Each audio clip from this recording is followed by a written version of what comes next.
the tie. But there are many other races we'll bring you and talk about as the day goes on and then into the night. But we are awfully glad you chose to be here with us today at Gulfport Dragway, and hope that you will see everything that you want to see and come back tomorrow and tell your friends that this is the best drag racing that you've ever seen. Heads up starts, guys. 4 speeds, manually shifted transmissions, and the first one getting to the finish line is going to win. If you lose, you load your ride. There's no buybacks, there's no index racing, none of that stuff. We are old school, to the bone, hardcore racing. We'll be bringing you action of first round of qualifying in just a few moments.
So Superstock and SEGA, you need to make your way to the lanes now for first round of qualifying.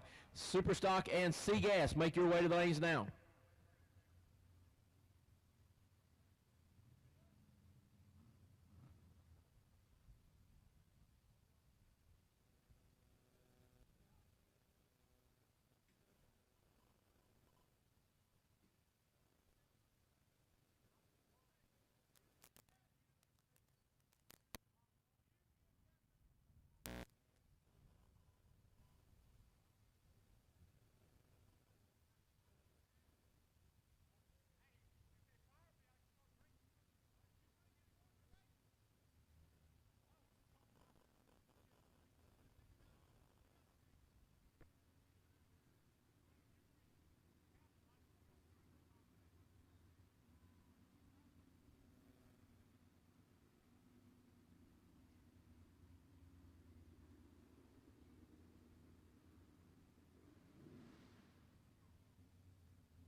All right, fans, I hear the cars are getting ready to get started as we are getting ready to put them into the water box. You'll see them come around the corner. Our Superstock will be the first division that you see. Superstock a little bit different than some of our categories. It is not a gasser. It does not run a straight axle front end, and it does have an H pattern shifter. So some differences there in the H pattern shifter. But I'll let you know what's going to be happening as far as the rules coming up when they come up. But our C-Gas cars, naturally you hear the word gas. That's going to be our first gas class. And those cars do have a straight axle. You can just row the gears forward and back. You know, it's going to be an inline shifter. You're going to see all kind of great cars here today, exciting cars. You're going to see 59 Corvettes that are absolutely showpieces. You're going to see 58 Del Reys. You're going to see plenty of Chevy 2s. You're going to see 41 Willises. You're going to see Henry J's. You're going to see all kind of cars out here today. So we tell you to pick your car, ride with them. Hey, you never know. They could be in victory lane right here under the tower tonight. And as we finish the races today, I'll remind you again, if you do want to come over to victory lane, we want you to come over and make sure you see your favorite driver or the car that you have identified with throughout the day, so you can come over and have your picture made with that driver and share with them their time in victory circle.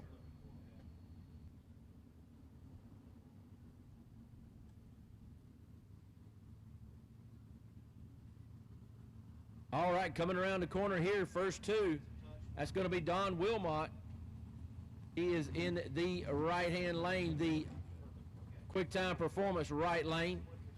In the Larice Motorsports Insurance left lane, you're going to have driver. Make sure who that's going to be. Oh, that's going to be Ben Rivers. All right, Ben Rivers, Georgia area. Ben Rivers, a elementary school teacher here in that Cornet. So good to have Ben Rivers back, as you know, he has started a family and has a couple of small ones. An elementary school teacher, like I said, out of the Atlanta, Georgia area. He'll be in the Larice Motorsports Insurance left lane. And Don Wilmot out of Decatur, Georgia, will be there in his 66 Mustang in the right lane. He's being backed up by Robin Harris.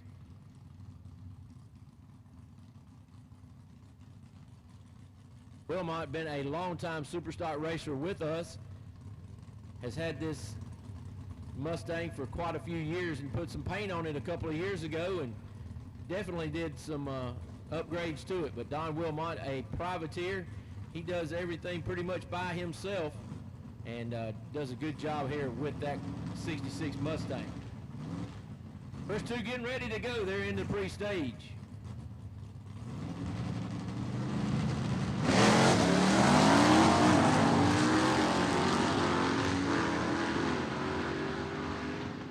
Stand right there for Wilmot, and as he gets the car down the track straight as an arrow.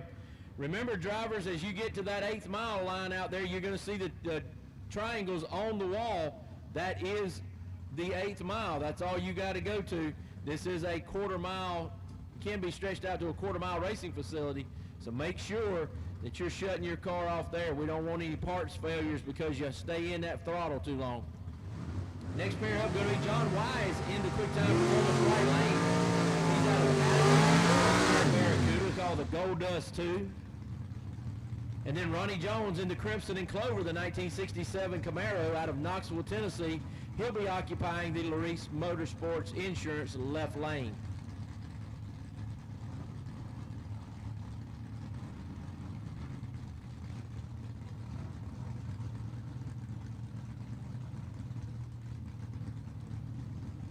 Christy Burchett helping out Ronnie Jones over there in the left lane. Robin Harris, part of our alignment and backup girl crew, here for John Wise, once again out of Attica, New York, making the pull all the way here to Gulfport, Mississippi to race that beautiful Barracuda he calls the Gold Dust 2.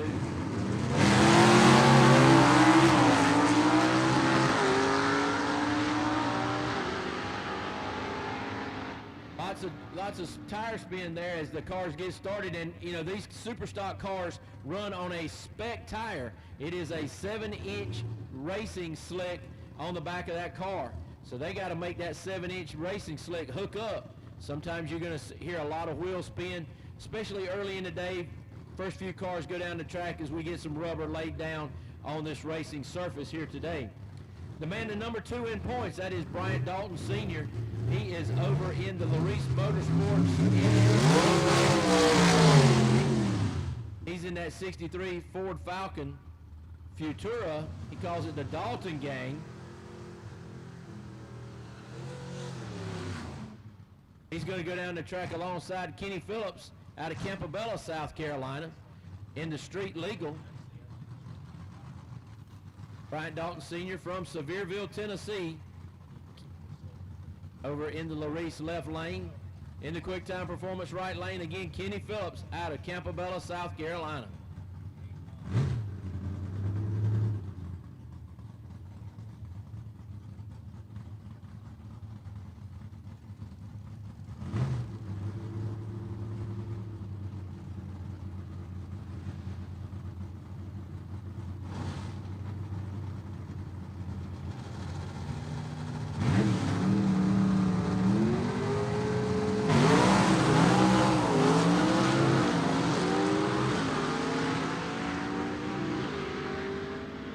Phillips having a little trouble coming out of that right side, getting that 7-inch slick to hook up. That Mickey Thompson there on the back of that car. Mickey Thompson, one of our fine sponsors here with the Southeast Gassers.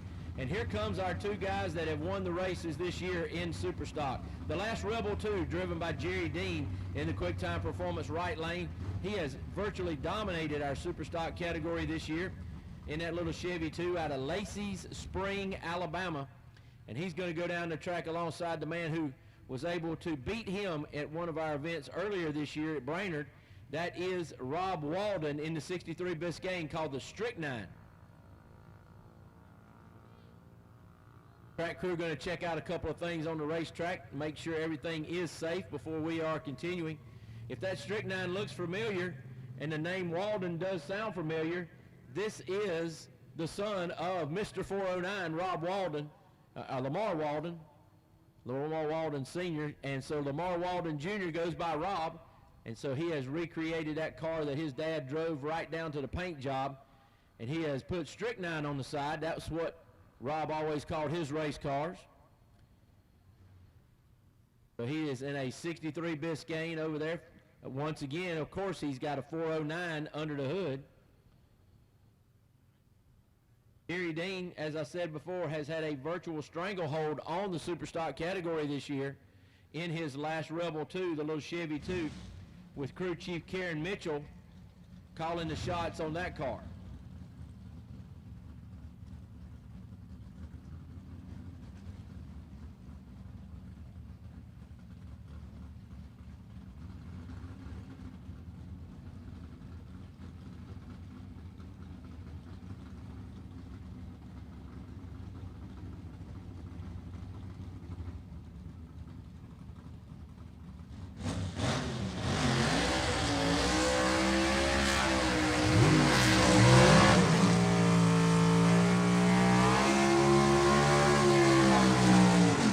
Couple of good long smoky digs right there as they come out of the water box for both drivers, trying to get maximum traction out of that 7-inch racing slick on the back right there.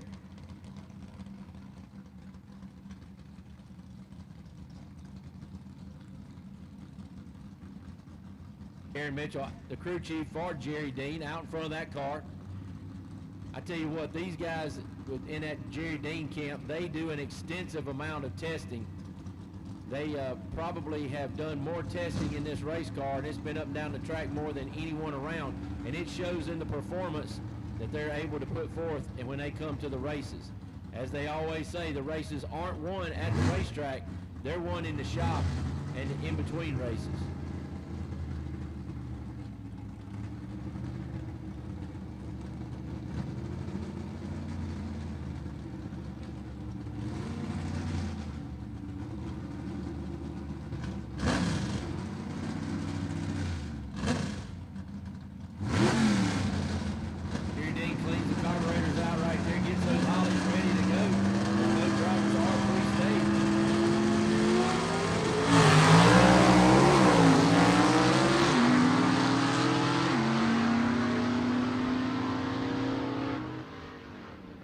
Jerry Dean continues his blistering assault here as he goes to the top of our super stock category first round of qualifying. As we have the next two coming around the corner, a couple of guys that are neighbors and traveling buddies right here. Alan Lovelady going to be over there in the Reese Motorsports left-hand lane in that 67 Camaro called the Underdog. And then Tony Nowosadski in the Public Enemy out of Gardendale, Alabama. The 56 Chevy will be in the Quick Time Performance right lane.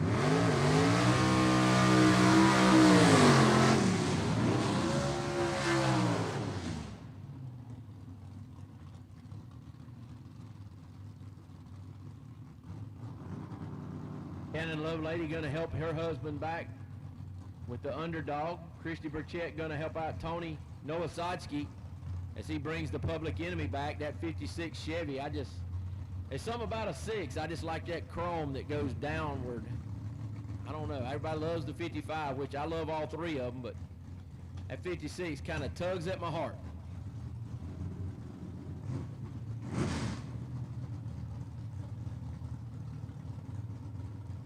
B-Gas, you need to make your way to the lanes, please. B-Gas, you need to make your way to the lanes for your first round of qualifying.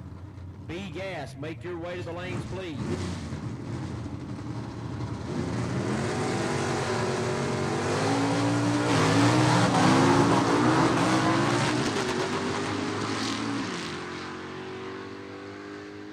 Lots of tire spin right there out of both cars. Nowosadski able to feather the throttle and work it out to get it down the racetrack. Lovelady having some problems. He limps his car down that left-hand lane. Got to make sure he clears the top ends before we can send another pair.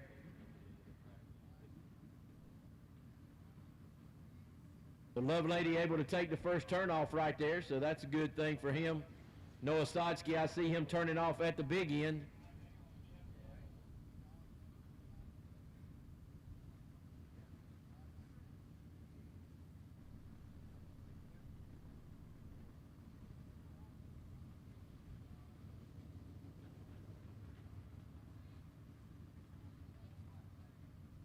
All right, now we'll move into our super stock category. These cars weigh 10 pounds per cubic inch. Now you're going to start to see a gasser, straight axle front end. So it's going to be very difficult to drive. These cars in an inline shifter. You're going to see some cars with a larger cubic inch motor and a bigger car. Some guys like Todd Oden still got that 58 Delray, the big car, but he's running about a 302 cubic inch motor underneath there, going to wind it up to about 10 grand and dump the clutch. Same for Jaron Perdue over there. Those two guys, two of our better ones, and I'll point those out to you when they come up for their qualifying, but they'll roll it up there about 10-5, sidestep the clutch and let it eat. And that proves for some exciting racing right here. Wheels up action in the Southeast Gassers, the premier Nostalgia Drag Racing Association in the country today.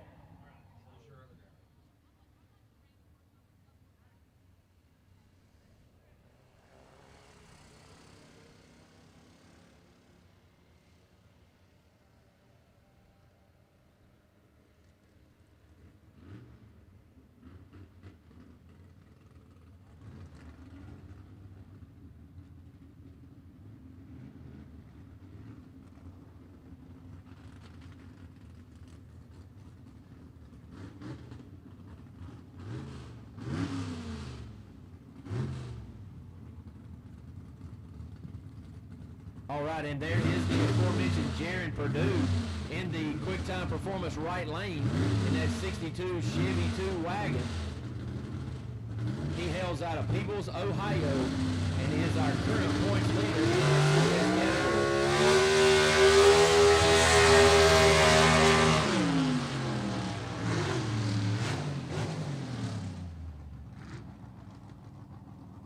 Going down the track alongside of Perdue will be Diana Casto out of Shelbyville, West Virginia, in her Ford Falcon called the Quick Draw. And I'm telling you what, if you haven't had a chance to see the paint job on the Quick Draw up close and personal, it is a thing of beauty. These cars are really rolling pieces and racing pieces of artwork as well. Purdue with a Gene Fulton power plant under the hood, a small block at that, as you can tell. Our current points leader and a man that's already won several times this year. Let's see. He has, make sure I give you an accurate count.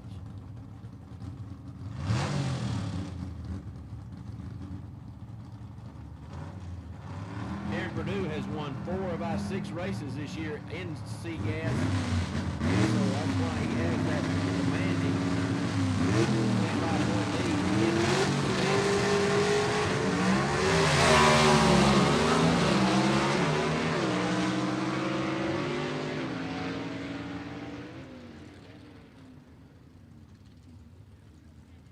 Darren Purdue continuing to be an onslaught right here in SEGA, as he just goes with a blistering pace. I know he's the first one out, but that one right there may be a tough one to overcome here today. But you never know here in this great air down here at Gulfport Dragway, and what a wonderful facility. That's going to prove to have some great ETs and great racing.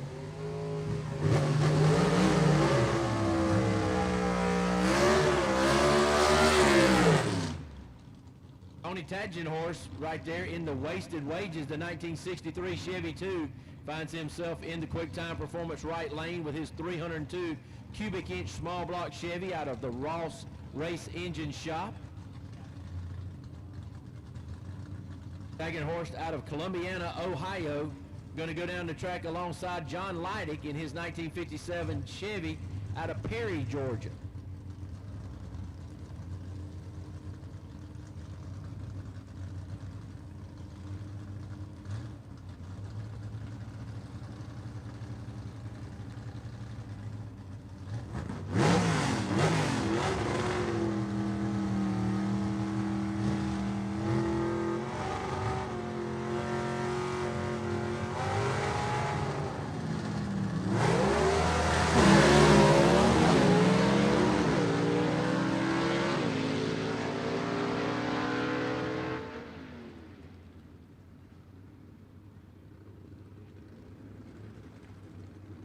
All right, a couple of real strong passes right there. Next up, Brad Wimberly coming around the corner in his Southern Sizzler out of McDonough, Georgia. He's going to go down the track alongside of Dusty Baker in the Buckeye Bandit. Baker in the Larice Motorsports Insurance left-hand lane in his Chevy 2 out of the great state of Ohio. McDonough, Georgia, where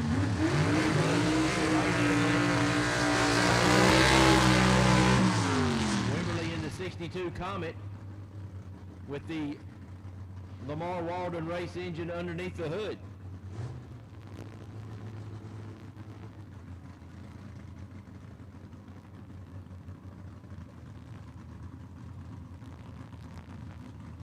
SEGA forming up to be a great class here today. We've got world champions scattered all over the place. You're going to see two-time champion Tim Hall in his Scalded Dog Rambler out here in a few minutes.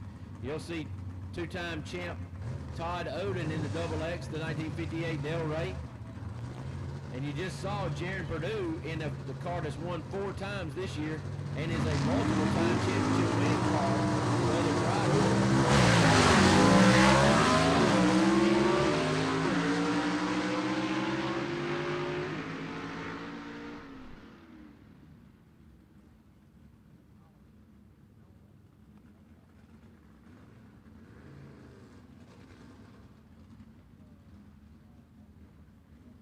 Good clean passes right there by both those drivers as they're getting off to the return road at the top end. A lot of runoff here for our cars, which is good. They don't have to waste their brakes. They can just let it ride out down there. I see them both turning off the big end, so we are ready for the next pair. Next pair is going to be Hammond, Louisiana racer Larry Cummins in the Jumping Jack Flash Falcon. And over in the left lane is going to be Bill Wilson out of Gambler, South Carolina, in his 1949 Studebaker truck called the Troublemaker. troublemaker of Bill Wilson, a multiple-time winner over the years in Southeast Gas or SEGA competition. That truck possesses a Gene Fulton small block underneath the hood for him.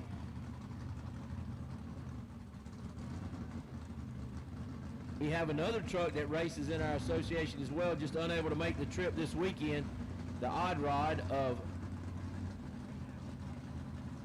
Ben Shaw. Ben Shaw, a professional musician, is out on tour right now and couldn't make it. Nonetheless, Bill Wilson, a formidable opponent right here. We get ready to see the Jumping Jack Flash and the Troublemaker get after it in first round of both qualifying.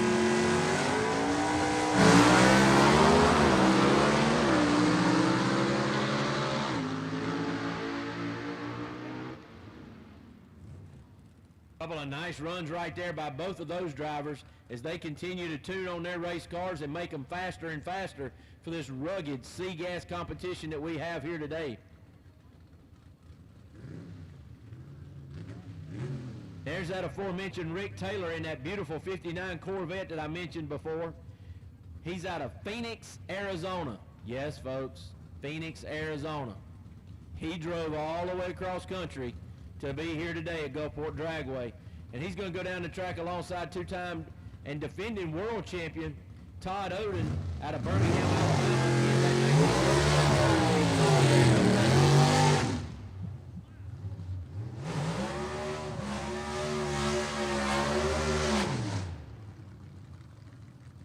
Todd Oden sits fourth right now in our championship standings this year. Oden had to miss one of our races with a health issue and then lost a motor early in, I think, second round of qualifying at another race. So essentially, he's lost two races that he didn't garner many points at all, and one that he didn't garner any points. But Rick Taylor right here in that car called another Maverick, because he formerly raced a car called the Maverick, so he called this one another Maverick. Found this car in a family member who had it and was just letting it waste away, and he said, do you mind if I take it and race it? And so he was able to work out a deal, and after almost a year building this car, now it's right here at Gulfport Dragway before you in the right-hand lane.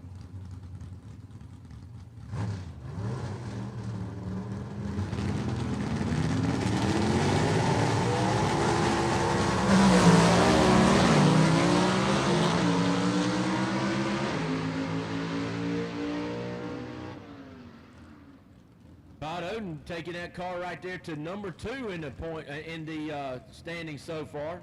Only a couple of thou off of the pass of Jaron Purdue. B-Gas, you need to be in the lanes. B-Gas, you need to be in the lanes, please, for your first round of qualifying. And there's the man I was talking about out of Abbeville, South Carolina, sitting in the quick time performance right lane. That is Tim Hall, the 2022-2023 world champion. In his 67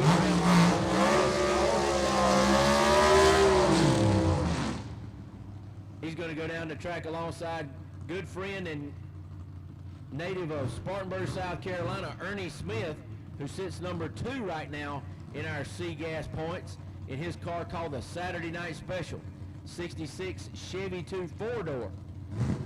Ernie Smith might be one of the hardest working guys we have out here getting sponsors and helps everybody he can, but I tease Ernie and tell him he's got a 4-door Chevy 2 because he gives him more room to add sponsors on there, as he's got Woodfin Towing and Wings, etc., Boiling Springs on there, as well as Priority Heating and Air, helping pay the bills for him as he gets his car to every race.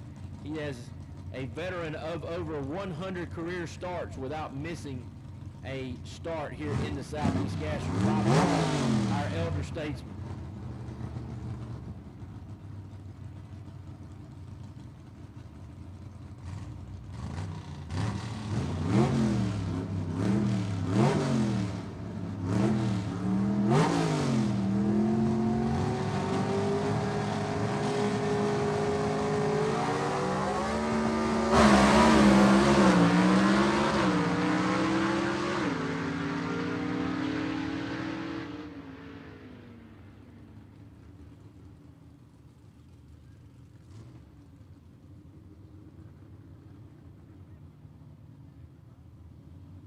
If that was a drag race, it would have been decided by 0.08 of a second at the stripe.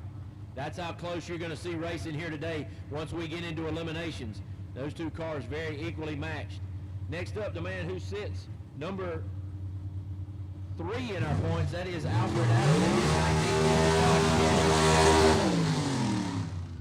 In the quick time performance right lane, Alfred Adams out of Clover, South Carolina.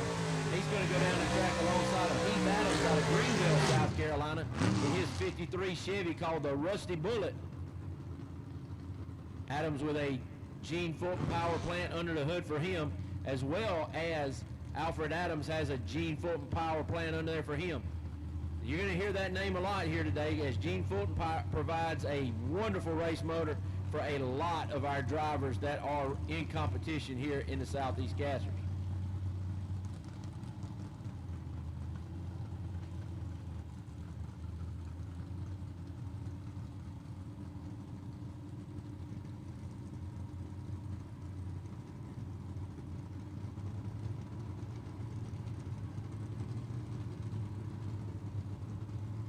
Well, Heath Adams taking his time rolling in right here. Adams had a little bit of trouble last night, but come back and made a good pass late. Let's see if he's able to parlay that into a qualifying time right here. As B-Gas, you need to be in the lanes already. B-Gas, you need to be in the lanes already.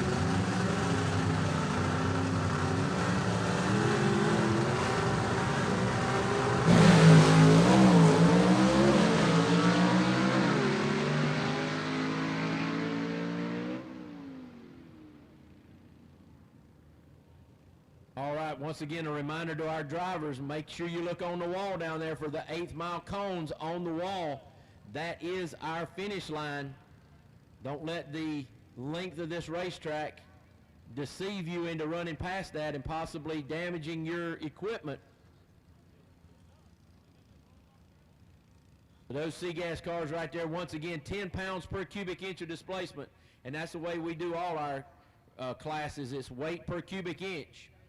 And that is what you see there in C-Gas. The next class we'll move to will be B-Gas. Those cars weigh 8 pounds per cubic inch of displacement. So they're going to be a little faster, get down the track a little quicker. Still going to see a lot of great-looking cars in there. You're going to see a lot of Chevy 2s.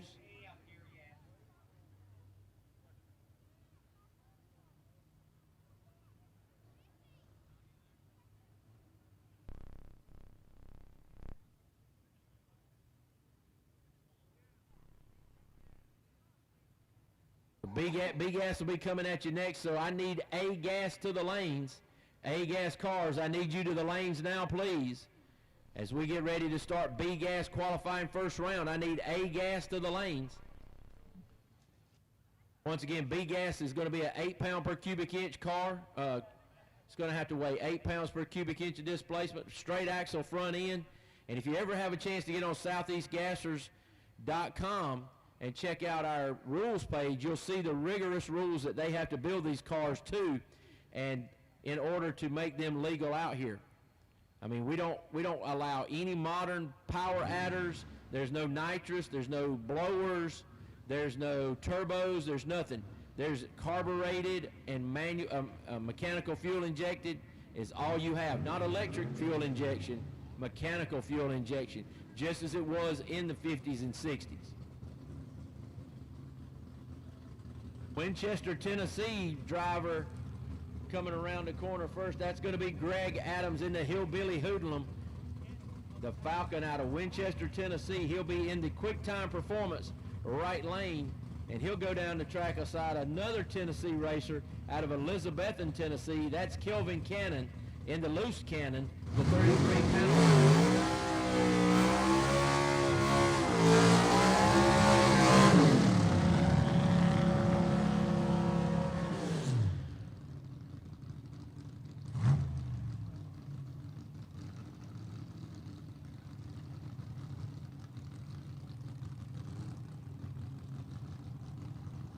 Kelvin Cannon finds himself sitting number 4 in our point standings right now. Greg Adams is number 11 in our point standings. Had to miss a couple of races due to family issues, and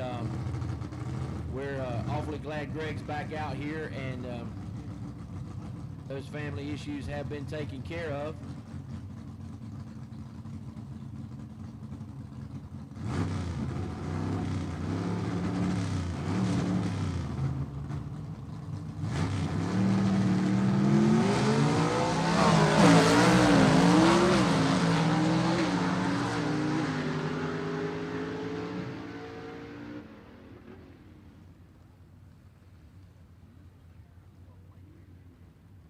Alrighty, that's the first two pair down in B gas. Remember, A gas, you need to make your way to the lanes now. We need A gas in the lanes now, please. Next two coming around the corner, a couple of red Chevy 2s coming around the corner. First one going to be over here in the quick time performance right lane. That is going to be Wayne Swafford out of Fingerville, South Carolina, in the car that he calls Leroy.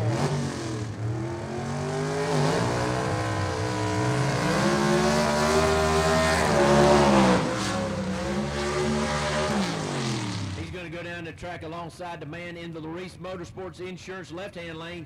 That is Ken Rainwater out of Kimberly, Alabama, the man who is leading our points right now, and also a world champion in his own right in Southeast Gassers a year back. So a 23 world champion is Ken Rainwater. The Renegade right there, motor built by Huntsville Race Engines, one-way technology heads on that car, mechanically fuel injected. Ken Rainwater has won 3 of our 6 races this year in the Southeast Gassers. Wayne Swafford campaigning a Fulton race engine underneath the hood for him. I asked him one time, I said, why you call your car Leroy? He said, they used to have an old mule named Leroy, and he said, I'm going to beat on this car like we used to beat on that mule. Get all we can get out of it.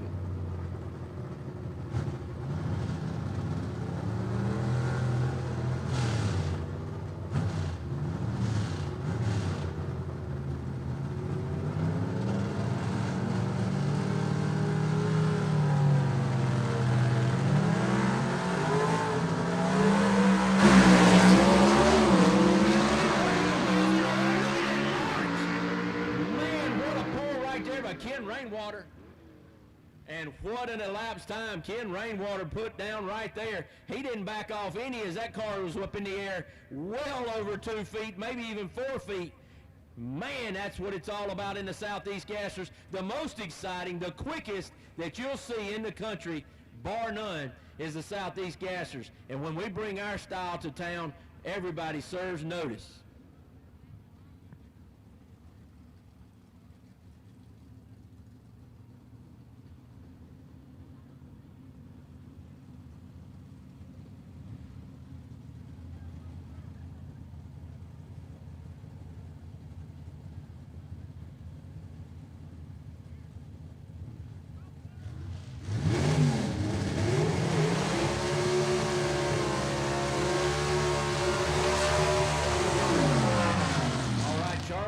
Right there in that beautiful Mustang, going to be in the quick time performance. He's out of Sparta, Tennessee in that Mustang.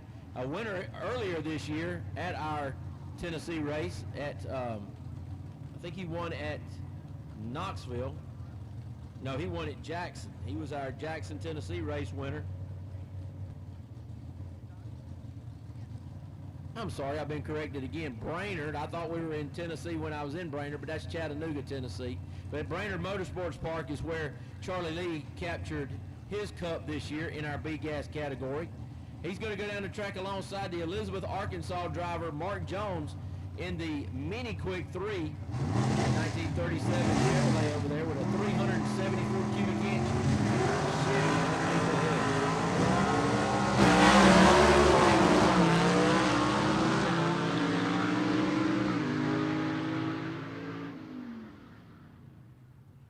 Man, Charlie Lee serving notice. He wanted to be in that top 3 as he just jumped up there. I don't know if he took the #1 spot from Rainwater, but I know it's close. And that's what you're going to find here, especially in our gas classes.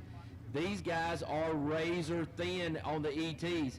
And speaking of which, here's a man coming up behind him, can just knock both of them off if he wanted to. That's Ted McKee in the Rocky Top Missile out of Lenoir City, Tennessee. He'll find himself in the quick time performance right lane. He's going down the track alongside John McLaughlin out of Alabama in the disorderly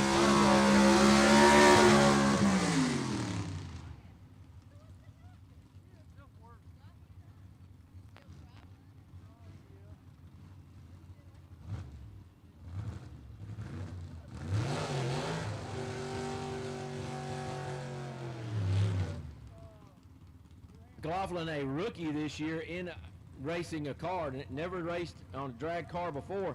He finds himself in the 5th position in points right now coming into this race. And Ted McKee, the winner of our last race at Knoxville, Tennessee, a virtual home track for him, he finds himself in 2nd place behind Ken Rainwater, trailing him by 15 markers.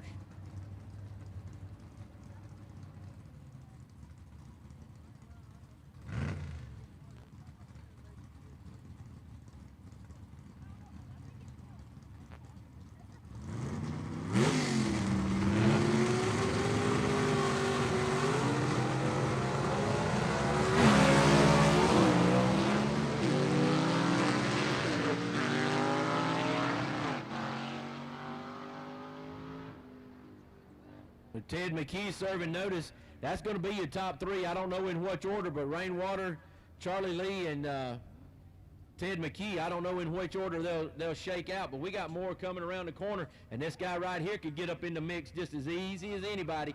That is the one-way technology-powered 1962 Chevy 2 of the 21-year-old out of Birmingham, Alabama, Michael Oden. He's over in the Larice Motorsports Insurance left lane. He's going to go down the track alongside of Mike Blackwell out of Campobello, South Carolina in the 1955 Thunderbird, the Thunderstruck.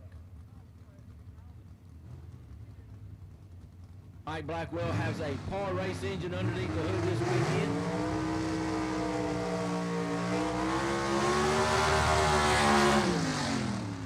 All block Chevy right there, 319 cubic inches. Loading with a short burnout. His mom Gina right out in front of the car, bringing her son back to the attention of cousin Joey Reed, car chief of that car.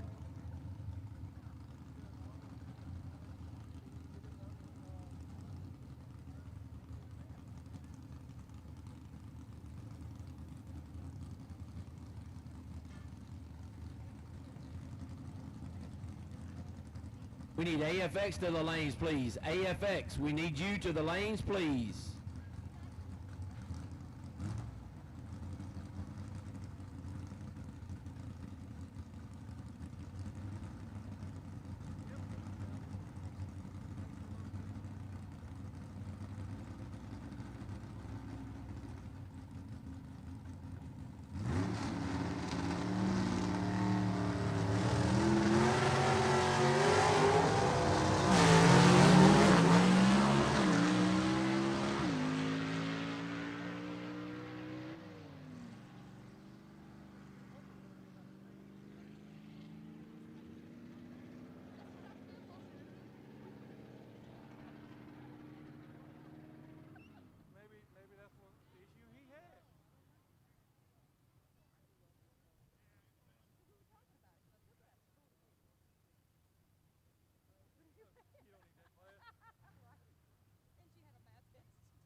All right, that's going to conclude B gas. Now we move into the fastest cars on the property, A gas.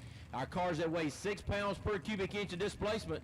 As they come around the corner, you're going to see the fastest cars here. And the two of the fastest ones right here, that's going to be the man that's tied for the points lead right now, Chase Howard in the USA 1 in 1967 Chevelle Super Sport. He sits over in the Reese Motorsports left lane. 477 cubic inches of Gene Fulton power underneath the hood for him. And then we got Dean Jonas out of Mount Holly, North Carolina in the Agent Orange, the beautiful Chevy 2 in the QuickTime Performance right lane. Dean Jonas pretty much builds his own stuff with the help of Stacy Hall at Fulton Competition or Fulton Race Engines. Dean Jonas, the longtime fabricator at TM Motorsports or TM Race Cars. Tommy Mooney there. He's been with Tommy Mooney for over 30 years and just has built a incredible race car right here and has been campaigning it, I know, for probably about 4 or 5 years with us. A tough car in A gas at any time. So Chase Howard and Dean Jonas going to be the first two down the racetrack in our A gas here today for first round of qualifying.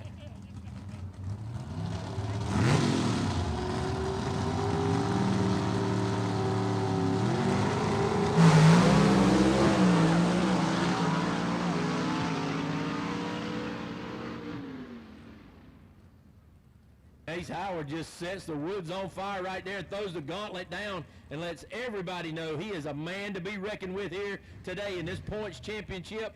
If Leslie Horn's going to win another world championship, he's going to have to go through him. And speaking of Leslie Horn, he comes around the corner in his black 55, the Chick Magnet. He's going to be in the QuickTime Performance right lane. 477 cubic inches of Gene Fulton power under the hood for him as well. And he's going to go down the track alongside of Greg Stelz here in round number 1 of qualifying. Stelz out of Wapaka, Wisconsin in his 1957 Pontiac.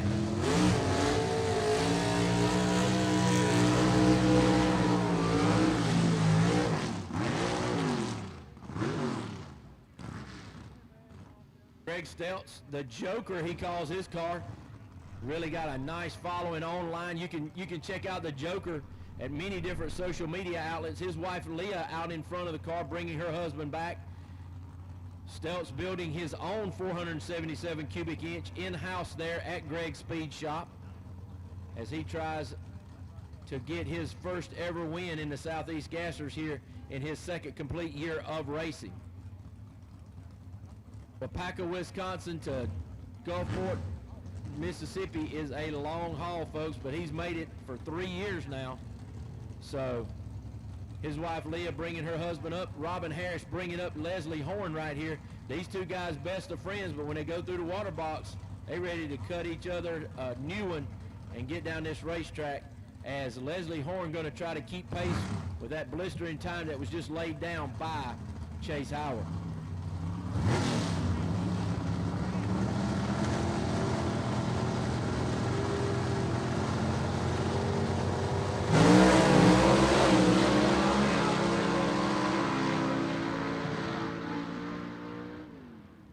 All right, attention folks, there is a blue GMC Denali parked in front of the fuel barn. You're blocking the fuel barn, and if you don't move it, it will be towed. A blue GMC Denali parked in front of the fuel barn. If you don't move it, somebody's going to move it for you on the back of a wrecker. Two absolutely gorgeous race cars roll into the water box right now. Into the Reese Motorsports Insurance left lane. That is the 66 Chevy 2 of Ben Christopher. The Happy Days.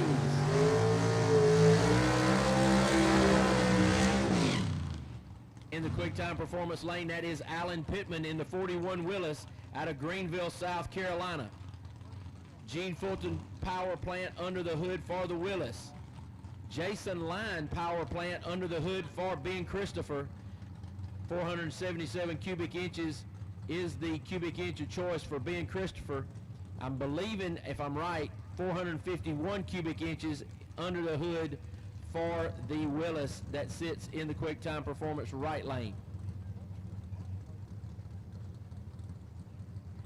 Ben Christopher won at Jackson, Tennessee just a couple of races ago. Finds himself in the number 3 spot, I think, in our point standings.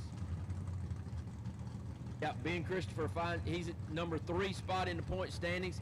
He's only 15 markers behind the front 2 guys, which are Leslie Horn and Chase Howard.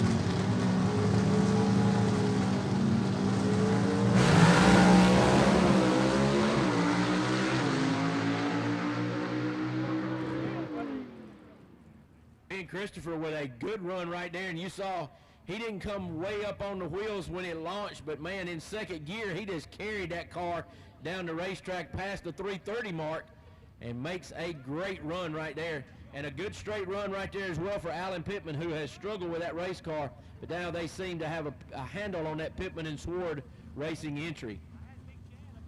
Man, that was the winner at our last event at Knoxville Dragway. Finds himself in the water box right now in the quick time performance right lane. That is Kenneth Phillips out of Campobello, South Carolina, the 1958 Corvette. He calls the Silver Streak 2. He's going to go down the track alongside Barry Lynn out of Greer, South Carolina, in the Little Red Wagon, a 1965 Chevy Chevelle wagon. Barry Lynn with Scott Duggan's Par Race engine power under the hood of 477 cubic inches. 385 cubic inch small block under the hood for the Corvette of Kenneth Phillips, provided by Gene Fulton at Fulton Race Engines.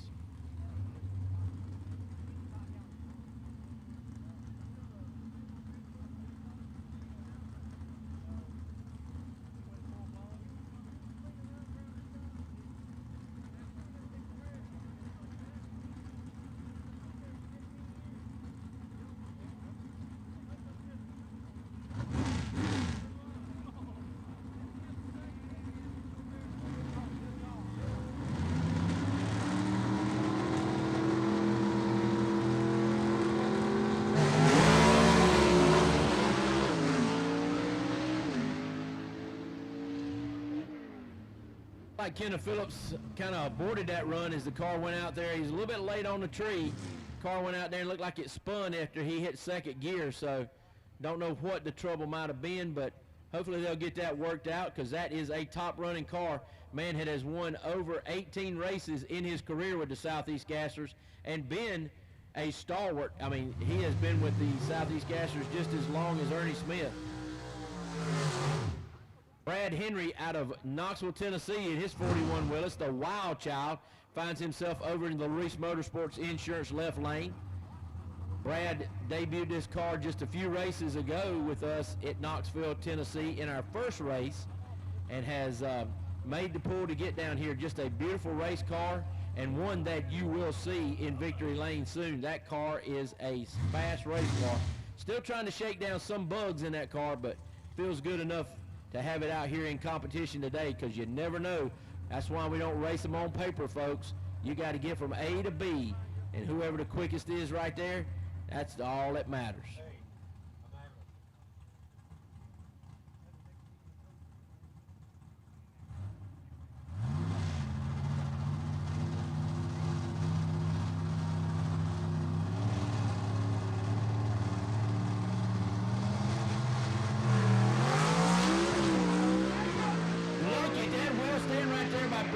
And you know he's got the balance right on that car when it just continues to gain ground as the wheels are up in the air. Folks, if that don't make a rise in your hair on the back of your neck, nothing else will, because that was cool. Man, that was so cool. So that is first round of qualifying in our gas classes. We still have AFX to go right here, and they are at the ready. AFX cars are a little different than our gassers and our super stockers. They are a mechanically fuel-injected methanol base type of race car. I mean, they run on methanol, not racing gas as our gassers do. So you will see cars that have an altered wheelbase as well. They are A-gas capable, but a factory experimental, thus the AFX.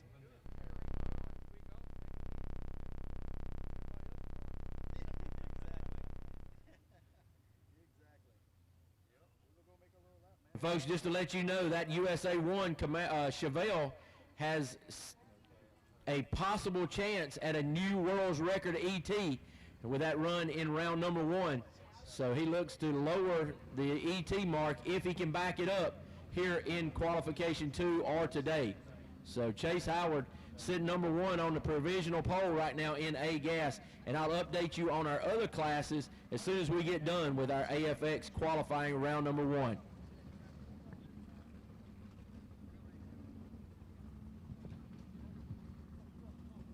We need super stock to the lanes for round number 2 of your qualifying. Super stock to the lanes for round number 2 of qualifying, please. We need you to move now.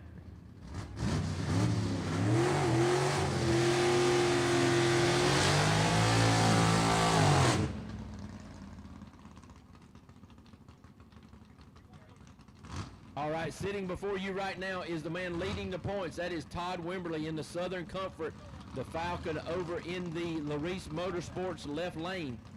Larice Motorsports Insurance sponsoring our left lane. And in the right lane, that is Alan Platt driving the Georgia Shaker 3, which is a direct replica of his father Hubert Platt's car that he campaigned in the 60s.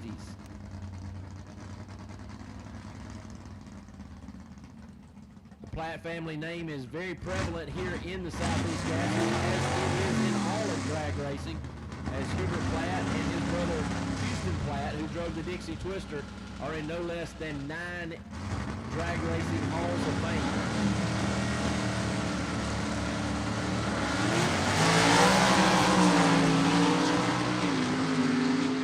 Alan Platt's car moves over toward the wall, so he thinks better of it and gets out of it.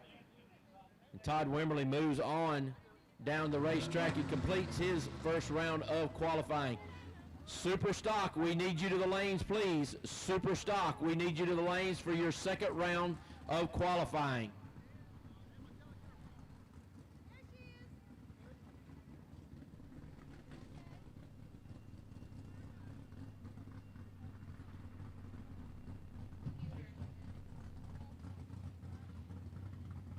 And speaking of the aforementioned Houston Platt and the Dixie Twister, here is a replica of that car, which is owned by Houston Platt Jr.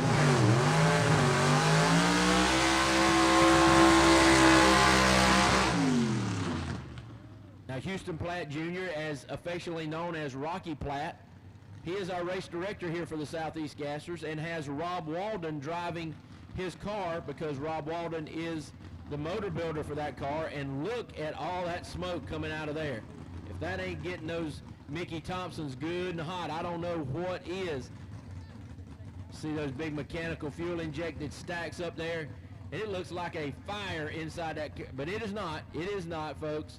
It is just a lot of tire smoke off those Mickey Thompsons as they stayed in the water box and got them really, really fired up. Got to make it sticky when you're running the Mickeys, baby. And here they are right before your eyes right here today in the Dixie Twister AFX first round of qualifying.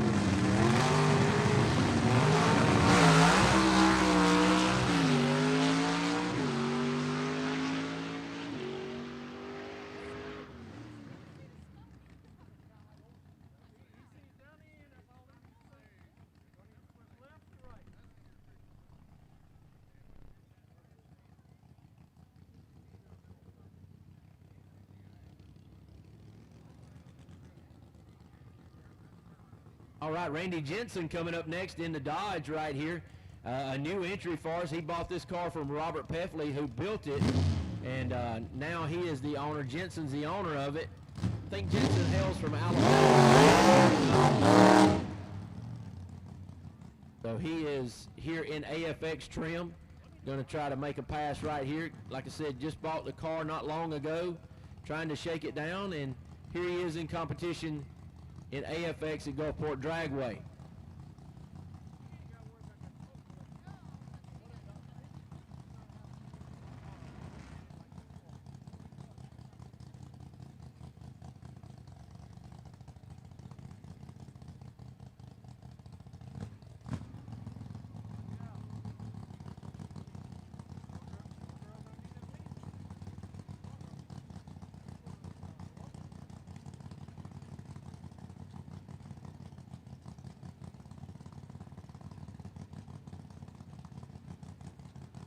All right, Randy Jensen on the line for you right here. First round of qualifying for AFL.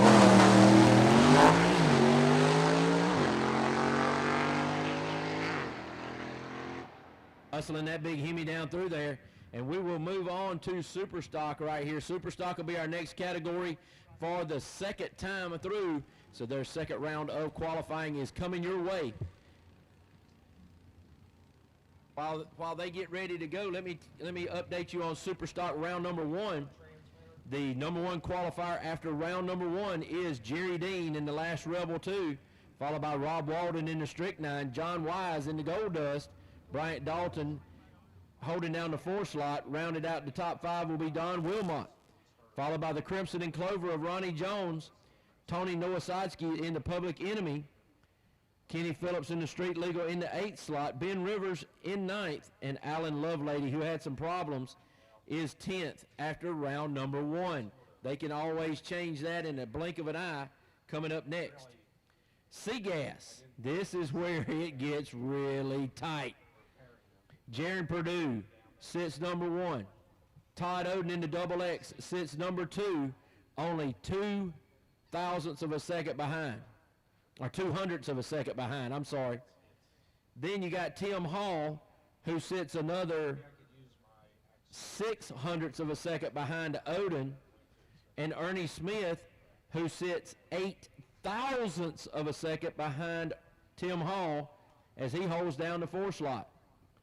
Tony Tashenhorse, he holds down the 5 slot, followed by Bill Wilson in the Troublemaker, Heath Adams in the Rusty Bullet, Larry Cummins in the Jumping Jack Flash is 8th, Dusty Baker in the Buckeye Bandit 9th, and rounding out the top 10 is Diana Casto in the Quick Draw. John Leidick is 11th, 12th is Brad Wimberly in the Southern Sizzler, 13th Rick Taylor in Still a Maverick, and 14th Alfred Adams, who had some trouble in round number 1. So he'll be looking to throw the kitchen sink at it in round number 2 to get up into that top half of the field.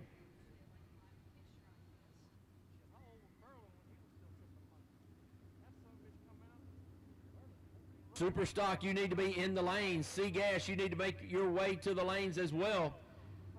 Superstock, you should already be there. Seagas, make your way to the lanes, please.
All right, racers are telling me they're having a hard time hearing my voice. Well, if you are, guys, make sure you tune in your trailers to radio station 91.1.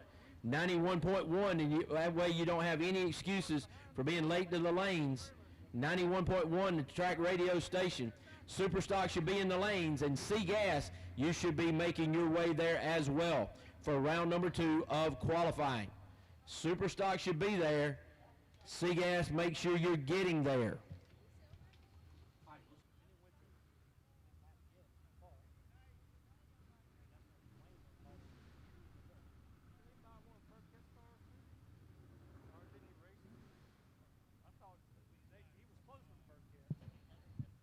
Want to thank some of our fine sponsors here this weekend. Mickey Thompson, Drag Radials, or not Drag Radials, but Drag Racing Tires. Mickey Thompson was a drag racer, and it was in his DNA to stand on the gas Mickey helped write the rules and was there when drag racing was born. His fingerprints and legacy are all over the sport of drag racing today, and we are proud to be associated with Mickey Thompson Race Tires. They continue to set records and break records, and to say their products have set new standards to break traditions and innovation would be an understatement. They offer advanced products for all types of racing, all the way from Baja to drag racing and everything else. Mickey Thompson has got you covered. Check them out at Mickey Thompson Race Tires.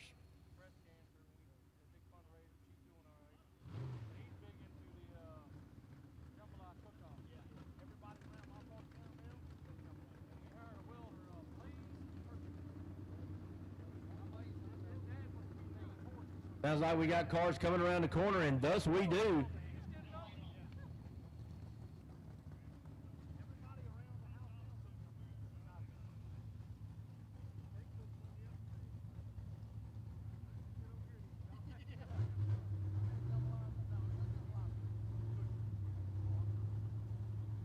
All right, Superstock round number 2. We got Kenny Phillips up there in the street legal over in the Larice Motorsports Insurance left lane.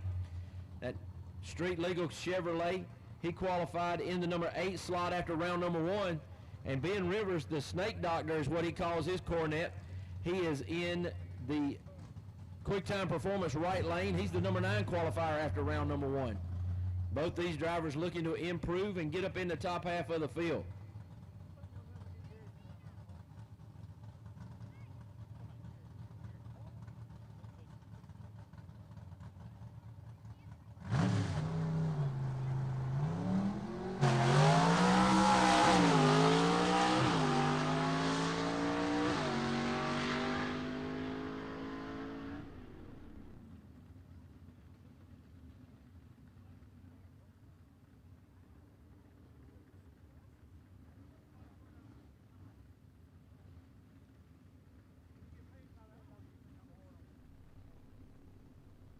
Unfortunately, it looks like Ben Rivers had a little trouble there on the starting line, but not for Kenny Phillips.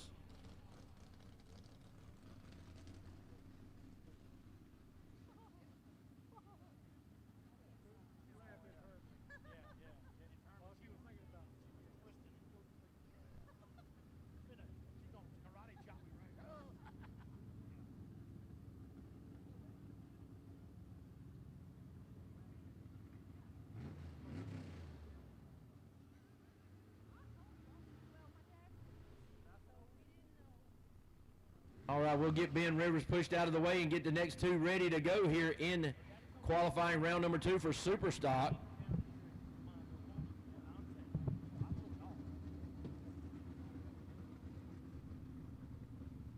Ronnie Jones in the Crimson and Clover, that 67 Camaro, going to be in the quick time performance right lane, and John Wise in the Barracuda is going to be over there in the Gold Dust Barracuda in the Larice Motorsports Insurance left lane.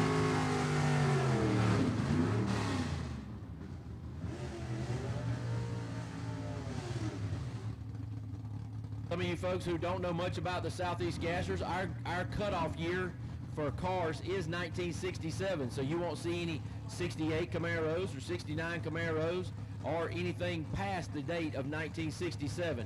So 1967 and back is where you'll see our car years originate from. That's why you see the 64 Chevy 2s, the 66 Chevy 2s, the 55 Chevys.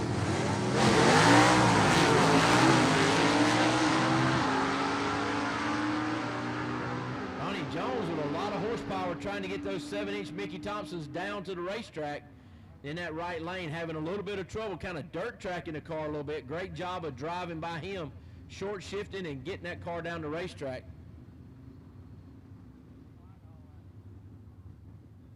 All right, next up, we got Tony Nowosadski in the Public Enemy, the number 7 qualifier after round number 1. He is in the Larice Motorsports Insurance left lane, and in the right lane will be the number 4 qualifier, Bryant Dalton Sr. out of Sevierville, Tennessee, in his 63 Ford Falcon Futura that he calls the Dalton Gang.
Much better run by Bryant Dalton that time as he improves on his time. That car really performed well right there. He got those Mickey Thompsons to hook up. Lightweight combination of a car and a small motor is what he has chosen to build his Superstock car to be like. That seems to be the prevailing thought here in Superstock, is the small block Chevys, the small block Fords, and the lightweight cars. As you see another couple of them right here before you, that is Alan Lovelady in the underdog, the 67 Camaro out of Hayden, Alabama.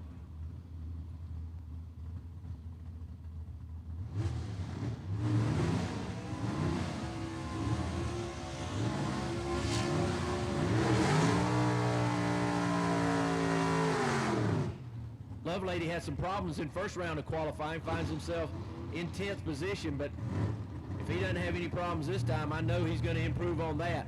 The number 1 qualifier, Jerry Dean, don't know how much more he can improve on that, as he has had a virtual stranglehold on this Superstock category all year long.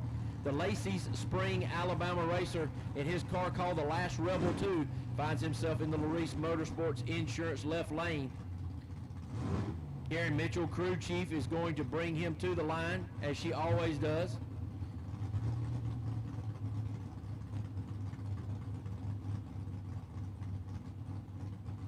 Dean taking his time, making sure he gets directly in the tracks that he just laid down for his burnout.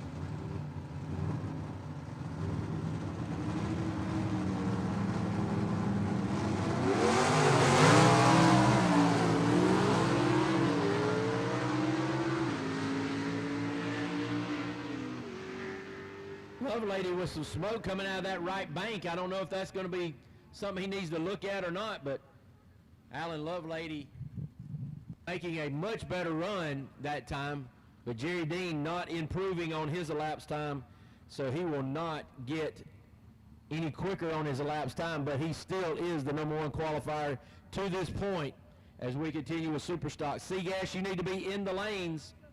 Seagas, you need to be in the lanes now, please.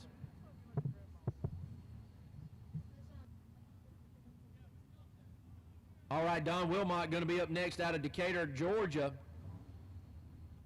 66 Mustang.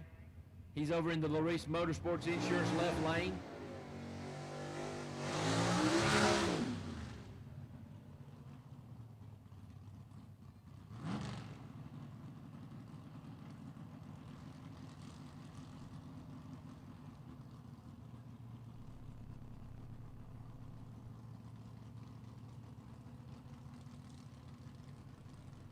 We need B-Gas to the lanes now, please. B-Gas to the lanes now, please.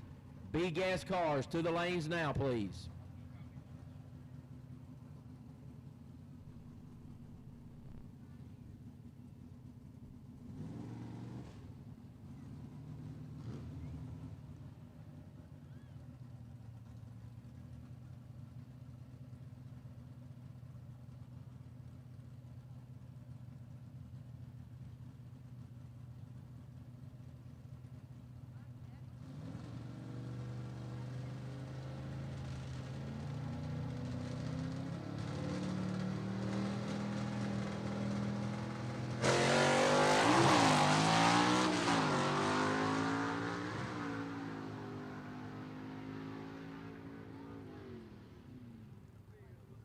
Wilmot shaves about 900ths off his first round qualifying time right there, as he had the short shift coming out of the box right there. But a good job of driving by Don Wilmot as he improves on his elapsed time. And these drivers are just loving this racetrack down here, but only being a few feet above sea level. I don't know the exact altitude and elevation we are here, but these carburetors are absolutely loving it. And as the sun goes down and the track gets a little cooler, you're going to see them go even faster. Last year when we were here, it seemed like every time a car went down the track, I was announcing a new possible record, a new possible record. And that's what Britt Cummings and all this team down here has done is they've put together a tremendous drag racing facility, and they have also the optimal weather conditions down here to go fast.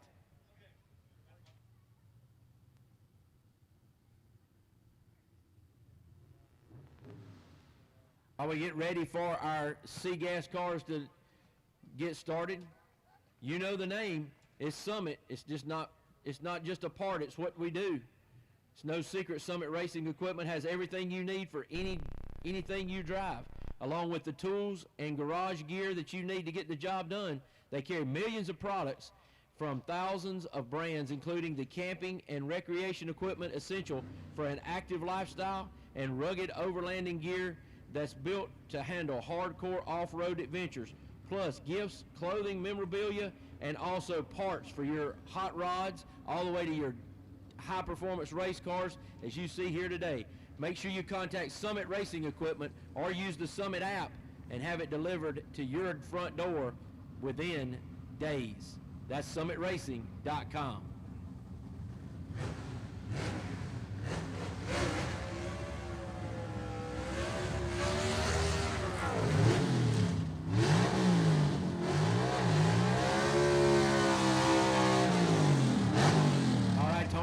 Horse right here out of Columbiana, Ohio, in his 63 Chevy 2 called the Wasted Wages, 302 cubic inches of small block Chevy built by Ross Race Engines underneath the hood for him. He's going to go down the track. He's the number 5 qualifier after round 1. He's going to go down the track alongside the number 10 qualifier after round 1, and that is Diana Casto out of Shelbyville, West Virginia, in the Falcon. Beautiful race car there in the Quick Time Performance right lane.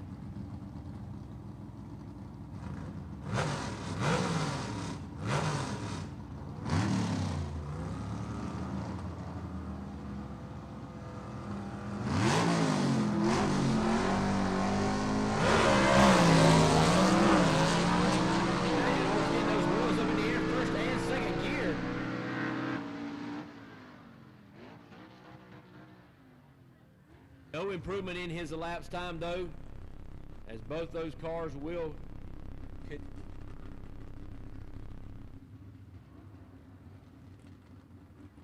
Now, Casto did shave about 5 thou off of her elapsed time. Don't know if that'll move her up any or not. But here comes the number 1 qualifier, Jaron Purdue, in that 62 Chevy 2 wagon over in the Larice Motorsports Insurance left lane. He hails out of Peoples, Ohio, with the Gene Fulton small block power plant underneath the hood for him. Keith Adams out of Greenville, South Carolina, in the Rusty Bullet, that 1953 Chevy.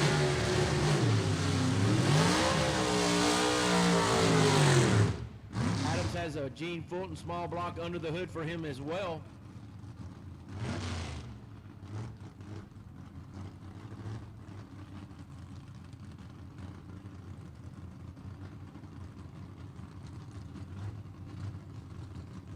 Robin Harris bringing back Keith Adams. Heather Peak bringing back Jaron Purdue as part of our backup girl crew.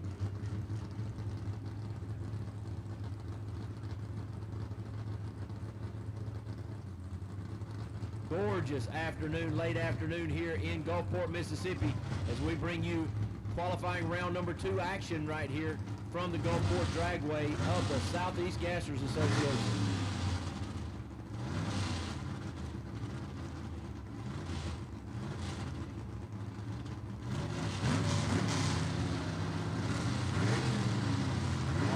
Cars into the pre-stage as they get ready to stage up and go.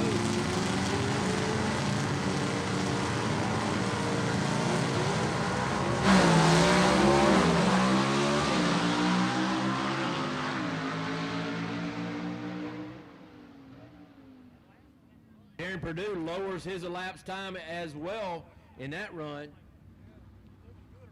Keith Adams makes a jump as well, so good run for both cars. Good solid run for both cars right there in round number 2 of qualifying. I want to thank every one of you fans for coming out here tonight and choosing to spend your evening with us. Don't forget, we'll be racing again tomorrow at 2 o'clock right here at Gulfport Dragway with the same high intensity action, high horsepower, clutch stabbing, wheels in the air action that you see right before you. We'll be doing it all again tomorrow, and we'll crown another champion. 2 races in 1 weekend.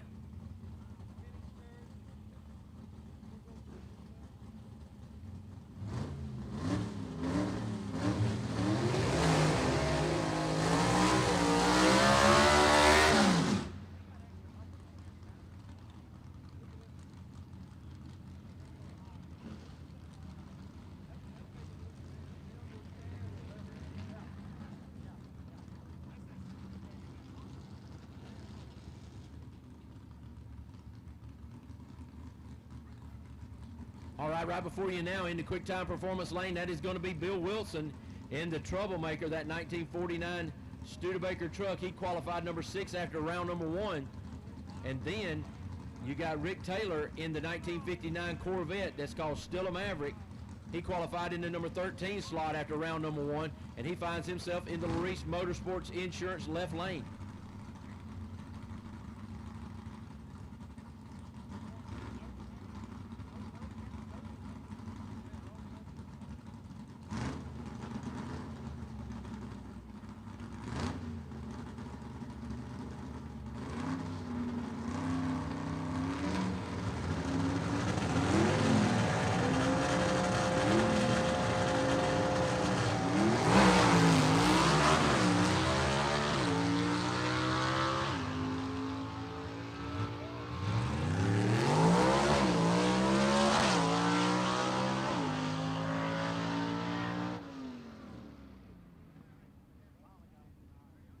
I don't know what happened there to Rick Taylor, but doesn't look like he's going to get a time. So don't know what happened there, but Bill Wilson unable to lower his elapsed time right there in this round, but still a good pass for him, good and straight, and if he's in competition, that would be a stout run. All right, Ernie Smith, the number 4 man in qualifying after round number 1, finds himself in the quick time performance right lane in his car called the Saturday Night Special out of Spartanburg, South Carolina.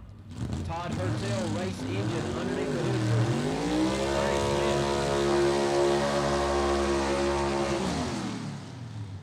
Alfred Adams out of Clover, South Carolina in the 55 Chevy on the Larice Motorsports Insurance left side. Gene Fulton Power Plant underneath the hood for Adams, as he finds these 2 guys right here are battling it out for the 2 and the 3 spot in our points right now in the C-Gas category. B-Gas, you need to be in the lanes. B-Gas, you need to be in the lanes now for your second round of qualifying.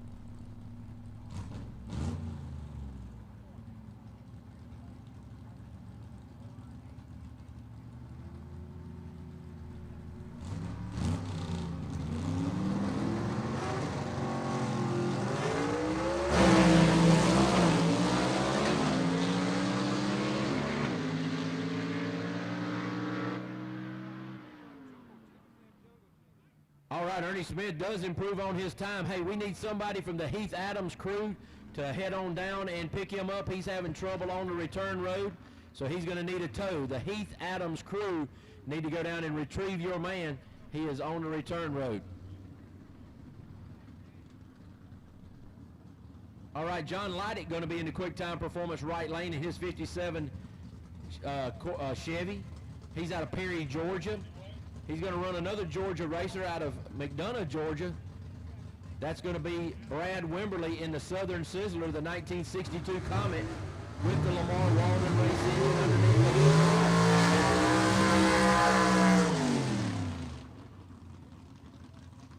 How cool is it to look out there and see a 62 Comet and a 57 Chevy on the line about getting ready to get down the racetrack?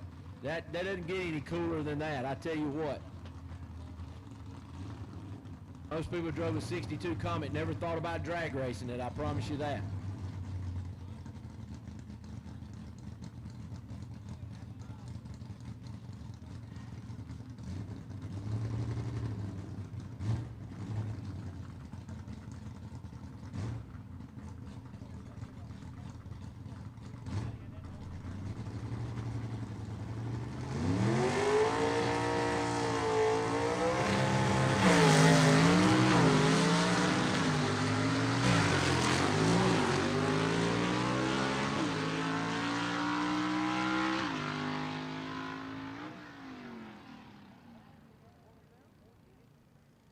Wimberly with a little bit of an improvement, but look, it sounded like the car kind of bogged a little bit coming off the line there.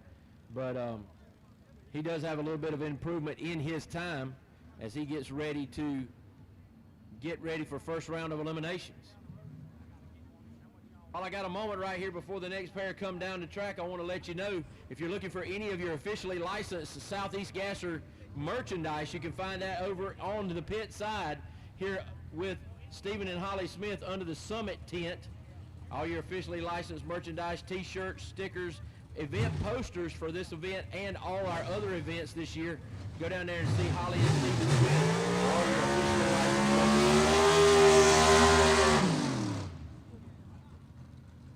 All right, Larry Cummins over there in the Jumping Jack Flash Falcon. He'll be in the the Larice Motorsports Insurance left lane.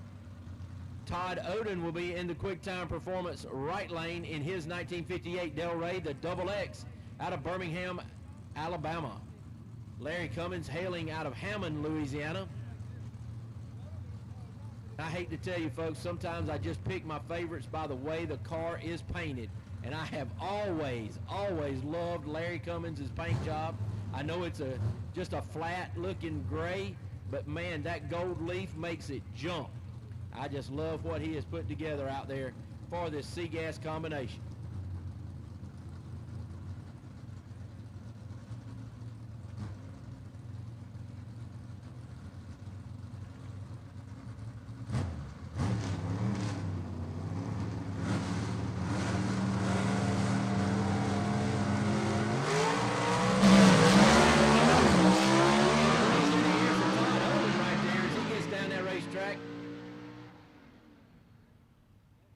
Oden with a nice improvement right there. He shaves 300ths off of his time from round number 1. That makes it really tight between he and Jaron Purdue as to who is going to be the number 1 qualifier here in SEGA today. But not done yet is Tim Hall. We still got to see him for round number 2. The 2-time world champion could have something that he throws in the mix right here to make him go to the top. Speaking of Tim Hall, there he comes in his 1967 Rambler out of Abbeville, South Carolina. The Scalded Dog. Beautiful race car right there. Barry Whitfield painted that car for him down there in Abbeville, South Carolina. Tim builds his own motors. 310 cubic inches, I think, is what he's running this weekend. If it's not 303, it's 301. Again, based off weight per cubic inch. So Tim Hall Engineering builds his own motors. There you see his brother Tony behind the car. Dad George will be down there at the right rear tire. Mom Jane, it's a real family affair, and she'll be at the left rear tire.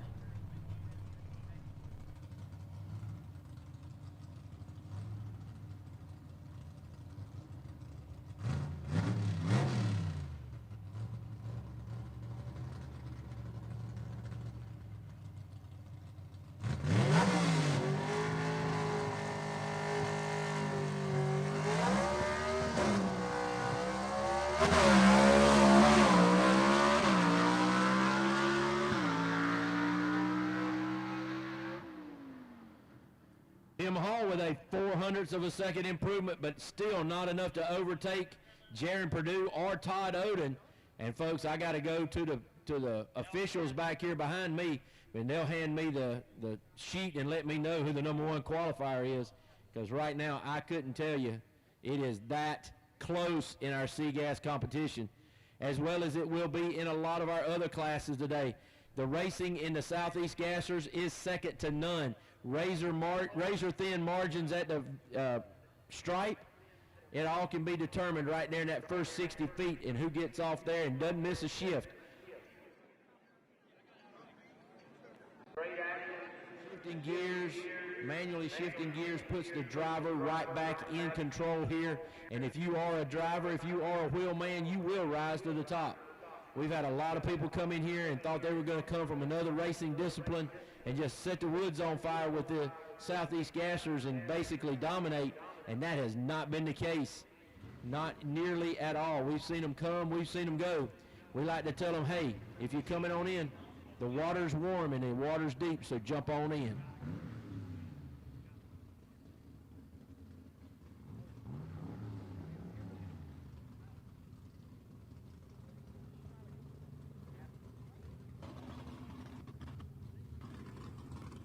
All right, we're in B gas now. There's Greg Adams out of Winchester, Tennessee, in his Falcon that he calls the Hillbilly Hoodlum.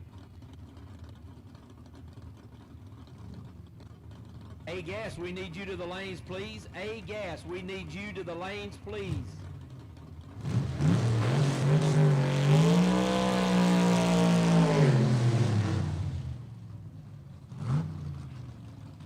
Greg Adams, the number 8 qualifier after round number 1 in that Hillbilly Hoodlum that sits in Larice Motorsports Insurance left lane. He's going around down the track alongside Kelvin Cannon, the number 6 qualifier after round number 1 in the loose cannon. He hails out of Elizabethton, Tennessee.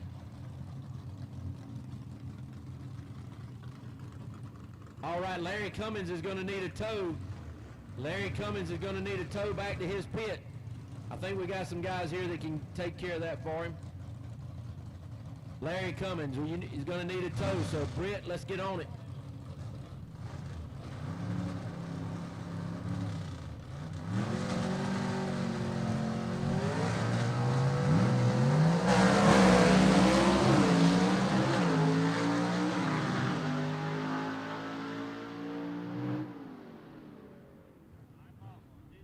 Both drivers make a nice improvement here in round number 2, and they are jumping up in the order a little bit. We'll see how it plays out in the whole end, but definite performance improvement by both of those drivers in round number 2 of qualifying here today. As we have the number 1 qualifier after round number 1, and the man leading the points coming to the water box now in the quick time performance right lane. That is Ken Rainwater out of Kimberly, Alabama in his 66 Chevy 2. Rainwater sitting in the water box patiently with his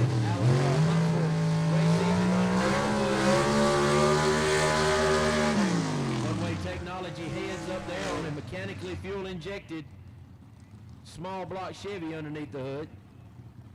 Mike Blackwell out of Campobello, South Carolina in that gorgeous 55 Thunderbird that he calls the Thunderstruck. Small block Chevy under the hood there. I think 319 cubic inches is what he's claiming there in that car. Blackwell went to the finals at our last race at Knoxville Dragway.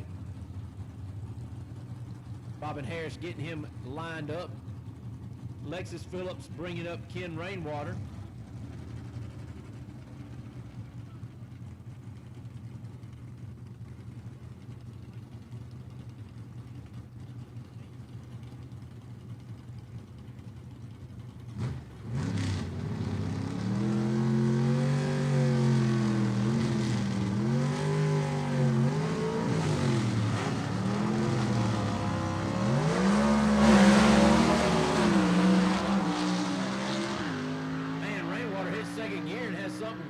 Something happened, and he looks like he's stopping that car on the racetrack just to make sure everything's okay.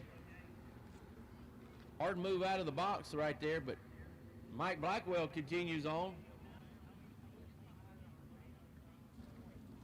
Blackwell, no improvement on his elapsed time. Ken Rainwater still stands as the number 1 qualifier as we continue in B gas.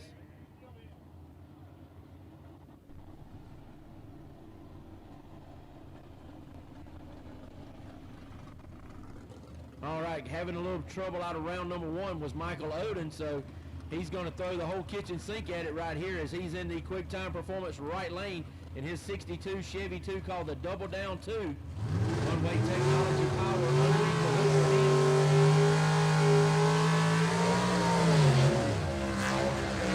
He's going to go down the track alongside the number 5 qualifier after round number 1, Wayne Swafford out of Campobello, South Carolina, or Fingerville, South Carolina. Swafford in his car he calls Leroy with the Gene Fulton power plant underneath the hood for him. Gina Oden bringing her son Michael back. Michael, the 21-year-old out of Birmingham in his 3rd year of racing. He's the defending winner here in that Double Down 2 as he won B gas here last year for his first ever win. Robin Harris going to help Wayne Swafford up to the beams. Brian Harris, her husband, car chief on that car as he makes the chassis tuning calls right there for Wayne Swafford.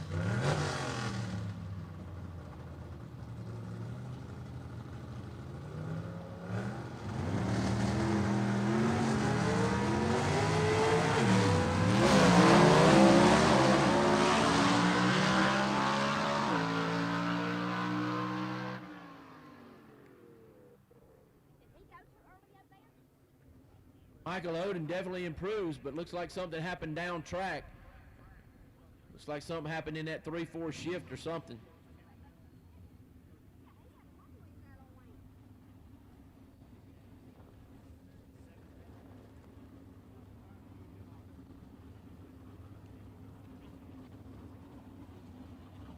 All right, number 7 qualifier, Mark Jones in the mini quick 3. Finds himself in the quick time performance right lane. He's going to run down the track alongside of Charlie Lee here in round number 2 of qualifying in B gas. Charlie Lee, the number 3 qualifier out of Sparta. A gas, you should be in the lanes. A gas, you should already be in the lanes, please.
All right, nice improvements by both drivers right there.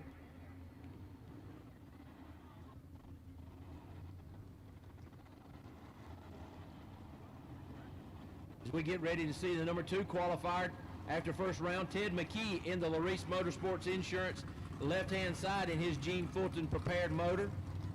The Rocky Top missile of Ted McKee.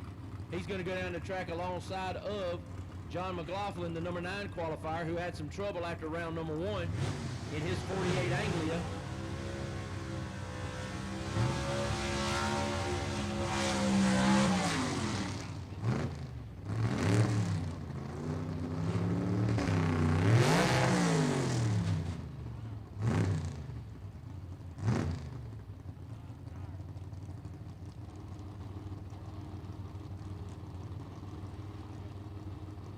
All right, Alexis Phillips bringing back Ted McKee right there in the Rocky Top missile, the man that sits number 2 in the points, and it was our defending champion, our champion at our last race in Knoxville, Tennessee. Ted McKee trying his best to chase down Ken Rainwater in our 2025 points championship, as Rainwater holds a 15-point lead over McKee right now, and that is only 3 rounds of racing, and that can be made up this weekend if things don't go Rainwater's way and they do go McKee's way. So a lot of storylines out here this weekend with this double race here at Gulfport Dragway. We'll be watching for you.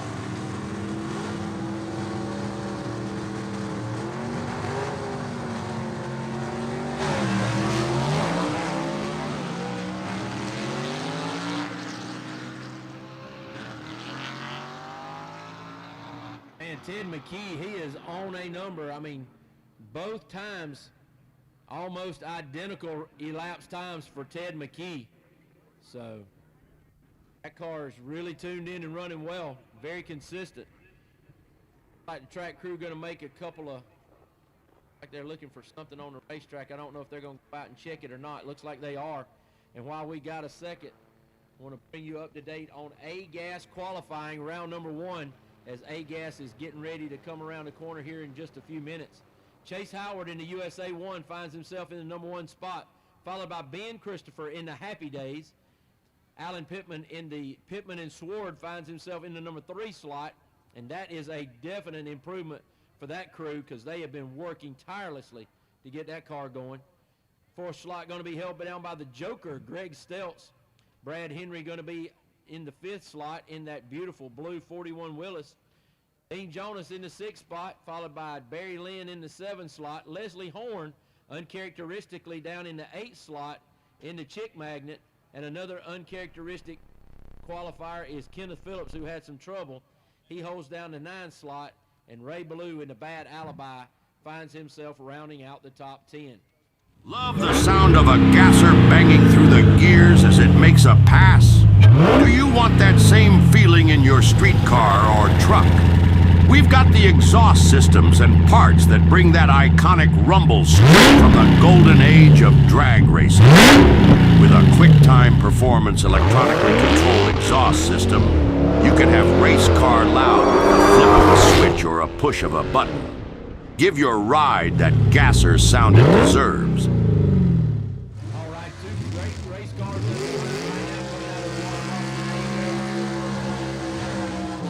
line. I'll let you hear those burnouts of those big and small blocks. But now, the number one qualifier finds himself in the quick time performance lane. He is the number one qualifier to round number one and looking to back up a possible elapsed time record in A-gas with this run. That is Chase Howard out of Greer, South Carolina in the 1967 Chevelle Supersport, the USA 1. He's going to go down the track alongside Kenneth Phillips, a former world champion himself and multiple-time winner in his 58 Corvette that he calls the Silver Streak. Both guys have Gene Fulton power underneath the hood. Howard choosing the big block combination of the 477, the small block combination in the Corvette of the 358 cubic inch variety. So we'll see how this plays out as they get down the racetrack here in round number 2.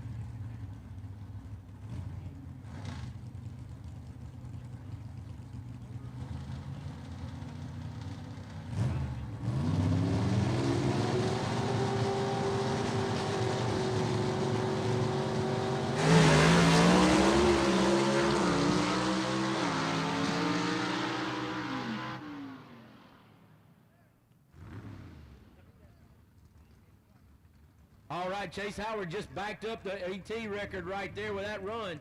So he has now set the ET record. And folks, don't be mad that we don't have the scoreboards on. That is by design, and I'll explain that to you later. But don't fear, when we get to the finals tonight, the finals of every classification we have, we'll turn the scoreboards on, we'll let you see the ETs, and we'll let you see the mile per hour. Right now, look for the wind light on the scoreboards to tell you who got there first. All right, Mount Holly, North Carolina is where the man in the number 6 slot sitting in the left-hand lane calls home. That's Dean Jones.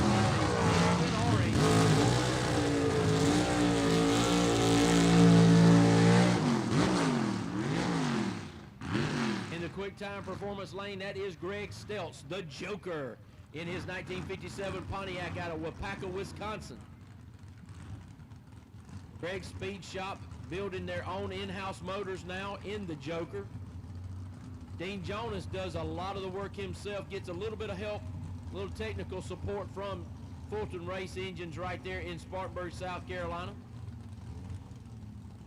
Dean Jonas going as fast as he's ever been right now, and car looking really good. And if you want to see a wonderfully engineered race car, go down there and check out Dean Jonas's Agent Orange, that 66 Chevy 2 that sits into the Reese Motorsports Insurance left lane right now.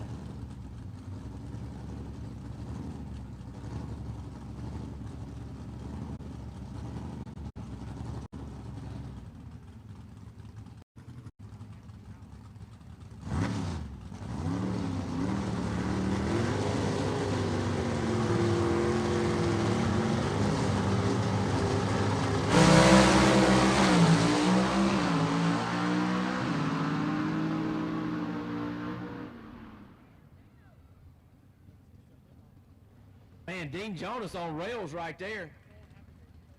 If that was a drag race, folks, the margin of victory right there would have been 0.04 of a second at the stripe. That was a good pair down the racetrack in second round of qualifying. All right, next up, two guys from Boiling Springs, South Carolina. They're neighbors, they're buddies, but when it comes to elimination rounds, They're going to throw all that out the window.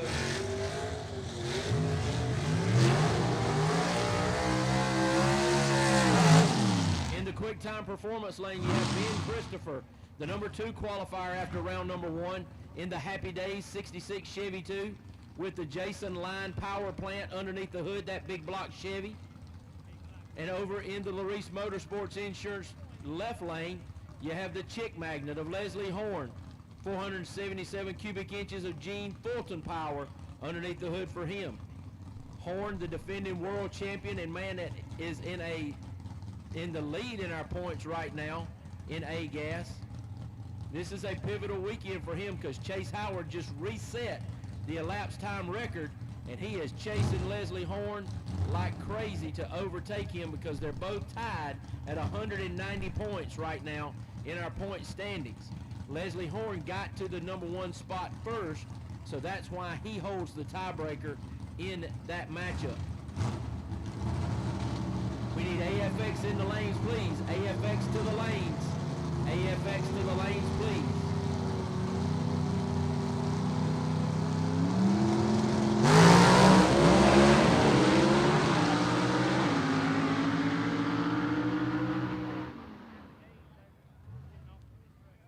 Man, 1/1000th of a second between those two guys right there. Ben Christopher, I'm telling you what, he drove the wheels off that race car as it got way up in the air, went a little bit toward the wall, but man, he didn't get out of it. He grabbed second gear, hustled it down the racetrack. What a beautiful looking run for Ben Christopher.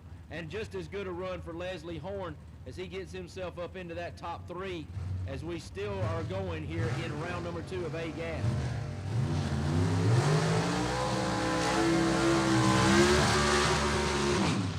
Folks, get your cameras out right now. You may never see this again. 241 Willises on the line right now that they get ready to go down the track alongside each other. And not only that, 2 absolutely gorgeous 41 Willises. Brad Henry is going to be in the quick time performance right lane. He's out of Knoxville, Tennessee in the Wild Child. And Alan Pittman in the Pittman and Sword 41 Willis will be over in the Larice Motorsports Insurance lane. And Pittman is from Greenville, South Carolina.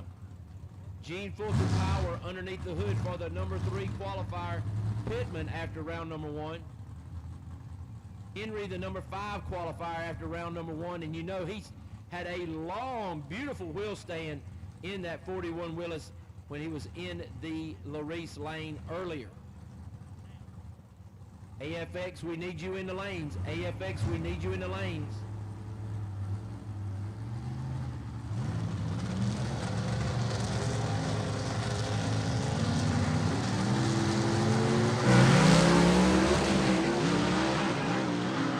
Henry brings them up in all 3 gears.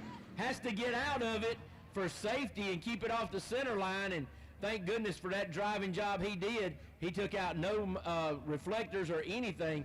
But man, Brad Henry got a bad hot rod right there.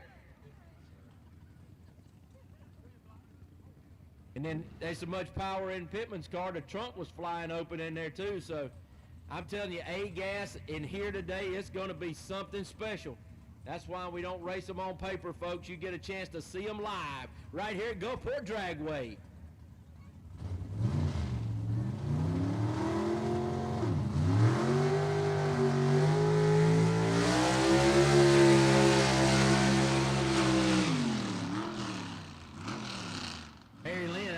South Carolina going to be up next. Barry Lynn, the number 7 qualifier after round number 1, is going to be over in the quick time performance right lane in his car called the Little Red Wagon, a 1965 Chevelle Chevy Chevelle 2-door wagon. Now that we call that the fastest grocery getter in the Southeast Gassers. And as far as that goes, the fastest grocery getter gasser around in this country. Scott Duggan's par race engine underneath the hood for him, 477 cubic inches, the cubic inches of choice for Barry Lynn. Lynn, a roofer by trade out of Greer, South Carolina.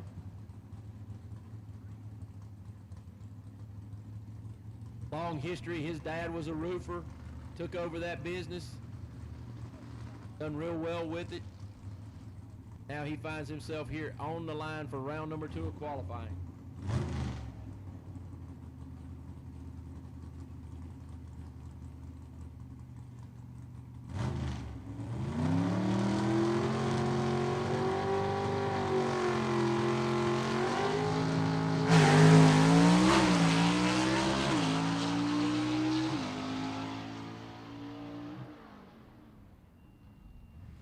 Barry Lynn shaves a foul off of his qualifying time from the first round.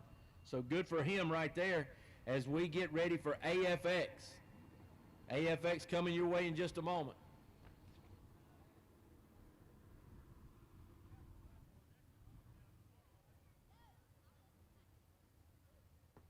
Folks, Summit's Racing Equipment's mission is to offer customers the parts that they want at a fair price, deliver them quickly, and provide the best service in the business.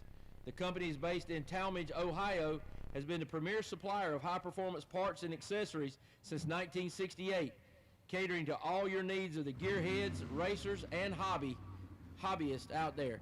So if you're looking for equipment for your car, truck, anything you got, check out summitracing.com.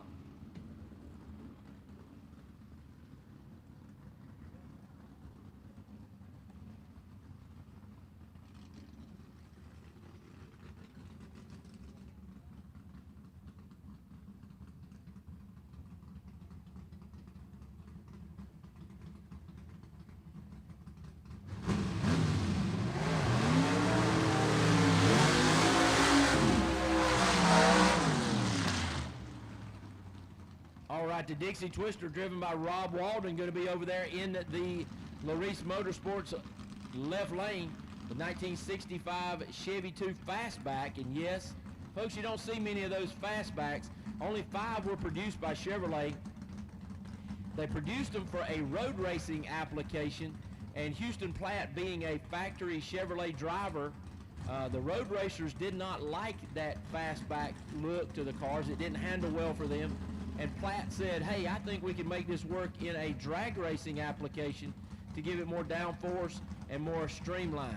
And there you find the Dixie Twister right there with the Fastback on it. He's going to go down the track alongside of Todd Wimberly right there in the Southern Comfort, that 64 Ford Falcon.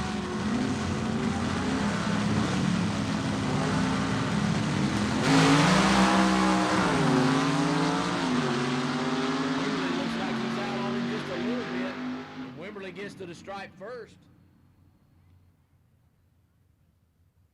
Run right there by both of those drivers.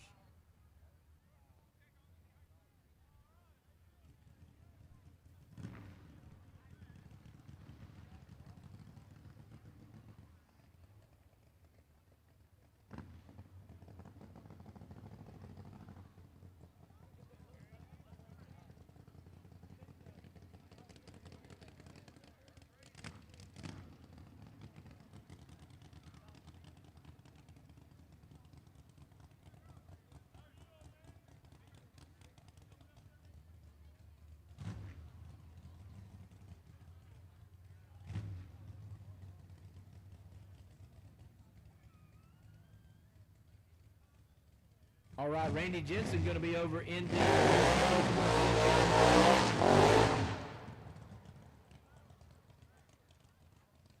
going to be in the Larice Motorsports Insurance left lane with that big Hemi underneath the hood right there. Methanol fuel, methanol injected right there, mechanically fuel injected on methanol. That thing makes a distinctive sound, does that Hemi.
All right, Alan Platt going to be up next here in the tribute car to his dad, the Georgia Shaker 3. Alan Platt, the son of Hubert Platt. Now, Houston, I told you, was a factory Chevy driver. Hubert was a factory Ford driver back in the day and had a little longer career than Houston did, as Houston took an early retirement. And so this car was recreated by Kelvin Cannon, one of the drivers of the loose cannon that you've seen in competition here today. Already he built the Dixie Twister and the Georgia Shaker at the request of Sonny Hall, who was a racer with us for many years, and God rest his soul, he's gone to heaven. And Sonny would not allow this to be done by Kelvin, and they wasn't going to go into this together without the blessings of the Platt family on both sides. And of course the Platt family gave their blessing, and when Sonny, finally went to see Jesus, these guys bought their dad's replica car that he had done so they could keep it out here and keep it in front of people.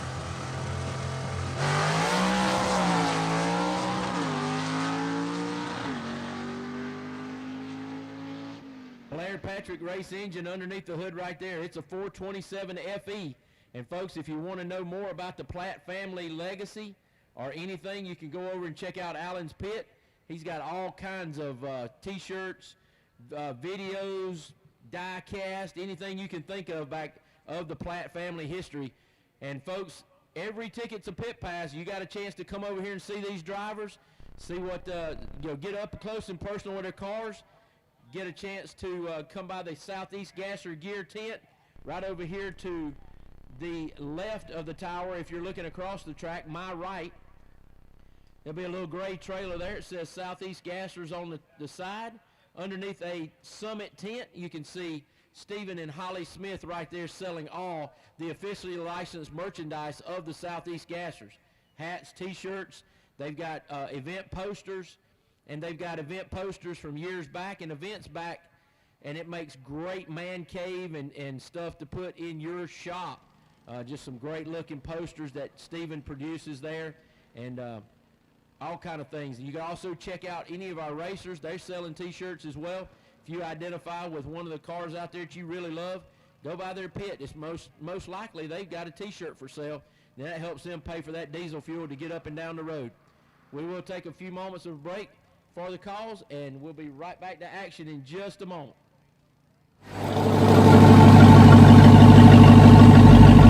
Here at Quick Time Performance, we give you what you need to put some attitude in your truck. Why settle for the same dull, boring commute that everyone else subscribes to? Life is too short to be stuck in a bland appliance every day. Grab a set of QuickTime electric cutouts and say goodbye to ordinary.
Ladies and gentlemen, Superstock and C-Gas need to be in the lanes now. Right now. I've called you once. Let's get it up here. Let's get ready so we can go racing.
Love the sound of a gasser banging through the gears as it makes a pass?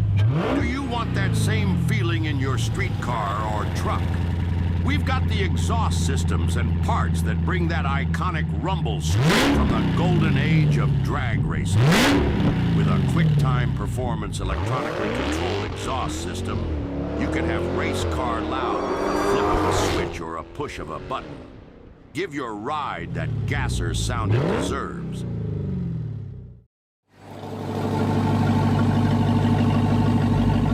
Here at QuickTime Performance, we give you what you need to put some attitude in your truck. Why settle for the same dull, boring commute that everyone else subscribes to?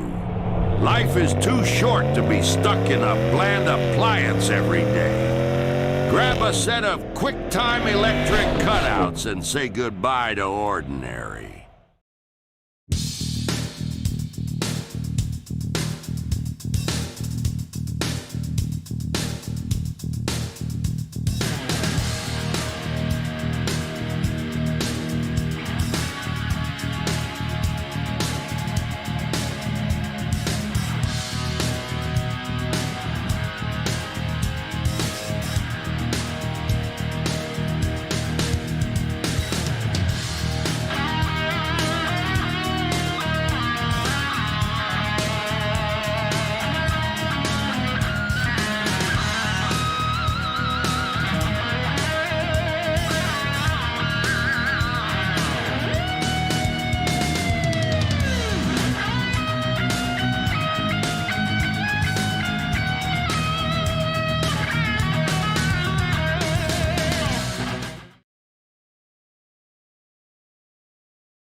Good afternoon.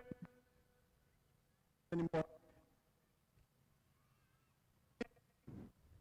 We're coming out here to see some of the greatest old school drag racing in the world.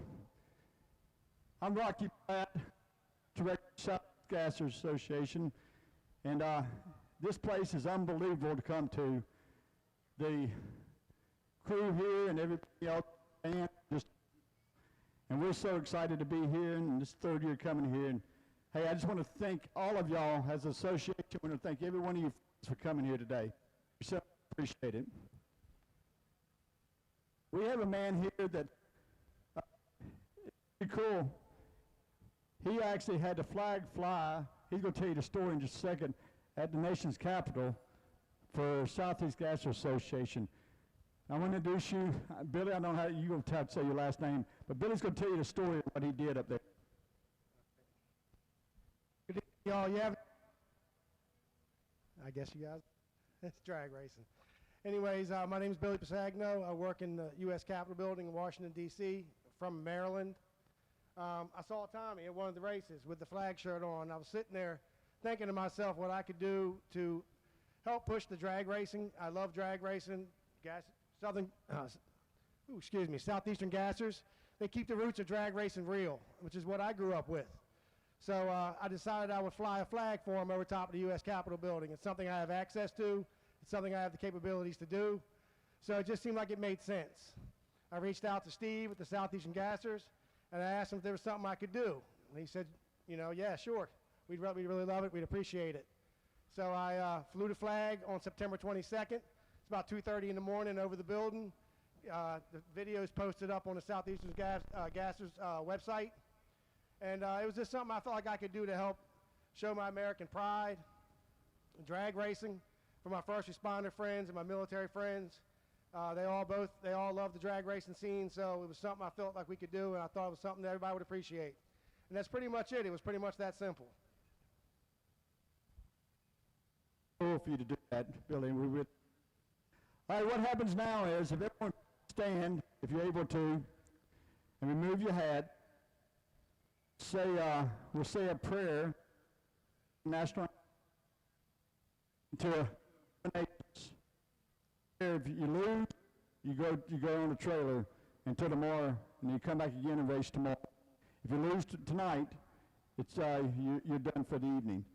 So this is what's pretty cool about this style of drag racing. It's 1967 style drag racing, and that's as you'll see, and you're gonna see a lot going on when it comes to eliminations. These guys don't back down on anything. You'll see them go from all over the track to win a race. So I hope y'all are enjoying it, and please.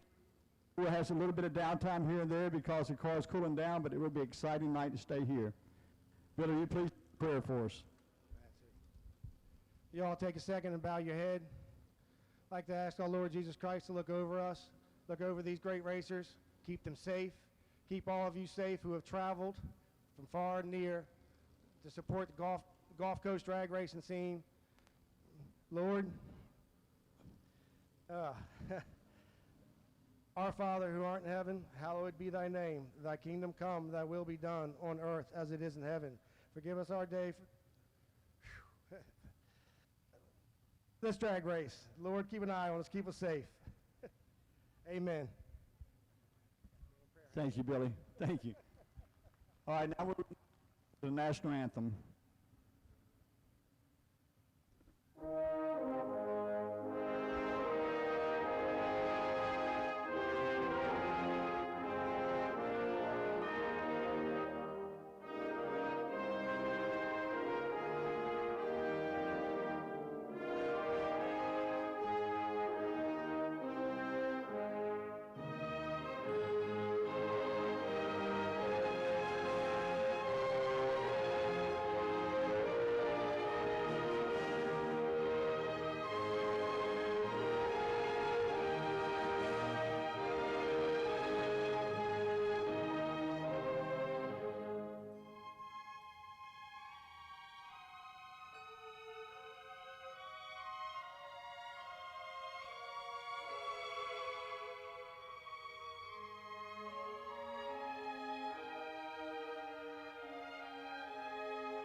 Hey, thank you, guys. Here we go. All right, let's go. Southeast Gassers, here we go. Gasser drag racing with the Southeast Gassers. Coming to you first in eliminations is going to be our super stock category.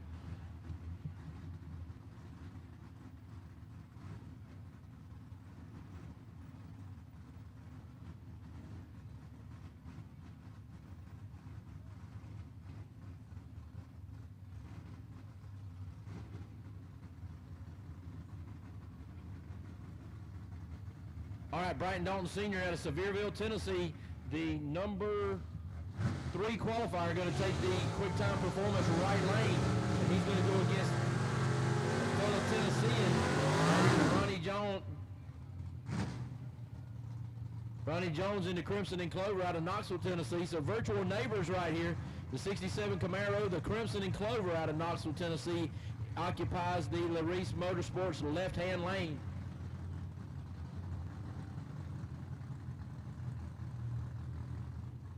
'63 Ford Falcon Futura of Dalton, again here in the quick time performance right lane. Robin Harris bringing up Dalton to the starting line. James being brought up by Christy Burchett.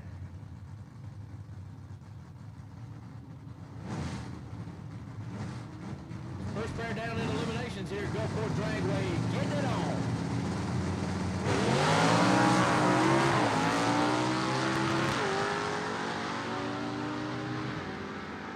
And the green light tells us that it is going to be Brian Dalton moving on to round number 2 here in Superstock. Brian Dalton, the number 2 qualifier, was able to get that 7-inch Mickey Thompson hooked up on the ground and get it down there first before Ronnie Jones could get there. So Jones being put on the trailer here early in round number 1 as he had a little bit of problem coming off the starting line.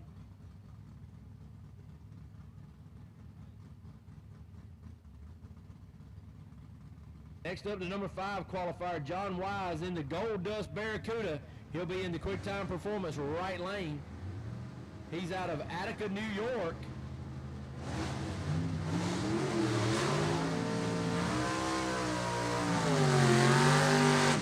He's going to take on the number 6 qualifier, Don Wilmot out of Decatur, Georgia. So number 5 and 6 right here, the Barracuda in the right lane. The Ford Mustang, the 66 Ford Mustang in the Larice Motorsports Insurance left lane. So got a little Ford Dodge battle right here. Got a little 5 versus 6 battle for the second pair out here in Superstock eliminations here today. Seagas, you should be in the lanes now. Seagas, you should already be in the lanes.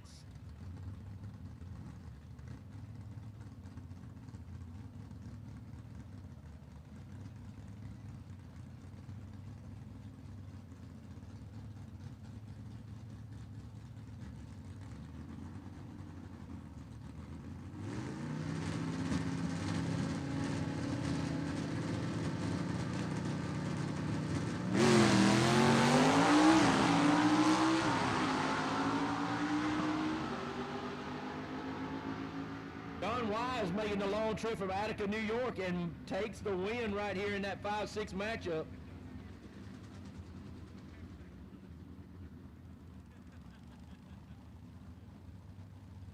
So John Wise takes the win right there as the second pair out. That was a good drag race. Also right here coming up going to be the number 4 qualifier, Rob Walden in the Strychnine. He'll be in the Larice Motorsports Insurance left lane in his 63 Biscayne.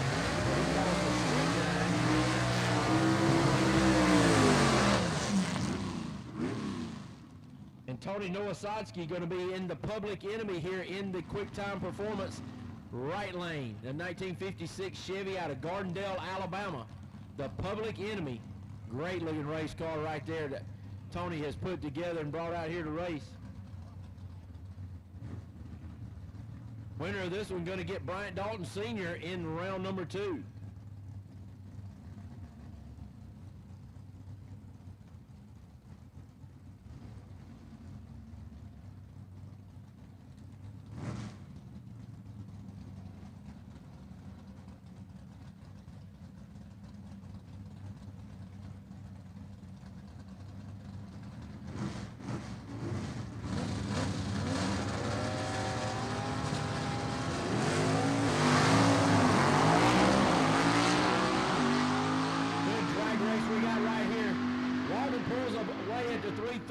and takes the win. So Rob Walden's going to move on in competition right here to take on Bryant Dalton Sr. in the round number 2.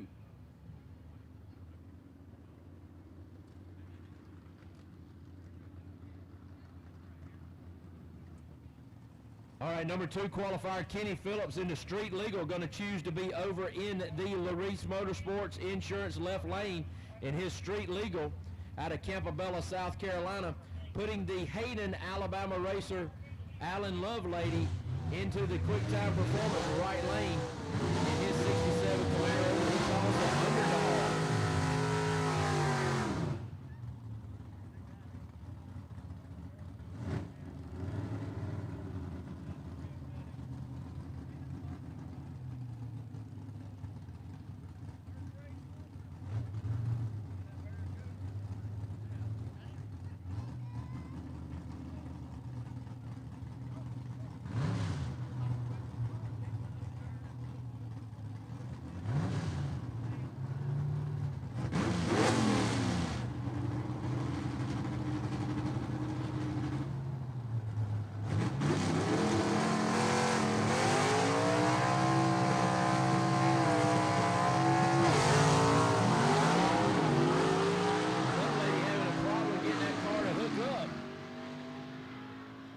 Kenny Phillips streaks away to victory in the street legal.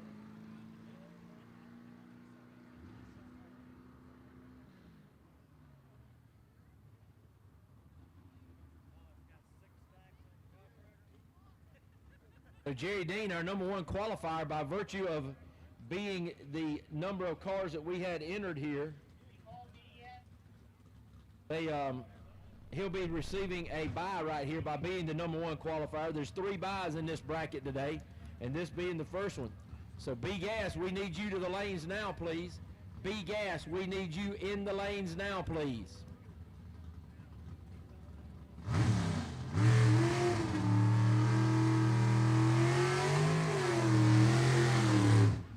So Jerry Dean, the last Rebel 2, the little Chevy 2 out of Lacey's Spring, Alabama. Jerry Dean has had a virtual stranglehold, as I've said before, on our Superstock category for almost 2 years now. Lost last year here on a red light, uncharacteristic red light, mind you, in that. Randy Kiefer was our winner here last year. Kiefer unable to make it. I think he's had a little bit of problems. I don't know if it's parts failure or just can't make it all the way down here. He's out of Tennessee. But Jerry Dean, just an incredible run he's been on with his crew chief Karen Mitchell, and they test extensively in this car, so that's why you see the performance being what it is in the last Rebel right here. B-Gas, you need to make your way to the lanes, please. B-Gas, you need to make your way to the lanes, please.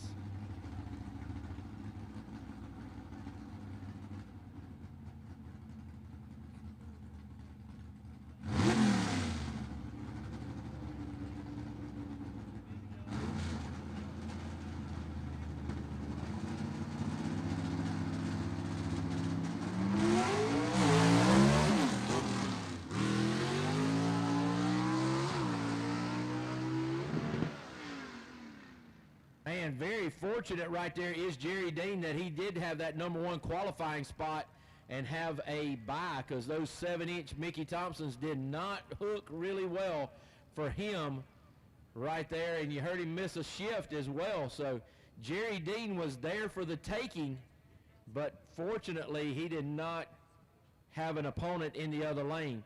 So that'll wrap up round number 1 of our Superstock category, and we'll move into our first gas class of the day, C gas. And remember, when you lose, you load it. That's the way it is here in the Southeast Gassers. You lose, you load it, because there are no buybacks, there are no participation trophies.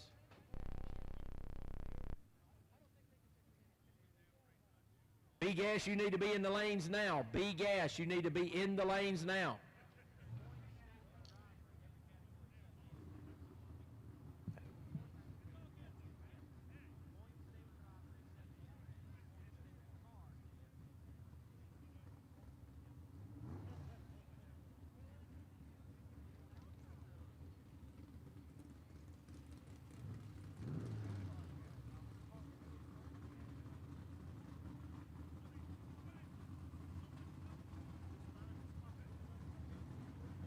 All right, number 5 qualifier, Heath Adams, is going to take the quick time performance right lane in his 53 Chevy called the Rusty Bullet.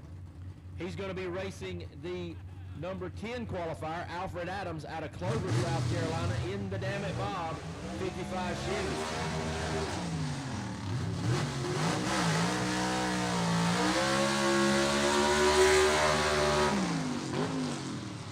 Heath Adams out of Greenville, South Carolina. Both of these drivers employing the power of Gene Fulton from Fulton Race Engines underneath the hood here today.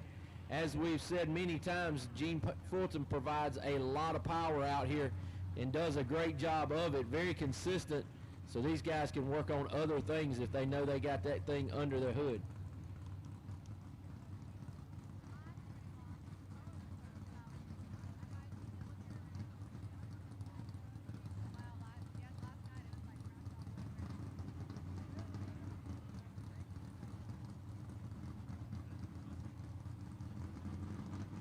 Well, Alfred Adams in the Damn It Bob, going to be over in the Larice Motorsports Insurance left lane, and in the quick time performance lane once again, Heath Adams. He's in that 53 Chevy, put it in the number 5 spot after round number 2 of qualifying.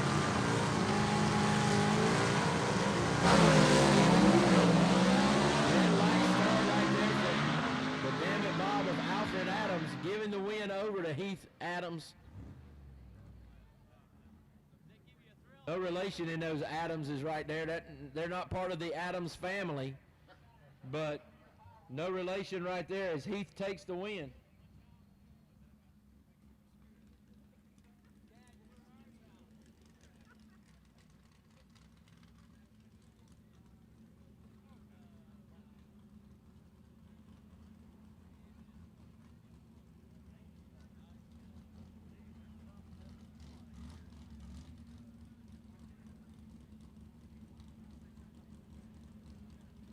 Ernie Smith going to have a competition single right here by virtue of Riley Castle's car, being able to compete in her car, the quick draw.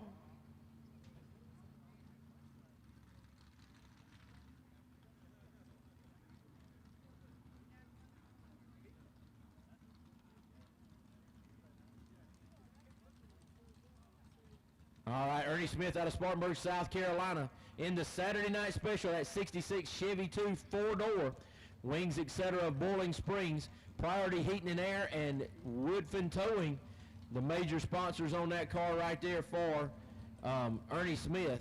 Ernie Smith, a man who survives on sponsorship to get here and up and down the road. He's got that Todd Hertel power underneath the hood for him. And in the hunt this year for a top 3 in our point standings. Ernie Smith has had a great year, celebrated 100 consecutive races with the Southeast Gassers. And folks, we race about 10, 11 times a year, so that's almost 10 years of consecutively not missing a race.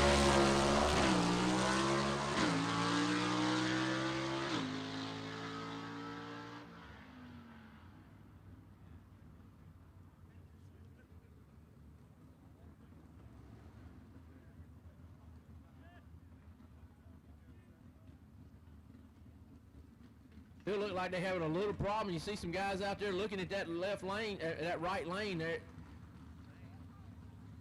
Namely, Ken Rainwater, the man leading the points right now, and got his crew chief Teddy out there. They're looking hard at that lane, trying to make sure which one they're going to take as they are trying to win a championship this year.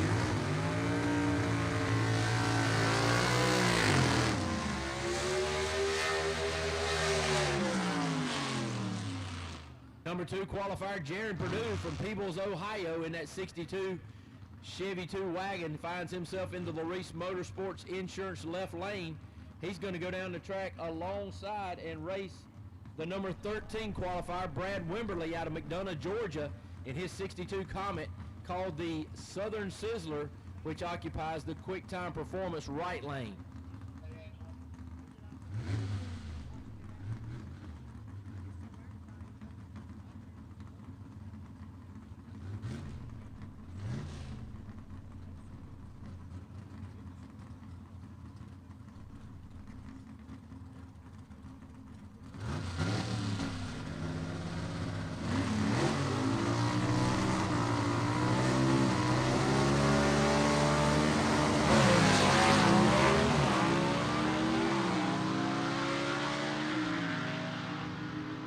I stayed silent on the speaker right there on the mic so I could let you guys hear that 10,500 RPM launch right there.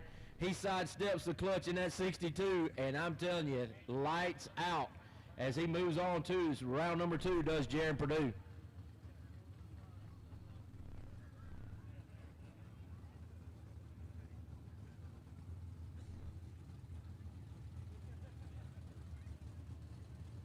Fourth pair out, the number 1 qualifier, Todd Oden out of Birmingham, Alabama, in the 58 Del Rey. He's going to be in the quick time performance right lane. He's going to be racing Rick Taylor in the 59 Corvette, still another Maverick. Beautiful race car right there. Taylor going to be over in the Larice Motorsports Insurance left-hand lane.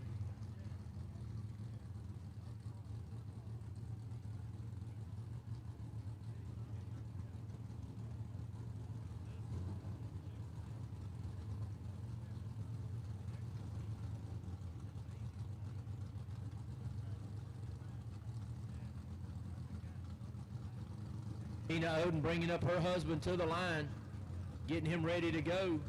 Joey Reed, crew chief of the Double X, behind the right rear of that car.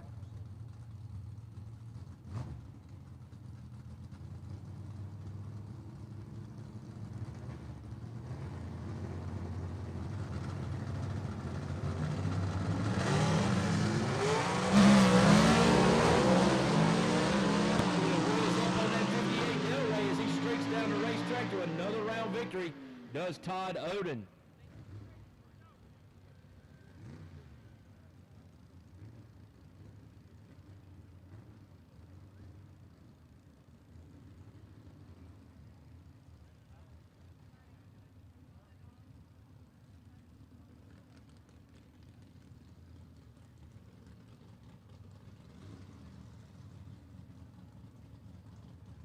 All right, next pair up going to be Tim Hall in the Scalded Dog Rambler over there in the Larice Motorsports Insurance left lane. He's out of Abbeville, South Carolina, a 2-time world champion in our CGAS category.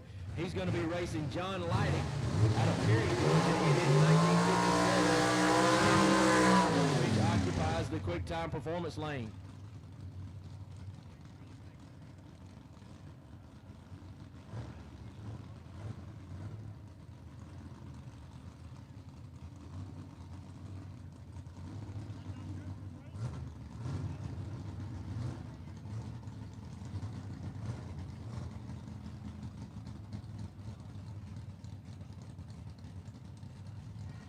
Christy Burchett going to bring up John Leidig to the line. Lexus Phillips bringing up the Scalded Dog Rambler of Tim Hall. All the number 3 qualifier here today.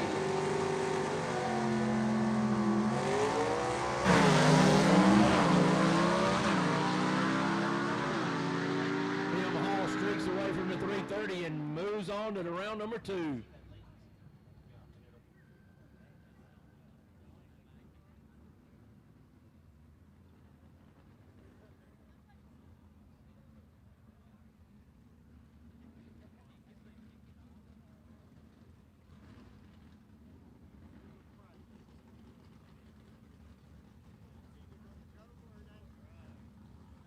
Number 7 qualifier Larry Cummins going to be taking on number 7 qualifier Billy Wilson going to be taking on the number 8 qualifier in Larry Cummins in the Jumping Jack Flash in the next pair out.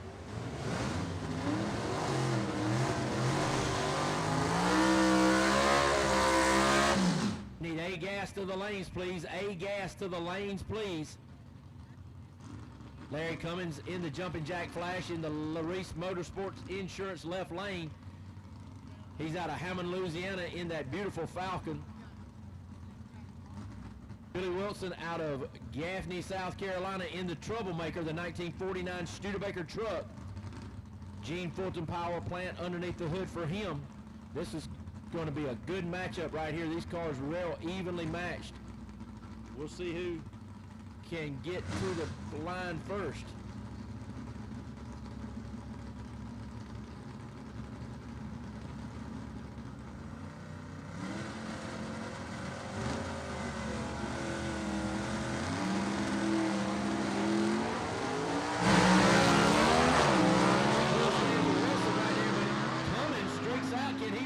the distance. Yes, Billy Wilson makes the distance up on Larry Cummins and puts Larry Cummins on the trailer here in first round. What a good drag race that was. That was a good drag race right there, folks. Cummins had him off the line, but Bill Wilson with the big wheel stand, he comes back and drives around him on the big end to take the win.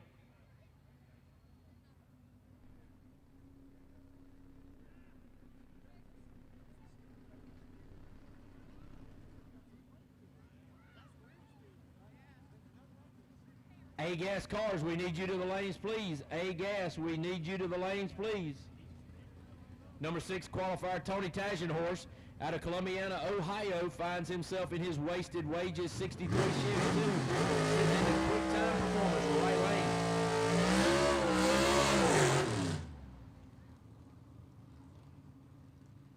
Don't see Dusty Baker coming around the corner in the Buckeye Bullet just yet, so it could be a competition single for Tagenhorst.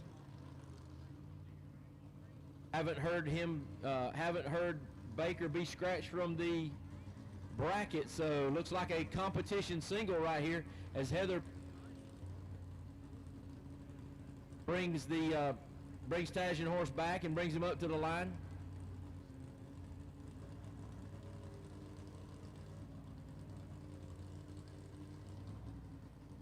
Heather Peak bringing him up to the lights right here as he gets ready to make a competition single run. He'll be getting 10 all in the second round.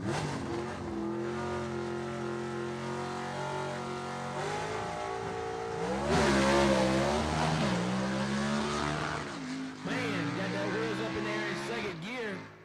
Has to bring it off that center line and bring it back in, but man, what a wild ride that was right there for Tony Tagenhorst as he gets ready to take on a two-time world champion in Tim Hall coming up in the next round. And that, folks, that'll be a good matchup because Tagenhorst has really improved his performance. I don't know if it's the Ross Race engine or something else he did to his car, but he has really got a hot rod now, and one that he'll have to be reckoned with here today as this bracket plays out. We'll move into B-Gas next. These cars weigh 8 pounds per cubic inch.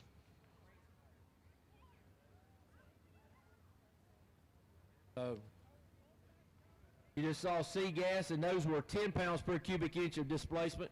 Everything is weight per cubic inch here in the Southeast Gassers.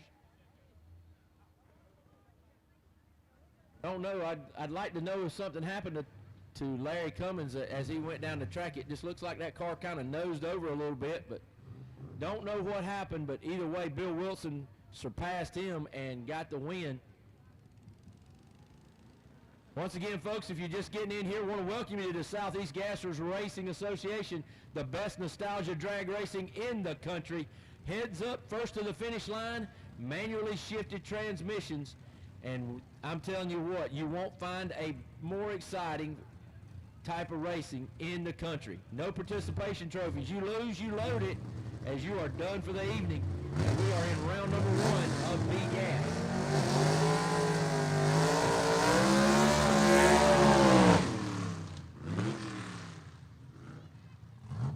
First pair out is going to be the 5-6 qualifier, the number 5 qualifier here, Wayne Swafford out of Fingerville, South Carolina, in the Chevy 2 that is in the right lane. That is the quick time performance lane. Gene Fulton power plant underneath the hood for Swafford in the car that he calls Leroy. Car built by Billy Wilson and tuned by Brian Harris Race Cars. Robin Harris out front bringing him back. Kelvin Cannon out of Elizabethton, Tennessee, going to be his opponent, the number 6 qualifier. Christy Burchett bringing up Kelvin Cannon into 33 panel van that he calls the Loose Cannon up to the line right now. Really seen a performance gain in the Loose Cannon this year as that car has really started to step it up. That panel van.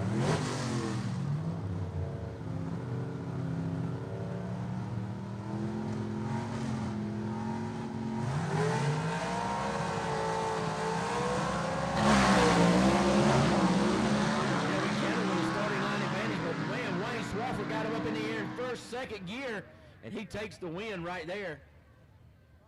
So Swofford with a pretty clean run, other than the wheels up in the air so much and bucking him around. But, man, that was a good run right there for Wayne Swofford.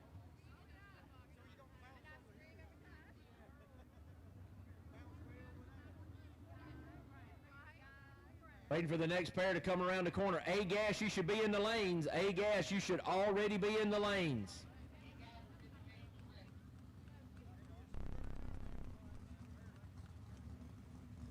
All right, number 4 qualifier, Mike Blackwell, going to be in the quick time performance right lane in his 1955 Thunderstruck Thunderbird out of Campobello, South Carolina.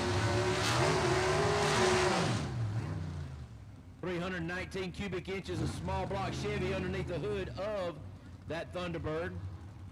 He's going to be taking on the Elizabeth, Arkansas racer Mark Jones in the 37 Chevy, the Mini Quick 3. It's got a 374 cubic inch one-way technology motor underneath the hood for him. Blackwell just having some problems with a burnout. I don't think he got enough water on those wheels, on those tires, as he rolled through there. That's a tough break right there. I hope it doesn't hurt his performance.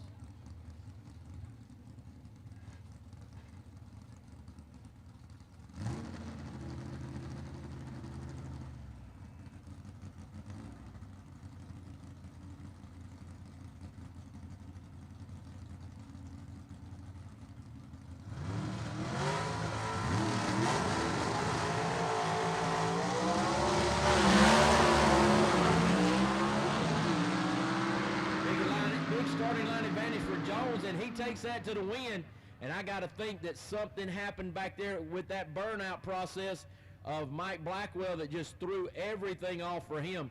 That car is a good car, but hey, got to give it to Mark Jones. He was ready, willing, and he took it. Another reason right there that we don't run them on paper.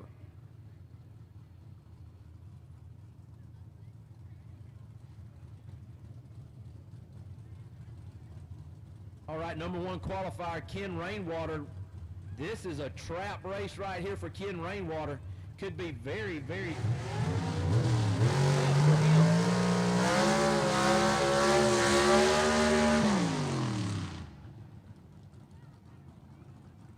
Ken Rainwater, number 1 qualifier in the Renegade in the quick time performance right lane. Taking on Michael Oden, the defending champion of this race from last year, in the 62 Chevy 2 out of Birmingham, Alabama. These guys, virtual neighbors, traveling partners. Now they find themselves racing each other in first round. Michael Oden had a difficult time getting the car down the racetrack in qualifying. Thus, he's the number 10 and last qualifier of the day here in B-Gas. But if Michael Oden turns off and rips off a good run right here, he could very easily take that one-way technology power and put Ken Rainwater on the trailer here in first round. You got to think Ted McKee, who's sitting back here 15 points back of the points championship, is definitely wanting that to happen.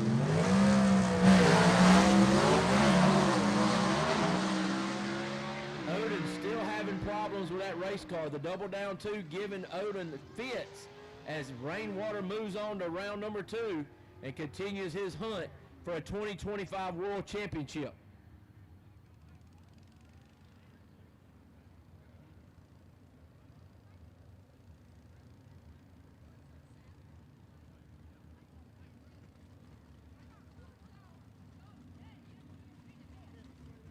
Fourth pair out, got a couple of Tennessee runners in here. The Winchester, Tennessee racer Greg Adams in the Hillbilly Hoodlums, going to be in the Larice Motorsports Insurance left lane in his Falcon. And in the right lane is going to be the Sparta, Tennessee racer Charlie Lee.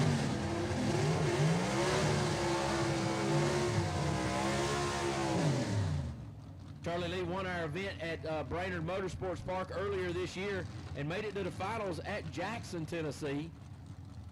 One of our races that just came up a few races back. So that car has been running really well. Greg Adams trying to get back into the swing of things after missing a few races due to some family issues that he had to take care of. There, the fourth pair out. Charlie Lee, the number 3 qualifier. Greg Adams, the number 8 qualifier, as they sit before you right now.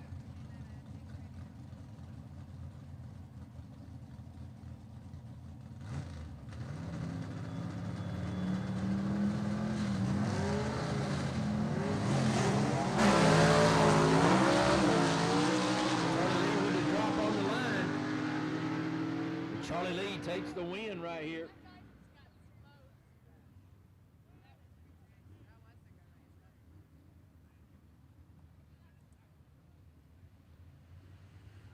For the 5th and final pair out, going to feed the number 2 qualifier, Ted McKee in the Rocky Top Missile.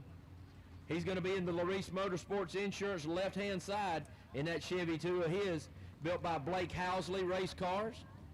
Gene Fulton Power Plant underneath the hood for him. He's going to be taking on John McLaughlin out of Alabama in that 48 Willis called the Disorderly Conduct. McLaughlin in the 5th place in our points so far this year. Having some trouble this weekend with this car. Don't know if he's got it worked out right now or not as he gets the first round of elimination.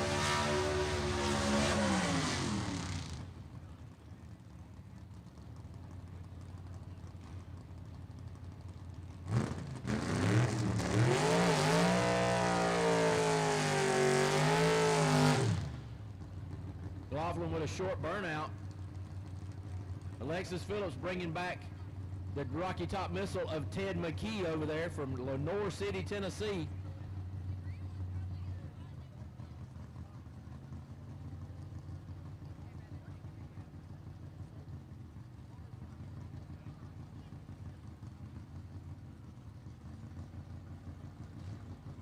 McKee taking his time getting up to the line. You know, he's got a lot of things going through his head as he tries to keep up with Ken Rainwater, who's already moved to the 2nd round here today, as he is 15 points behind before the day started in our points category. As he, if he intends to shave any off of that, he's got to keep up right now and get the 2nd round just to stay 15 points behind. A lot of drama unfolding here in our points championship races in A and B gas.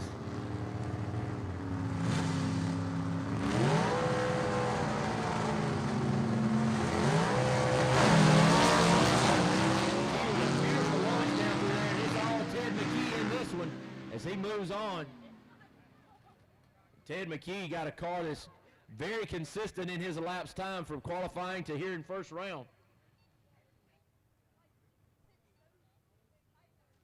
But Ted McKee going to take on Wayne Swafford in the next round.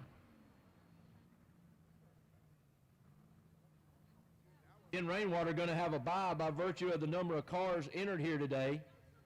Charlie Lee going to be taking on Mark Jones in the other pair. We will get ready to move to A gas, the quickest cars on the property here. 6 pounds per cubic inch if you're just joining us. Got a lot of people still coming in the gates. So I must reiterate, 6 pounds per cubic inch is our A gas weight to cubic inch mark.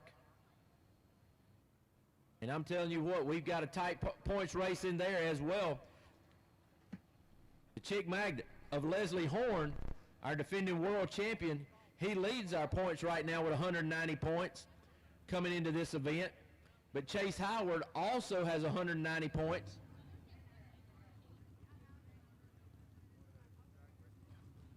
We need H gas to the lanes, please. Larry Noel, H gas to the lanes, please.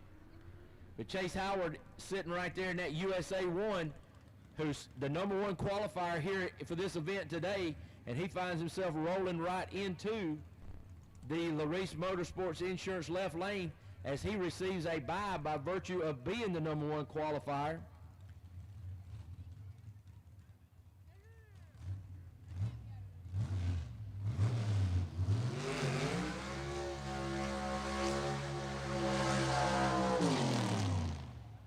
The 67 Chevelle Super Sport of Chase Howard out of Greer, South Carolina. Once again in that left lane, the Larice Motorsports Insurance left lane. His brother Trent gonna bring him back as he always does, getting him in his tracks. Real family affair there for the Howards. His dad Tim the owner of the car, stands behind there with longtime friend and 6-time pro modified world champion Scotty Cannon doing the tuning on that chassis and giving input as well.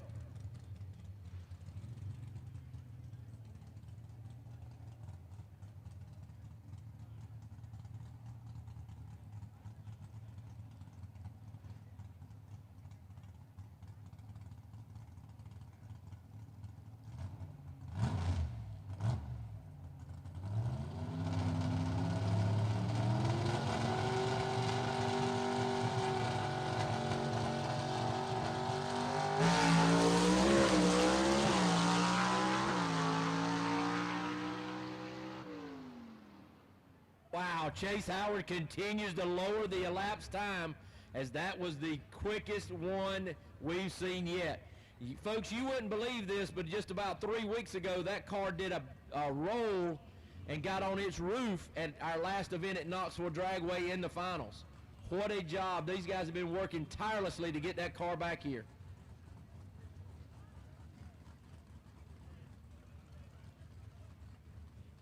All right, number 8 qualifier here, Dean Jonas in the Agent Orange, sits in the Larice Motorsports Insurance left lane in his 66 Chevy 2. He's going to be taking on the number 3 qualifier in Leslie Horn, the Chick Magnet, who is in the Quick Time Performance right lane.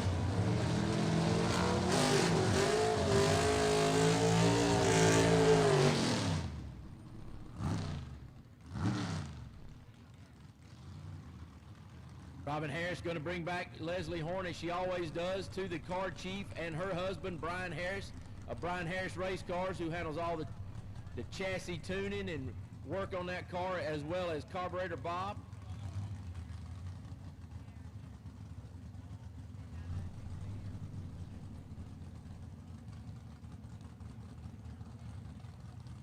Colette Jones over there, I can't remember Colette's last name, Dean's girlfriend. She brings him up to the line right there in the left lane. Just the slightest hiccup by Leslie Horn, Dean Jonas could take him out right here. So got to be on his game if he expects to stay in the hunt for this points championship, does Leslie Horn.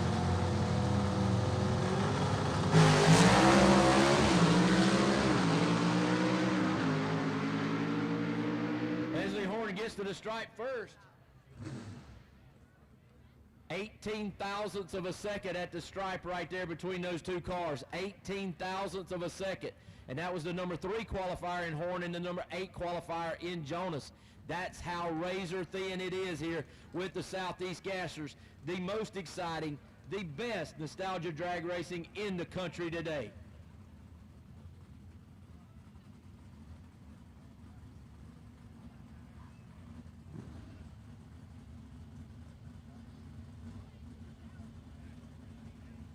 All right, next pair up. Number 6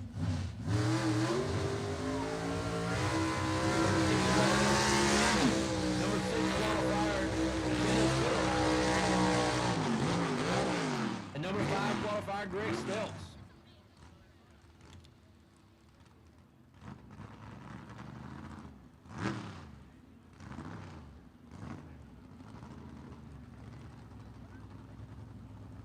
Kenneth Phillips here in the 58 Corvette that sits in the Quick Time Performance right lane. The Silver Streak 2, 358 cubic inches of Gene Fulton small block Chevy underneath the hood for him. Greg Stelz out of Wapaka, Wisconsin in the 57 Pontiac, the Joker in the Greg Speed Shop house-built motor, 477 cubic inches for Stelz.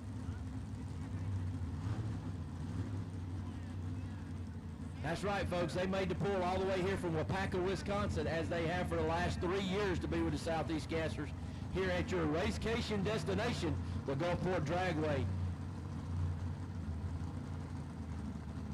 Kenneth Phillips, a former world champion in our A-gas category, and probably 19 or 20 wins he has that I know of in Southeast Gasser racing. Breaks loose out there about the 330 mark, and Greg Stelz takes the win That is a big win right there for Greg Stelz and his crew as they've been working tirelessly to get that car better. Looks like out there about the 330 mark, Kenneth Phillips had a little break in traction or spun a gear or something. So he is on the trailer for today's race. He'll have to fix it, work on it, and get ready for tomorrow's race. That'll be right here at 2 o'clock tomorrow.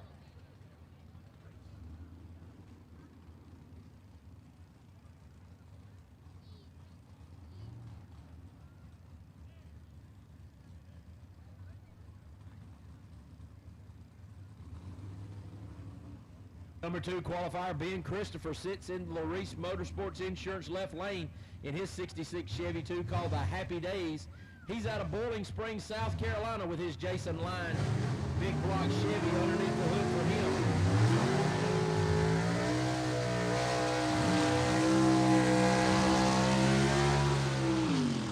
Another big block Chevy sits on the other side, 477 cubic inches of Scott Duggan's Par Race engine underneath the hood for Barry Lynn in his 65 Chevelle two-door wagon.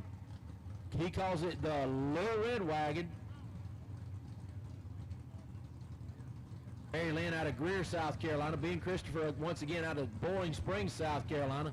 Only separated by about 10 miles, maybe 12, as the crow flies. Christopher, the number 2 qualifier here today. Barry Lynn, the number 9 qualifier.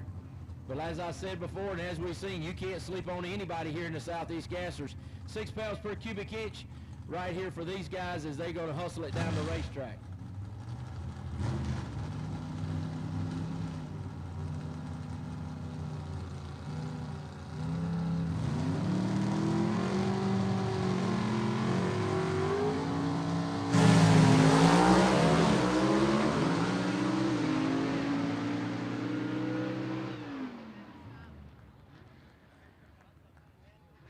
Barry Lynn taking the win right there. That is a big upset. Barry Lynn, the number 9 qualifier, took out the number 2 qualifier, Ben Christopher, right there. Don't know if something happened to Christopher down the racetrack, but I know Barry Lynn was ready when that light turned green. And that's just like I said, folks, that's why we don't race them on paper. That's why we don't turn on the scoreboards, because nothing of that matters except that win light. Whoever gets the win light is moving on. If you don't get the win light, unfortunately, you're loading your car for the night. And that is a guy who has won a race already this year, and one of the fastest cars out here in Big Christopher.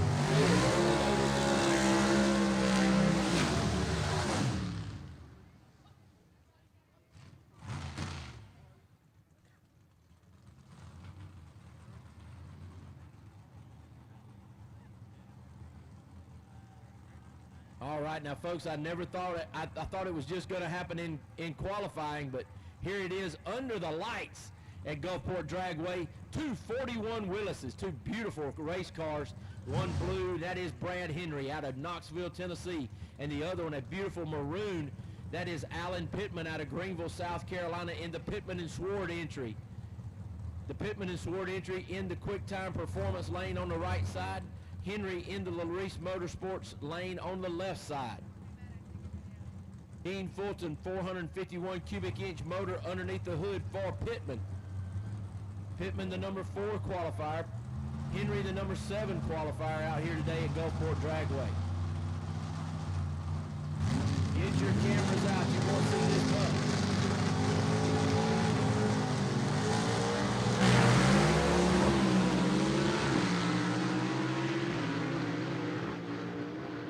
Alan Pittman takes the win right there. That is a round win for Alan Pittman, and congratulations to those guys as they've been really working hard on the chassis, getting that car down the racetrack, and it's paying off for them. They're going to get paid off by facing the Chick Magnet in round number 2.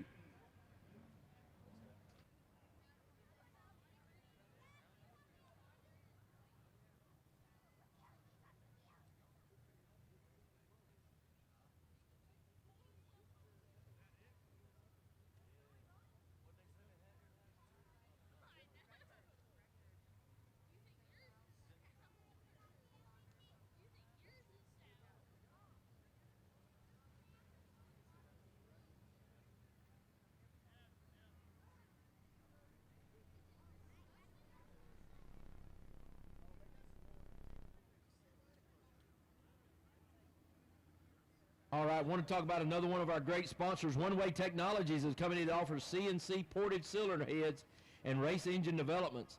It was formed in early 2016 with the combination of Jones Engineering and Weldtech. Jeff Jones of Jones Engineering and Chris Grace of Weldtech merged their individual businesses to combine their talents of cylinder head development and CNC porting of cylinder heads. In this partnership, One Way Technologies is recognized as a leader in CNC ported cylinder heads and race engine development. Their products are shipped all around the world and for many different applications, from drag racing to circle track racing, both asphalt and dirt, truck and tractor pulling, as well as offshore and land speed and record attempts. One Way Technologies welcomes the challenge of preparing your cylinder heads for race engines at anybody's request. Contact One Way Technologies for all your high-end performance engine and cylinder head needs. You can reach One Way Technologies on social media of Facebook and Instagram, or oneway-tech.com. That is the number 1 way-tech.com.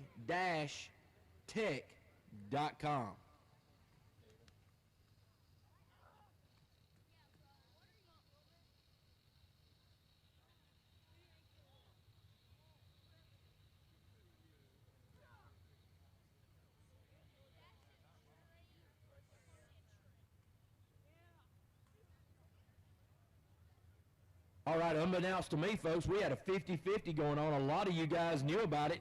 They collected $1,840, and the winner tonight is going to receive $920. If I'd have known about this, I'd have got in on this.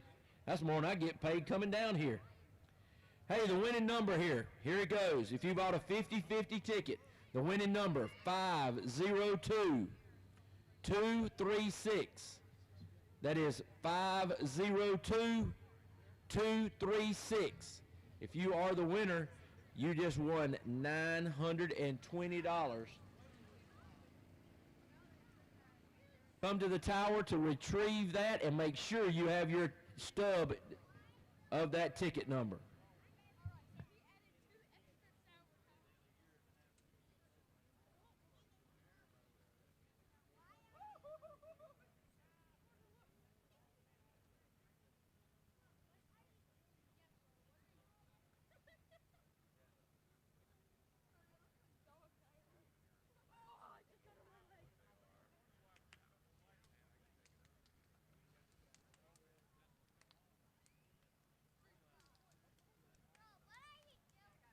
All right, folks, we have a new class that is trying to develop and has several cars in it. We got 6 or 7 cars that race in this series in this category. It's called H-Gas. But for some reason, several of those people were not able to make it down to Gulfport, Mississippi. But we have one car that was able to make it, and for that effort, he is going to receive points and things of that nature. And this is going to be his qualifying round number 1. And that man is Larry Noel out of Aiken, South Carolina, in a 1948 Anglia that he calls the Crazy Pony. Beautiful, beautiful race car. And you'll notice when you hear that car, it is a different motor combination.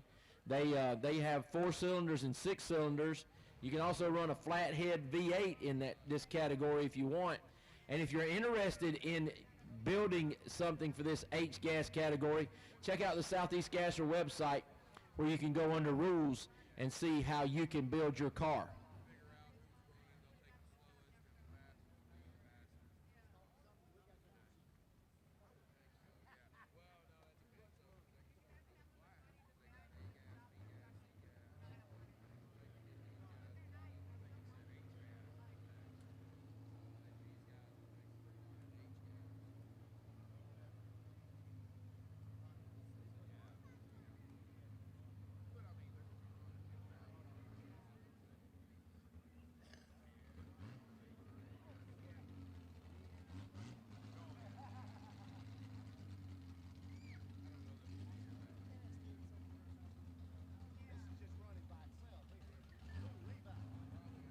All right, there it is, Larry Noel in the Crazy Pony.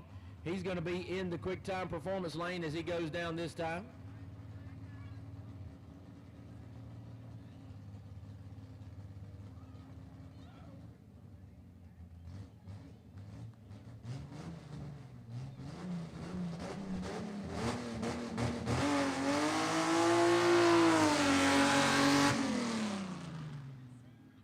don't know what power combination he has underneath the hood here. I don't know if it's a 6 or a 4, just because I hadn't let him. He hadn't let me know that. But beautiful race car, folks. If you're here, make sure every ticket's a pit pass. When it's safe to cross the racetrack and track personnel let you do that, you can get over here and see our drivers. Come over and get you some officially licensed merchandise from the Southeast Gasser Gear tent, where you can get all the officially licensed merchandise and the cool posters for all the race events we've had this year, as well as the one here today and tomorrow. We'll be racing here tomorrow, folks. A full card of racing, just like you're seeing now, will be here tomorrow starting at 2 p.m.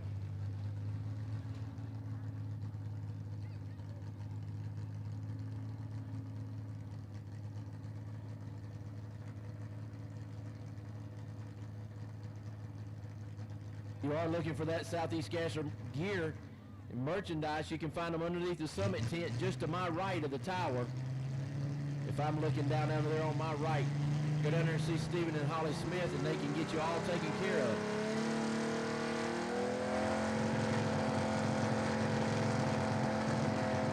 How to get into the stage there, Larry?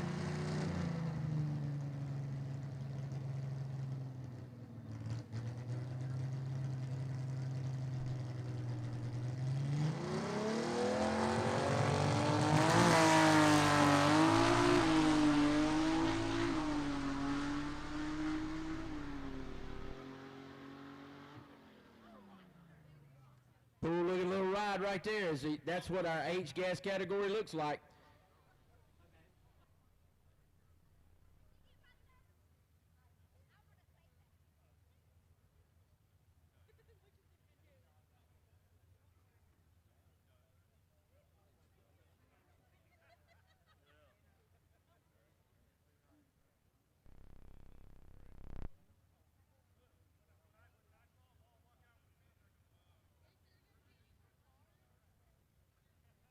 All right, if you're joining us online here with our YouTube live, you can know we're going to go to some footage from our Brainerd race as we take a little moment to talk to Tommy down there on the starting line. But if you are in our online community, let us know where you're looking at us from, where you're seeing the live feed from, as we take you to some highlights from our Brainerd race.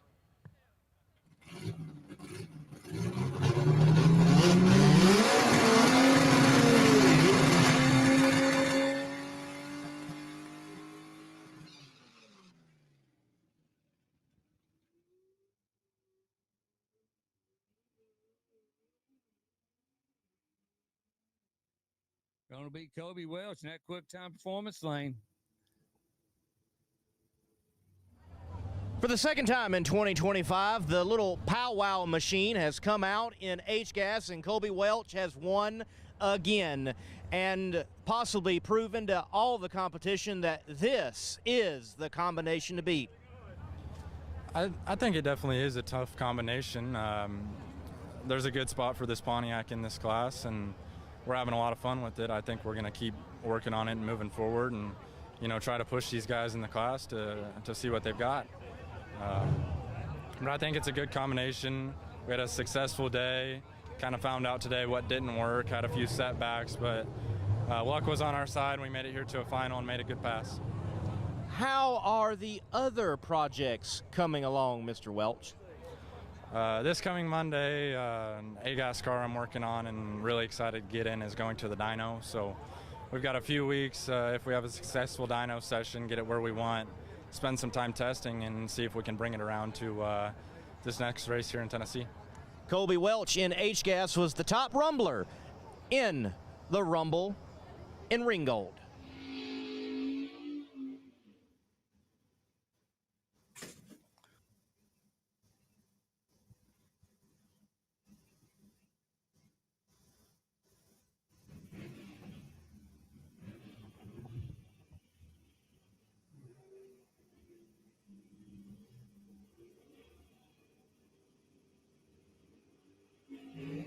Wimberley goes red, and Ferguson goes to first win. She is going to present to Todd Wimberley the trophy. Todd Wimberly is waiting to crack open a bottle of Southern Comfort because Southern Comfort has got another win in AFX. That's 3 wins on the season. You 2 doing the driving duties, 1 for Daniel Haynes' car. The hot rod is right. We are rolling, yes sir. We worked on it some more today. This was a little unconventional way to get a win today, but we rolled through the field and we got it done, and I'm proud of the team. We got a lot of family here today, so this is a special win.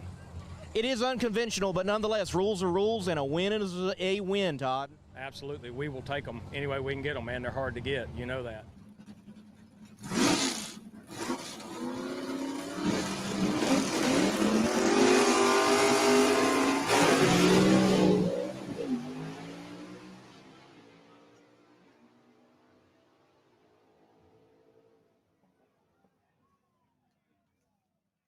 Rob Walden picking up the win. He's going to collect the bounty.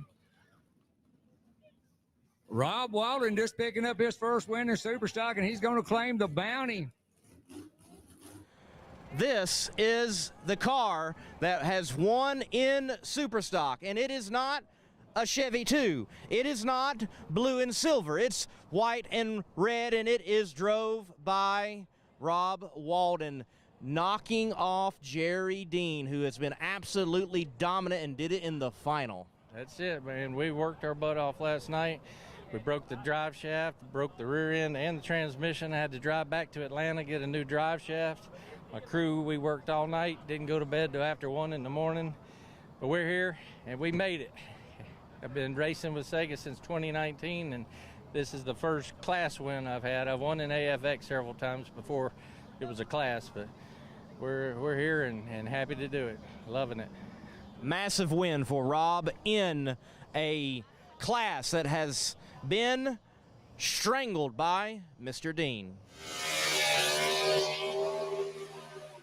Never had a win. Rob Walden just picked up his first win in Superstock, and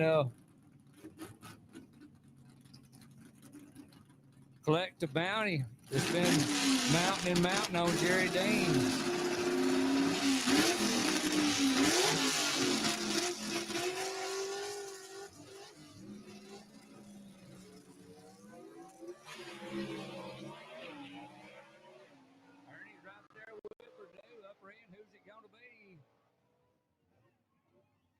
Jaron Purdue finally got the monkey off his back there.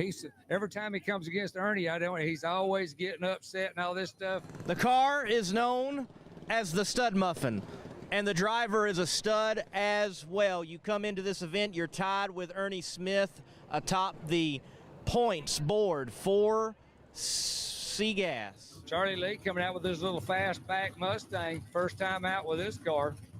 And here he goes into the finals against Ken Rainwater. Rainwater has been a world champion. I think in 22 he was the BGAS world champion. He won our last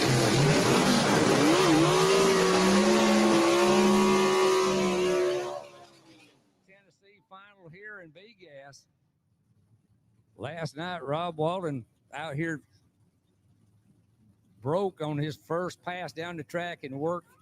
Sent back to Atlanta, picked up parts, and he worked all night and all morning long to get that, and he picks up his first win in Superstock. So big win there. Like I said, we saw a lot of upsets today. Charlie Lee for the first time out with this little fastback Mustang going to the finals against Ken Rainwater.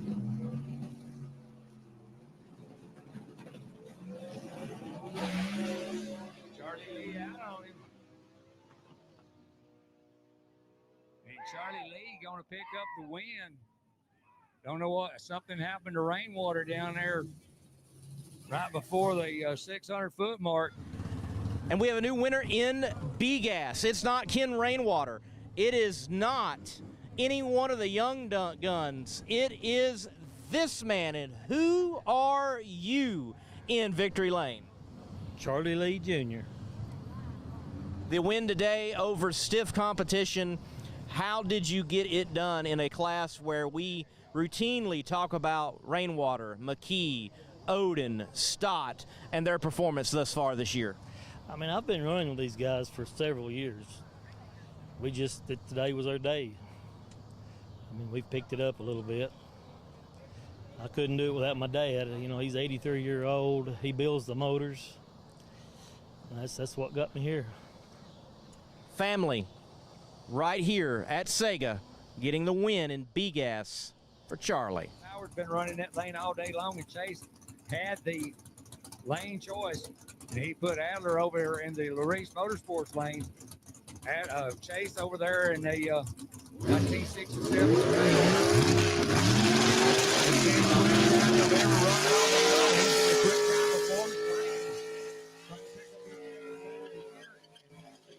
Probably take over the point lead. Join us over there in the Mortgage Options Winner's Circle. We'll be passing out the Molly Motorsports and Superior Performance Transmission trophies to all of our winners this afternoon here at Brainerd Motorsport Park. The Rumble and Rain Go brought to you by Harbin Mechanical Services. David Harbin and his wife join us. They are here today. Appreciate all of y'all for being here. All of y'all folks have been joining us on live feed. Hope you've enjoyed the race, and hope you'll be joining us live at one of our events coming up at Jackson, Tennessee at the 23rd, and then we'll move to Knoxville and then to Gulfport, Mississippi in October. And our final race, the 1st of November, up at Shadyside Dragway in Shelby, South Carolina, North Carolina, South Carolina, wherever it is. Join us.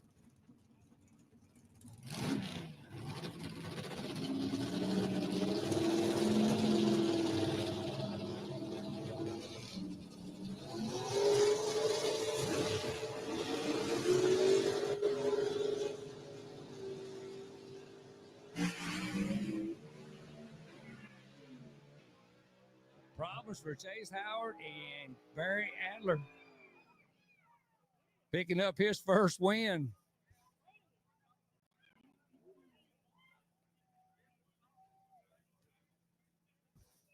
So the Iron Eagle for Barry Adler with the unique headgear. Dude, so much hard work you have put into this hot rod early in this season, and here it is, race 4, middle of 2025, and it has paid off. You are a winner in arguably the toughest category in the Southeast Gassers Association. Yeah, it's thrown in with the big fish, told if I want to come to play, I got to go A-gas. This is like a family thing. I got my wife, Jessie, she's backup girl. My middle son, Jack, he's the crew chief. My oldest is not here today, Tyler. He's got Army training, and one of my guys, Mike. My heart rate has not dropped at all. This is just amazing. I know, and of course, Leslie's not going to hear the end of this one. Yeah, certainly no plastic, bird here for sure. No, it was a iron competition going out there and defeating everyone. Also, you're a supporter of the Southeast Gassers Association, not just in driving, but with your marketing dollars. Why is that? Why is SEGA worth supporting? I'm a drag racer. I used to race a couple years ago with my Camaro. I wanted to get back into it. Drag racing has always been a part of me. I like what SEGA is doing. It's grassroots. It's a family event. It's not NHRA. These are cars that you can kind of relate to. The fans being out here, the girls dressing the way they dress. This is just raw fun. It's just, that's the reason why I'm into it, I want to play, play at the sandbox. Well, he's no longer just playing. He's playing as a winner in the Southeast Gassers Association. That's Barry Adler in the Iron Eagle. Caw-caw! All right, folks, we're glad to have you back here. Round number 2 getting ready to come your way here from the Gulfport Dragway, your racecation destination. And if you're out there on our live feed on the YouTube, we appreciate you letting us know where you call and where you're at. Keep the comments coming, because I promise you I'm looking at them. Any questions, make sure you hit those on there as well. I'll try to answer those on the mic for you. Still seeing cars come in here tonight, and we're at round 2 of eliminations. We thank you each and every one for taking your time to be out here with us tonight at Gulfport Dragway to show you the greatest drag racing, nostalgia drag racing that there is in the country today, and that is the Southeast Gassers. You've seen cars get them up in the air over 2 feet in first and second gear, streaking down the racetrack to world record times. You just would not understand the abilities of these drivers. They are definitely not a bunch of button pushers, as we like to say. They are not button pushers at all. They're working the foot feet, they're working the gear stick, and they're driving the heck out of these cars. As we get ready to go into Super Stock round number 2, there's Kenny Phillips in the street legal.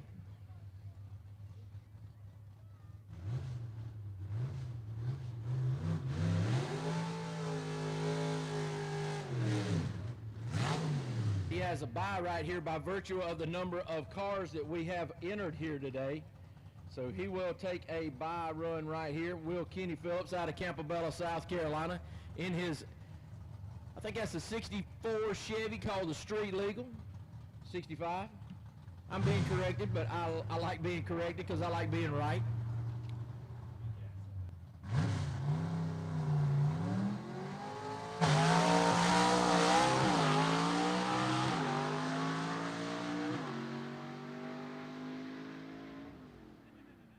B gas, we need you to the lanes, please. B gas, we need you to the lanes. Viewer Randy Johnson, I don't know how wide the racetrack is, but I know it can be raced all the way out to a quarter mile. We only race an eighth mile here in the Southeast Gassers, so that's why you see us click it off and a lot of racetrack left to shut down. Number 4 qualifier, Rob Walden, is going to be in the Reese Motorsports Insurance left lane. The number 2 qualifier, the number 4 qualifier, Walden. The number 3 qualifier, Bryant Dalton, will be in the Quick Time Performance right lane. So a 3-4 matchup right here in the second round.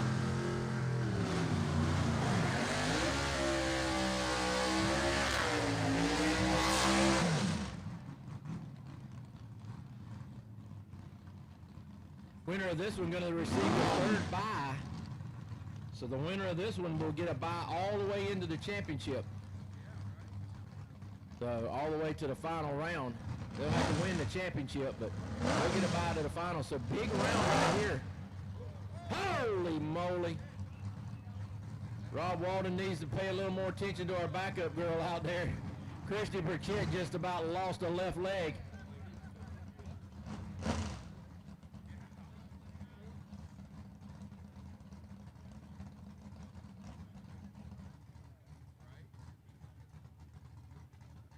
I don't know if he might have been trying to lurch that car forward to get it so it'd go into reverse. I don't see him backing up. That could spell trouble right here as he's trying to push him back and to see if he's got forward gear, and he can still compete here today.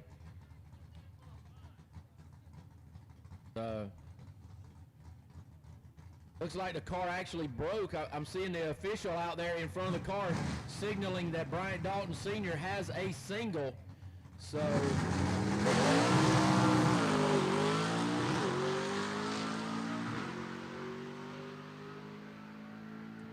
good news for Bryant Dalton. Unfortunate news right there for Rob Walden, as that car's really been picking up and running mean, that Strychnine car, the 63 Biscayne.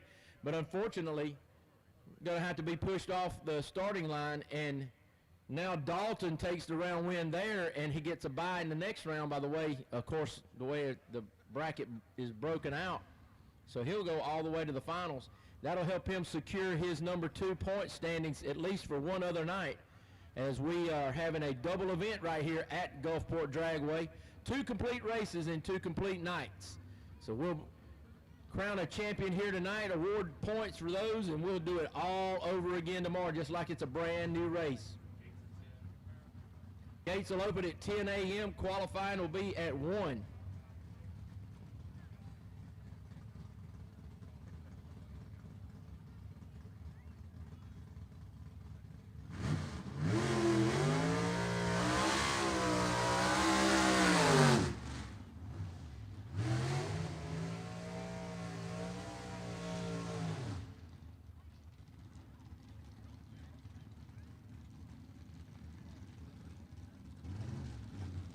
All right, John Wise out of Attica, New York in the Gold Dust 2. That little Barracuda is going to be in the Quick Time Performance lane on the right-hand side. In the left-hand lane, the the Larice Motorsports Insurance lane.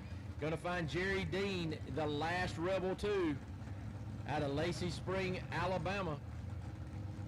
The winner of this round is going to get Kenny Phillips in the semifinals.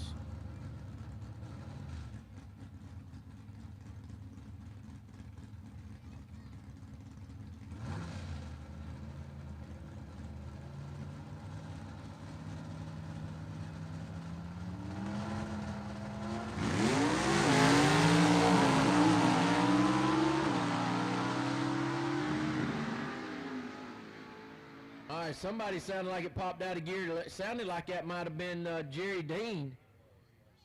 But he still takes the win. Jerry Dean takes the win where he'll take on Kenny Phillips in the next round.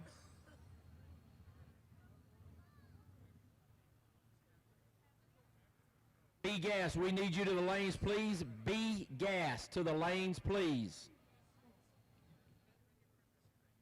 That'll wrap up round number 2 of our super stock category as we'll move into C gas next.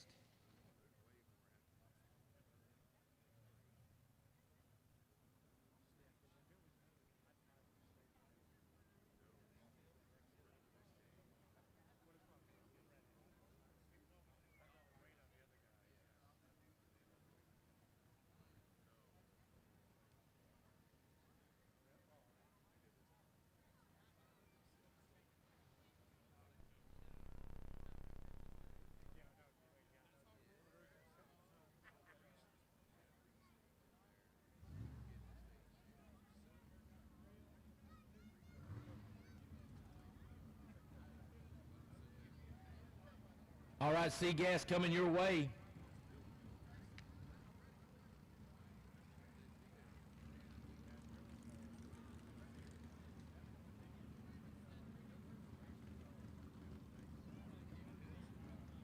First pair coming around the corner going to be Heath Adams and Ernie Smith. Ernie Smith going to take the quick time performance right-hand side where he has been in round number 1 in his car called the Saturday Night Special, the 66 Chevy 2 4-door.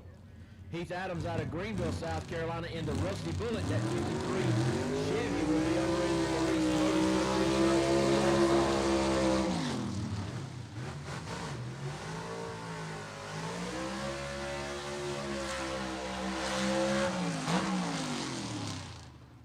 Gene Fulton Power underneath the hood for Adams out of Greenville, South Carolina once again. Spartanburg, South Carolina, the home for Ernie Smith as he's being backed up by Robin Harris.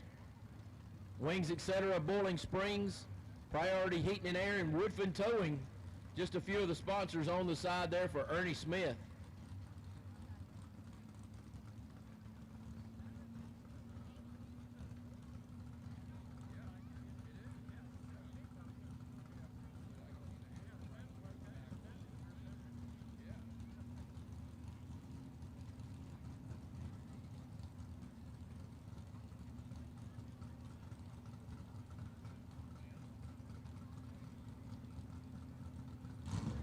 All right, neither one of them into the pre-stage yet. They play a little cat and mouse right here.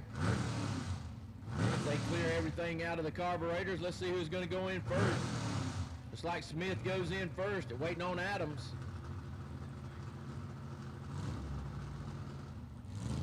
All right, we got him in the pre. Let's see who's going to stage up first.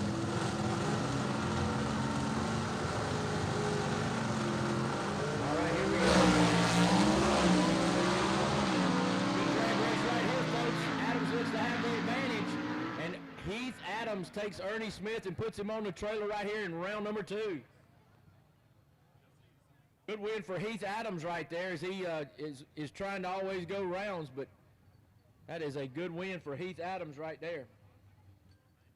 Hurting Ernie Smith's points possibilities as he tries to catch Jaron Purdue.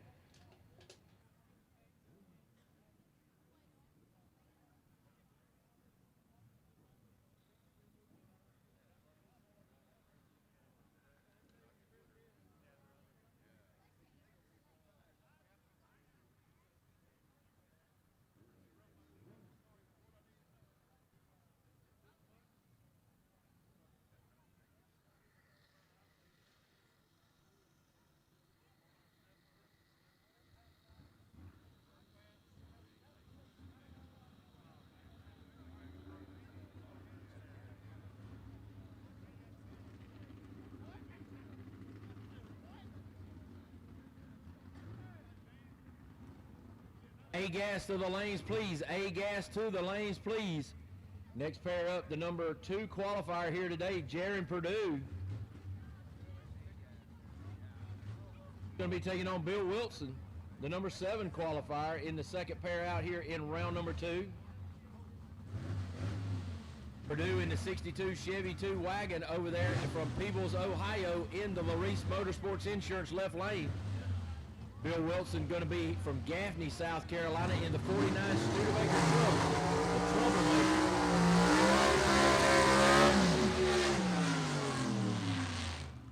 Both these vehicles have Gene Fulton power underneath the hood. I think 292 cubic inches is what is under the hood there for Bill Wilson. If I'm not mistaken, a 287 under the hood there for Jaron Purdue. But needless to say, going to get it up to about 10 grand there in that 62 and sidestep the clutch and let it eat. Purdue, the current points leader in our C-Gas category, and he just saw Ernie Smith, his closest competitor, go out. So you got to be thinking he's licking his chops right here to increase that lead even more.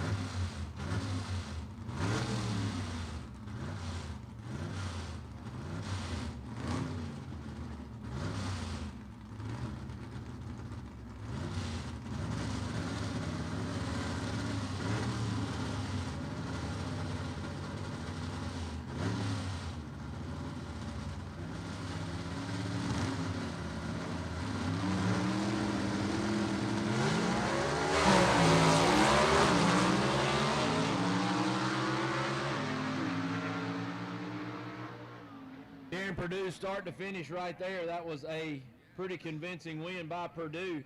But got to give it to Bill Wilson, as long as he hasn't been out here much this year, but that truck's still running on mean, being that he's missed as much time as he has.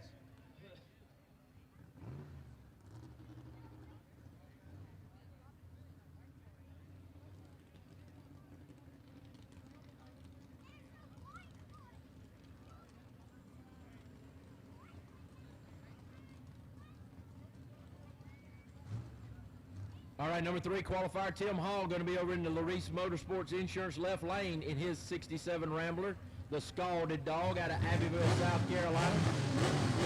Tim Hall builds his own engines for that car.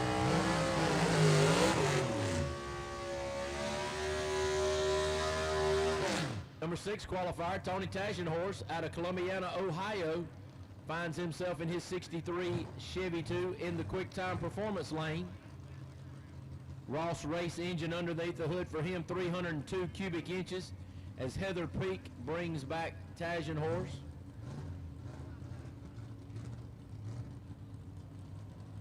Alexis Phillips bringing up Tim Hall to the line as they get ready. George Hall taking his normal spot right there beside the right rear tire. Brother Tony Hall on the left rear tire. Winner of this one going to get Jared Purdue in the next round.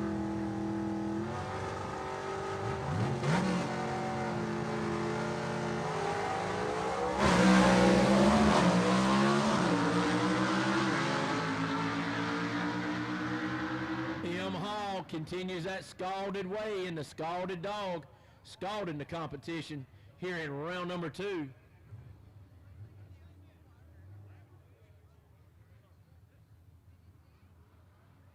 Four hundredths of a second was the margin of victory at the stripe down there for Tim Hall.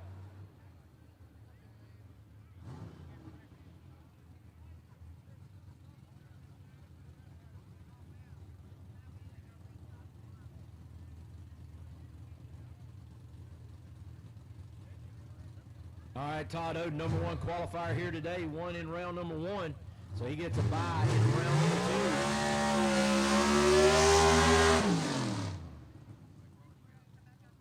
2. Judging by that burnout right there, he's going to go for a lane choice. Heath Adams laid down a pretty good number right here, so Todd Oden going to have to really get on it if he wants lane choice right here in the next round versus Adams. Tina Oden bringing her husband Todd back to the line. Oden from Birmingham, Alabama in the 58 Delray, the Double X.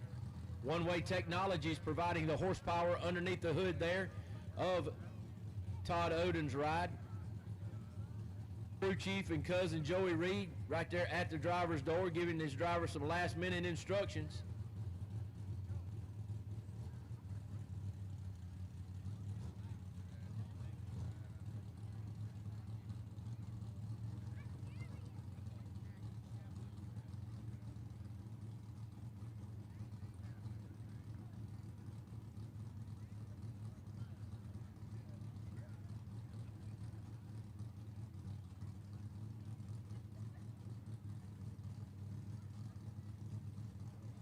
I don't hear the RPMs coming up for Todd Oden, so it looks like he's just going to take the tree. It's a little unusual to do a burnout like that and then just take the tree. Obviously, Joey Reed saw something that he didn't like. Reed already on a sprint back to the trailer. They're going to have to do some adjusting on that double X right here before next round.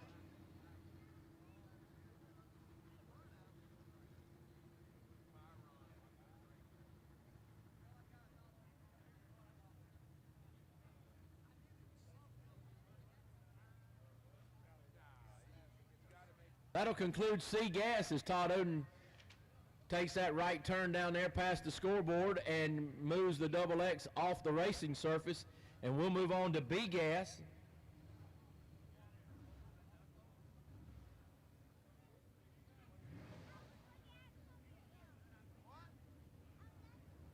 Oh, looks like it's brake fluid that was off the double X. So must have had a brake problem. They're going to be working on the starting line a little bit.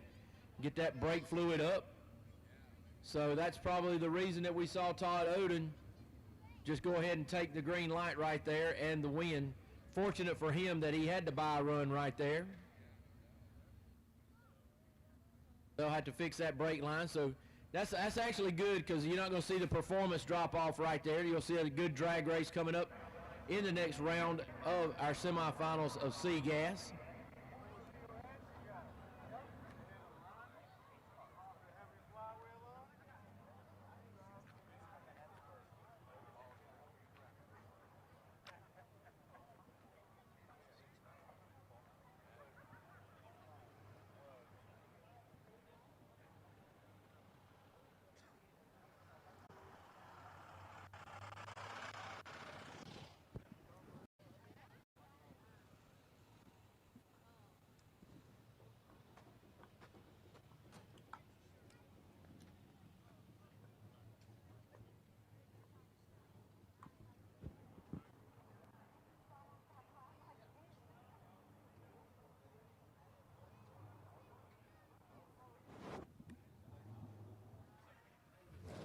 Here in the staging lanes at Gulfport Dragway for the Gulf Coast Nationals, you can see Chase Howard was rolling at Knoxville Dragway, but he is rolling already here at Gulfport Dragway. A big round one victory. You went in as number one qualifier. You brought the old heap out once again, and it's a better hot rod than before. Absolutely. It's got some battle scars on it, but it seems like every time we have a little bump up, the thing gets a little faster. We've broke the record twice today. Gonna try for it again here in just a little while, and hopefully end up in the winner's circle tonight. You are tied with Leslie Horn atop the points board for the A-Gas category. Right now, have matched each other the whole way, but it looks like you've got the performance edge, obviously, being the one qualifier with the records. You feel like you can stretch it out, possibly do your first championship going into the last race at Shadyside and give yourself that opportunity? I hope so. That's what we're shooting for. You know, Leslie's been a top contender for several years. You know, he's been tough. We've been neck and neck all year. We've had some mess ups. He's had some mess ups. But at the end of the day, we're all shooting for that number one. And you know, we have a pretty good shot at it. And if we can just keep this hot rod rolling like it has been today, I believe it will come out a victor. But Leslie's no chump. He's fast. He had the record before I did, and there's a reason why. He runs up top, and you know, we're fortunate enough to be able to catch him, and we're going to try to surpass him in good ways. Chase Howard looking good here at Gulfport. He is on a roll, and on the roll that you need to be on, unlike there at Knoxville Dragway, going for the win. Well, we'll catch up real quick with the competitor that was in question, Mr. Leslie Horn, the chick magnet. Chase Howard right now looks like he's got your gizzard out here in competition. Yeah, Chase has got it rolling. I'm proud of Chase. You know, he rolled the car over the last race. They worked their butts off to get here. It just shows the dedication they got to the Southeast Gassers. They got their old hot rod flying. I've got a little clutch problem I'm struggling with. We're going to work on it tonight. I'm just trying to get by round to see where I'm at and trying to match as much as I can. But he's definitely the class of the field today. Leslie, behind the scenes, you were a little worried about Friday night at Gulfport. We got a crowd here. Well, I hadn't even had a chance to look because I've been working every round just trying to get this thing through. I talked to Pat at Ram Plus, and he said we just spray the clutch down every time in between each round with darn brake wash. That's what I'm doing. I'm getting a little bit of oil on the clutch somewhere's coming out of the back. I don't know if it's a rear seal. I don't know if one of the little plugs is left loose or what, but it's stuff that I can fix in 10 minutes. So we're just trying to make round by round right here in our B Hey guys, it's coming up into the action here at Gulfport Dragway. Number 7 qualifier going to be in the Race Motorsports lane. Once again, Mark Jones going to be in the Larice Motorsports Insurance left lane in that 37 Ford called the Mini Quick 3 out of Elizabeth, Arkansas. 374 cubic inches of one-way technology power underneath the hood for him. And the Sparta, Tennessee racer Charlie Lee in his Mustang going to be over in the Quick Time Performance lane. Charlie Lee, number 3 qualifier here today at Gulfport Dragway, a car that is always a handful in eliminations.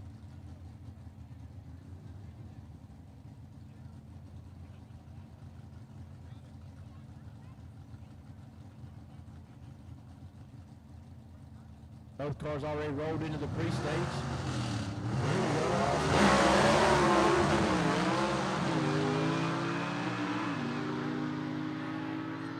Charlie Lee takes the win over Mark Jones right here in round number 2.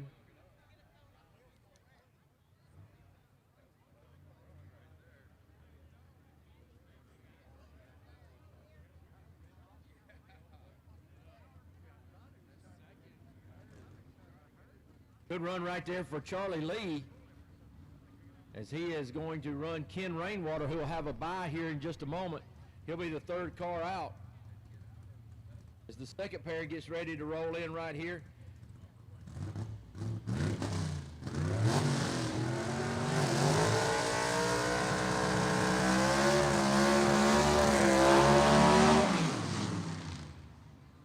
Couple of Chevy 2s right here and couple of Gene Fulton power plants underneath the hood. Coincidentally, both of these guys share a lot of information together, and they really are good friends. But right now, after coming out of that water box, I guarantee you there's no friendship right here till they get past that stripe down there. Ted McKee out of Lenoir City, Tennessee, in his Rocky Top Missile. Blake Housley built race car right there with the Gene Fulton 319 cubic inch motor underneath the hood. He's going to be in the Larice Motorsports Insurance left lane.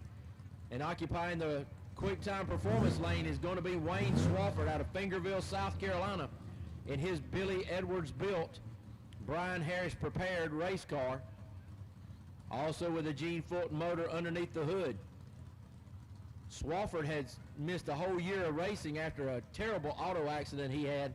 Now has been cleared and healthy to go back racing, trying to get back into that upper echelon of B gas, and he is doing a good job making strides toward that this weekend at Gulfport.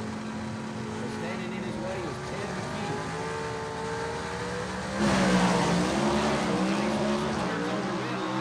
So Ted McKee gets the win right here.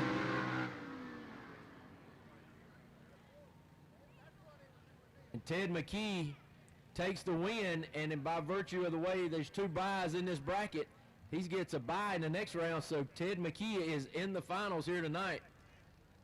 So the only thing that remains is who will he face? Will it be Charlie Lee or will it be Ken Rainwater?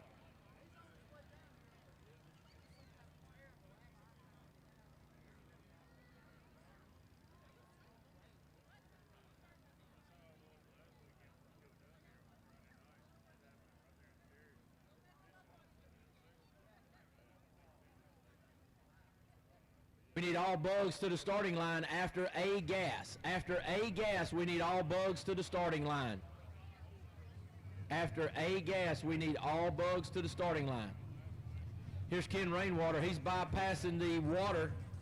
Looks like he's just going to take the tree and save his motor and move on in competition. Not really worried about lane choice is Rainwater. So he's giving up the lane choice right here. He's going to just, he ain't even going to go to the end of the track. He's just going to back it up. Roll it back and get it in his pit, get it cooled down, get it serviced, and get it ready for the semifinals where he takes on Charlie Lee.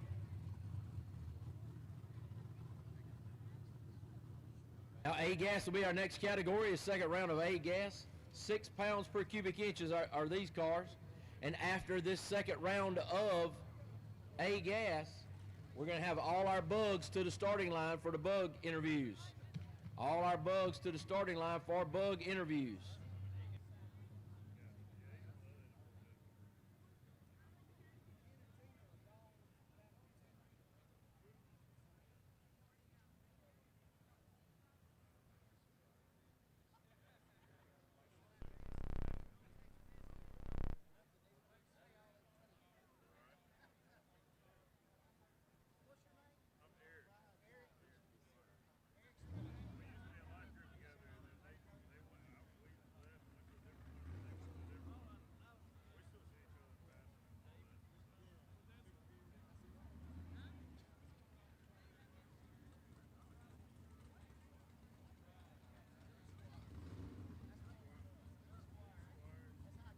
All right, Barry Lynn going to get a bye right here by virtue of the number of cars entered. So there's 3 byes in this bracket. Barry Lynn receiving one of them right here, where he'll move on to the semifinals after this.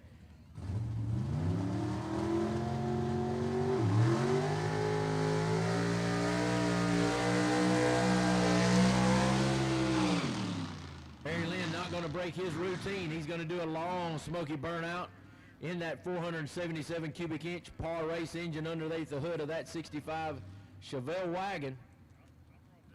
Calls it the Little Red Wagon. Robin Harris going to bring him back to the attention of Tom White, who's behind the car.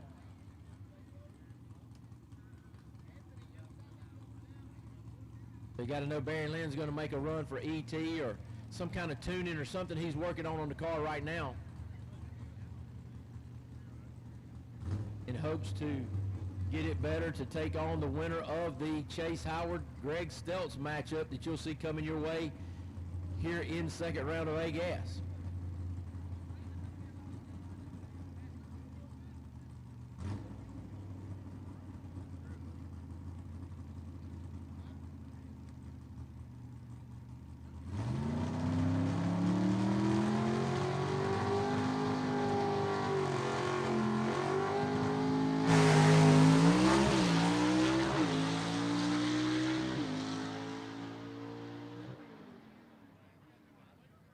Solid run by Barry Lynn right there. As he lays down on the lapse time and going to let them chase it.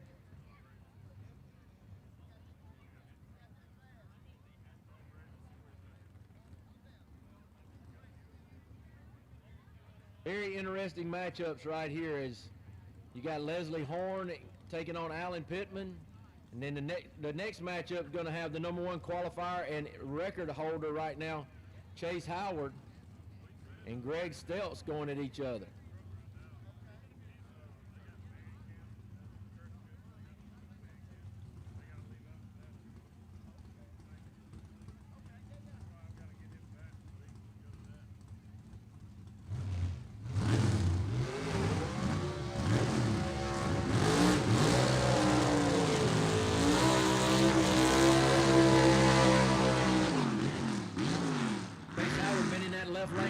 In that USA 1 to 67 Chevelle Super Sport.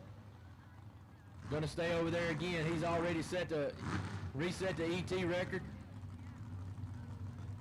477 cubic inches of Gene Fulton power plant underneath the hood for him.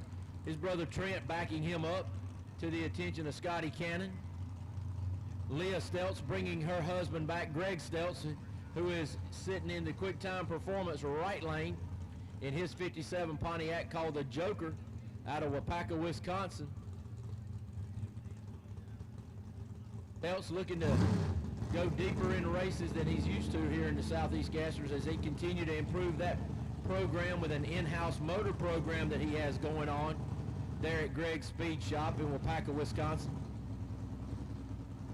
They do custom full body, full off, full chassis restoration of cars, motors, everything up there in Waupaca, Wisconsin. Look them up online at Greg's Body Shop.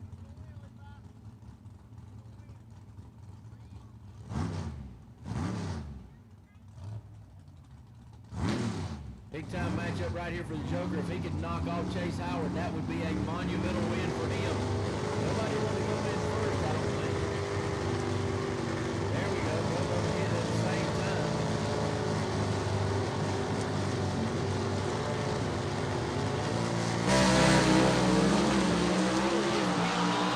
Does he have enough to overtake him? Greg Stelz with the upset right there. He takes a whole shot. Folks, that is a huge whole shot advantage. An 0.40 light by Stelz and a 3.06 by Howard. Man, whole shot win by the Joker's going to put him in the semifinals. He'll take on Barry Lynn coming up in the semifinals. That will be another great matchup. 2/100ths of a second, the margin of victory at the stripe, but just not enough time for Chase Howard to make it up.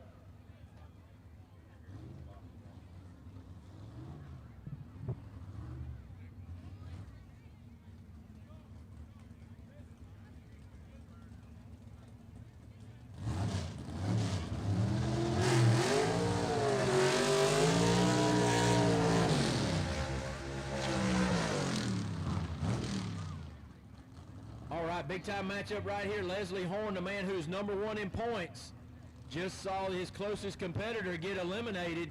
So can he go another round and increase his points lead? But standing in his way is Alan Pittman in the Larice Motorsports Insurance left lane in the 41 Willis of the Pittman and Sword Racing. Alan Pittman out of Greenville, South Carolina. Gene Fulton, 451 under the hood for him. 477 Fulton under the hood for Leslie Horn, who has been having some clutch issues tonight. Let's see if they got that all worked out after a phone call down to Pat Norsha and the guys at Ram.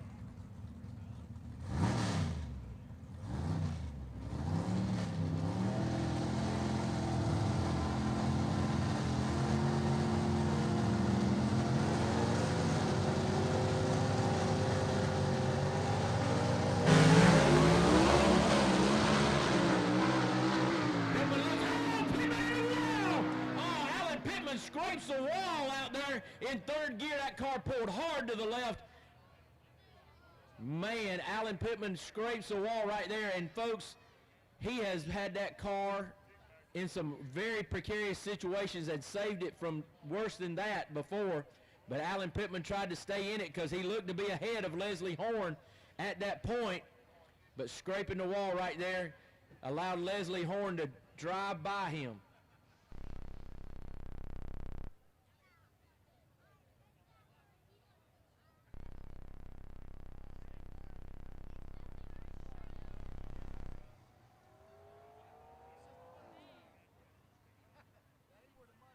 Pittman was ahead at the 3:30 mark, but then Leslie Horn overtook him with a better elapsed time, but the elapsed time was shaved off after Pittman hit, scraped the wall out there.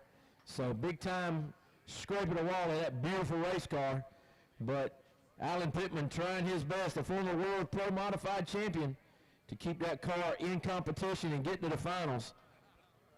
Just a little bit too much as Leslie Horn takes the win right there.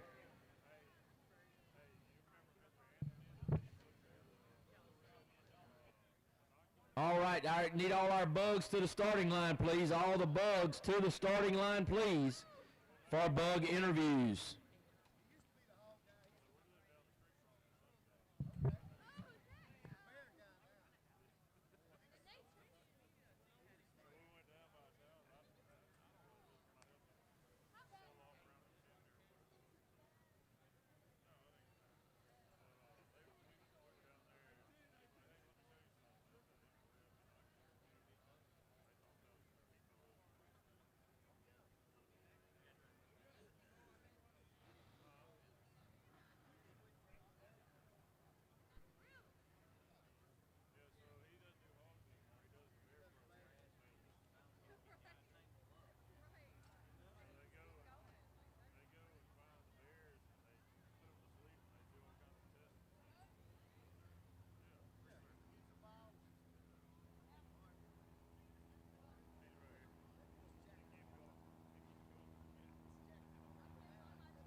All right, all of our spectators here at Gulfport Dragway, if you give us your attention up here on the starting line, we got some wonderful ladies. Y'all seen them up here on the starting line all night. Want to introduce them? The first question is, a lot of folks don't know what a bug is. You know, we think it's A Bug's Life, right? That Disney movie that my grandson loves. But we talk about a bug. So tell me your name, who you back up, but tell me what a bug does. All right, my name is Alexis Phillips. It's a few years. I was formerly a driver before I started doing this. I have about 6 or 8 cars I back up. I have Rocky Top Missile, Renegade, Quick Draw, Dammit Bob, Jumpin' Jack Flash, Scalded Dog, and Wild and Woolly 2, who is unfortunately not here. He went out last night broke. But for us, basically being a backup girl, we help out our drivers and the crew behind the car. After they do the burnout, chase them down the track, and then direct them back with our hands to keep them in the groove or get them in the groove. And then once they are back far enough, we draw them up to the line. We hold our foot out to kind of as a marker to know when to stop the front tire, right short of the light beam to turn the first bull. So that's pretty much what's going on out here with us guys.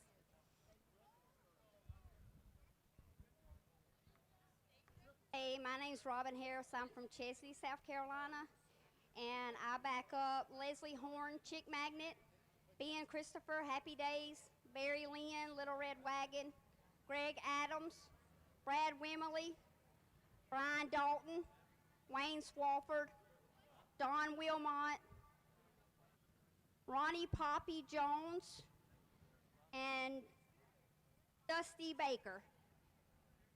Thank you. Hey y'all, I'm Steve Jones, and I'm fairly new to this bug thing. I think this is maybe my 3rd race. I am just a backup girl for my husband, Mark Jones, in the 1937 Chevy sedan, the Mini Quick 3. Thanks all for coming out. Hello, my name is Heather Peak, and I'm from Columbus, North Carolina.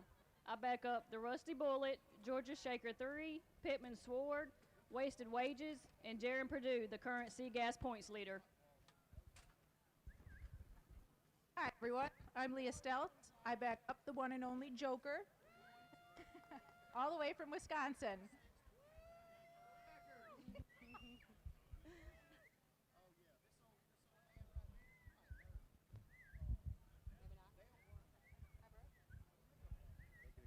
Okay, we'll try again. All right.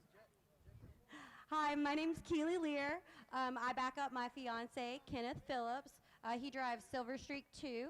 And then I also back up Kenny Phillips, which is his cousin, who drives Street Legal. Good evening. Thank y'all for coming out tonight. My name's Gina Oden. I'm from Birmingham, Alabama. I back up my husband, Todd Oden, in the Double X, and my son, Michael Oden, in the Double Down. Roll Tide. Roll Tide. There you go. Hey y'all, I'm Christy. I just back up, now first let me just say Kelvin Cannon, 33 Willis Panel. He's mine. Otherwise, if it needs me to back him up, I will. Again, we live in the corner of Tennessee, East Tennessee. I don't know if you can understand my accent or not, but absolutely. Love it. I appreciate you guys coming out to see us. It's the best. This track is beautiful. I hope y'all have a good night, and I'll see y'all tomorrow. Go Balls. Oh. Hi, my name is and I back up my husband.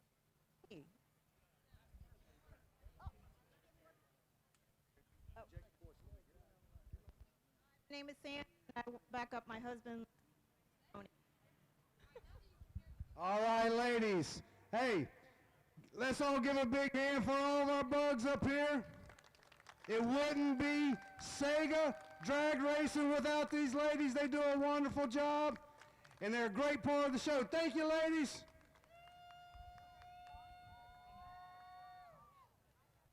Love the sound of a gasser banging through the...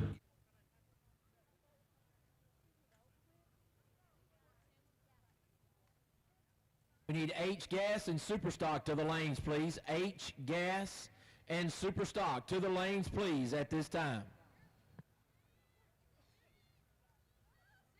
Love the sound of a gasser banging through the gears as it makes a pass? Do you want that same feeling in your streetcar or truck?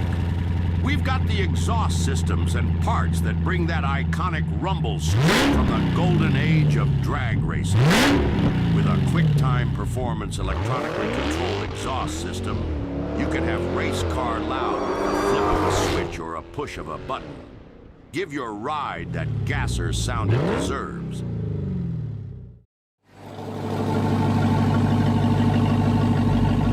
Here at QuickTime Performance, we give you what you need to put some attitude in your truck. Why settle for the same dull, boring commute that everyone else subscribes to? Life is too short to be stuck in a bland appliance every day. Grab a set of QuickTime electric cutouts and say goodbye to ordinary.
While we're taking a little break here, thank you, Tommy, for introducing our lovely ladies down there, our bugs, and I think they actually have Facebook pages and all that kind of stuff. I'm not sure. We'll have Dave tell you more about that. And before I forget, Peter Stevens, welcome to Gulfport Dragway, sir, Peter. Peter in the house. And Deborah, I don't know if Miss Deborah, you're over there or not, but I hope so.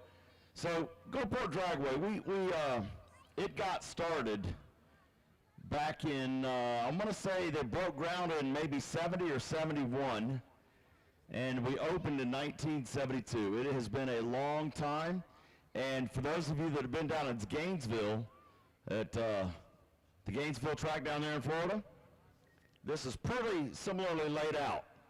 And that was Monkey Kospelich. Way back in the 70s, he was the original owner. And then it went to an owner, Jim Dickerson. And then after Dickerson, it went to Charlie and Teresa Reese. And they are still owners today. And we have three new track managers. And hopefully will be our next owners. Our track record, I mean, we have run, back in the 70s, we had Garlits running out here, we had Muldowney running, all the match racers, as they would come through running the circuit, they would use Gulfport as a test facility because we have, it's almost a mile. It's over, I think it's 4,700 feet from start to finish all the way down to the woods. So almost a mile. So everybody had plenty of shutdown, no problems there. And we set our track record probably 20 years ago, and it was a 5 flat, 312 miles per hour. 5 flat, 312. That is our track record. And we've done many, many improvements. Thank you again, Tommy. I appreciate that. Tommy just coming up here and getting some air conditioning. But we have done major, major improvements. All the improvements we've been doing out here, you see the LED lighting. We've added a ton more. We've got more speakers. Cleaned up the place, helped the drainage. So it poured Wednesday afternoon, and probably about 6 hours later, we were ready to, we could have raced, but it was like almost midnight at that point.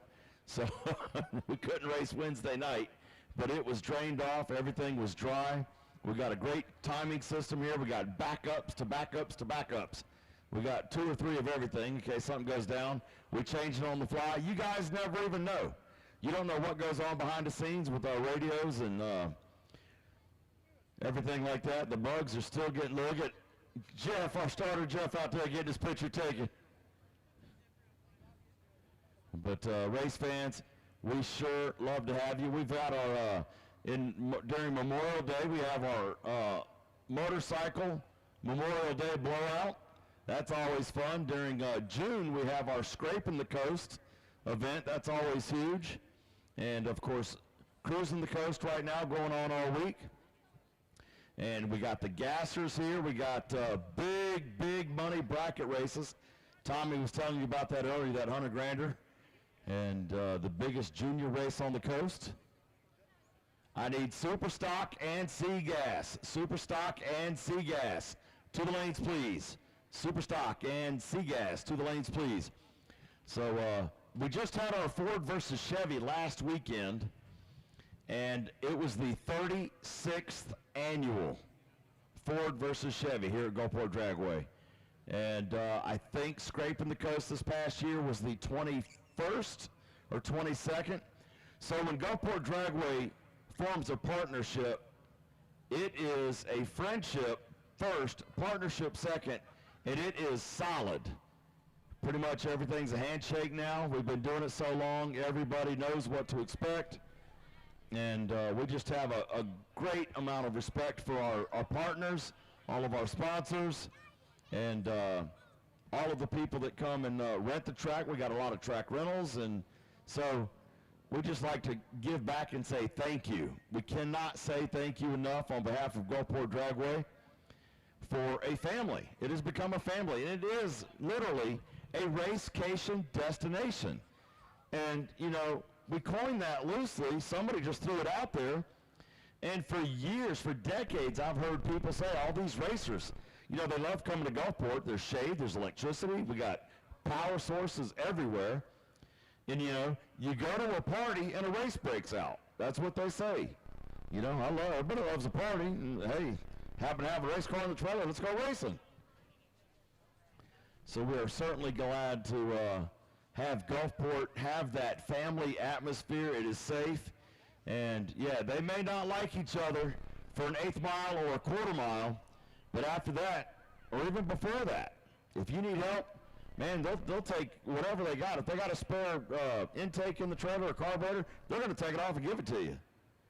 If they're out of competition, man, they're going to say, here, take my car. Or your car broke, here, take mine. Go to the next round. We'll worry about the money later. So it is a drag racing is a family atmosphere, and like Dave was telling you earlier, every pass is a pit pass. There are no bad seats. We don't mind if you bring in and tailgate your own food and beverage. That's great. More power to you. We have our concessions. We got the snowball stand open. We do have Renegade race fuels. We do have race gas here. And so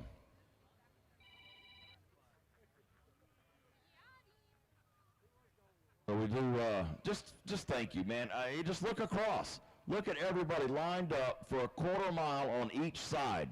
It's a 1/2 mile of people. We've had everybody outside the gate getting in. That's over a mile of road out there from Canal to our front gate, right there on Racetrack Road. So It has been phenomenal. You guys have turned out. You've turned up. Last night was a huge party. Let me tell you, we had the donut contest right there on that big concrete slab right in front of the grandstand bleachers. You see all that black rubber out there? And again, I need Super Stock and Seagas to the lanes, please. Super Stock and Seagas to the lanes. If you've never seen a donut contest, you're missing a show. We had big trucks out there doing it. We had a Crown Victoria doing its best to try to do a donut, and it just didn't have the oomph in it.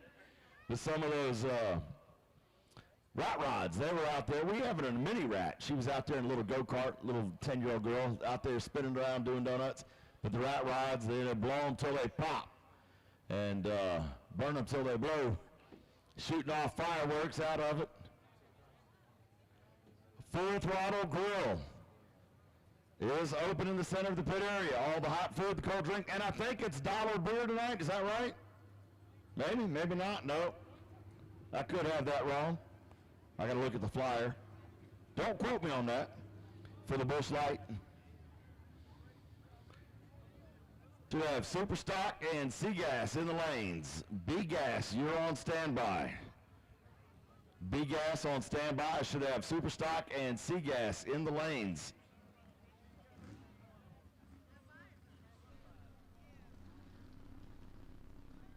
Looks like we only have one Super Stock. I need more.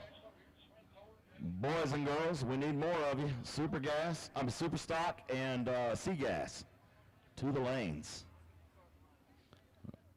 Hello. Who is it? Oh, that's Mitch.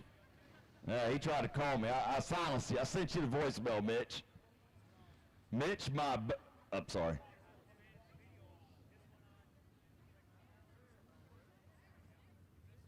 All right, I'm going to turn the microphone back over to Dave. I think I hear some engines running, and I believe we're going to start the next round.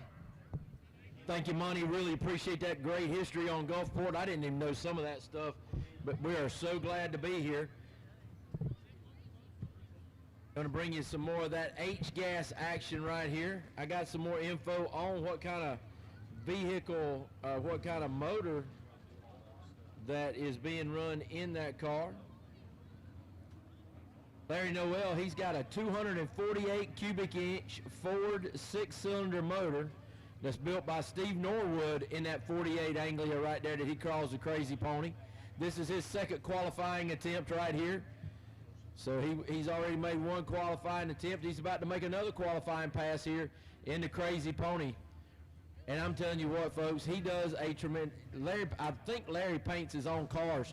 He does a great job with that lace paint job. He is the 2018 Seagas World Champion.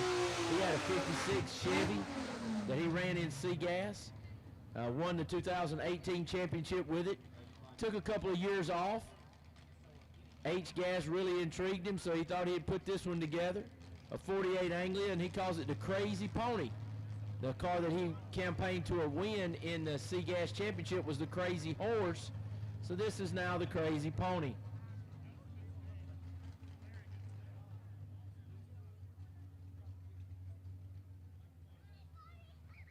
I need B gas to the lanes, please.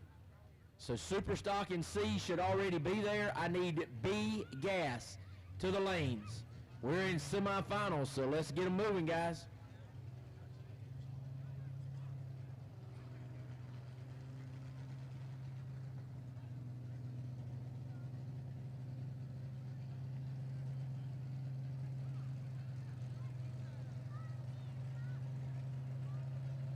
Larry Noel taking his time getting up, getting staged, as he has the ability to do that, going through his routine.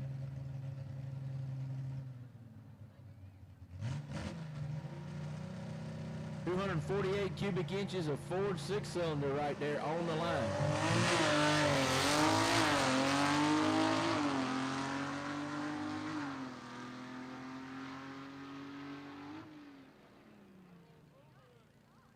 That's what a H-Gas car looks like. So if you guys are interested in running H-Gas or seeing more about it, check out the website under rules, and you can find the H-Gas rules under there. If you want to build a car, make sure you let us know. maybe we can help you avoid some pitfalls before you get building, so you don't have to waste any money on that. We're going into Super Stock right now. This will be Super Stock Semifinals. Round number 3 right here tonight. Coming at you in the Gulfport Dragway. We're glad to be here. We'll be here tomorrow at 2 o'clock. I think it's a 1 o'clock qualifying start. Gates will open at 10 tomorrow. Gary Dean out of Lacey Spring, Alabama, in the last Rebel 2 going to be over in the Larice Motorsports Insurance left lane, and in the Quick Time Performance lane will be the Campbell, South Carolina racer Kenny Phillips. Getting in that street legal.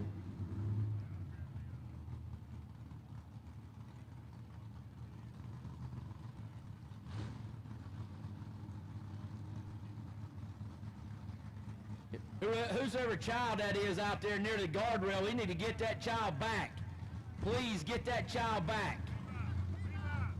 In the green shirt, we need somebody to get that child. Thank you, please.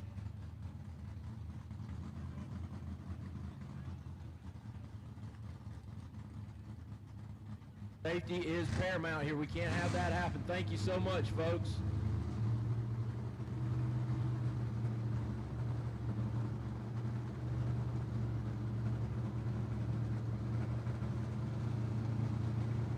Gary Dean taking his time to get pre-staged. Kenny Phillips sitting there patiently waiting on him as Dean trying to go through his routine and get everything ready.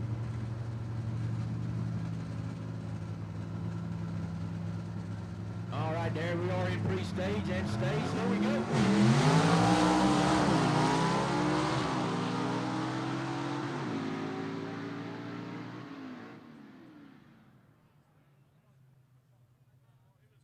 Gary Dean takes another step toward a 2025 championship as he moves to the finals here at Gulfport Dragway tonight in our first race of the weekend.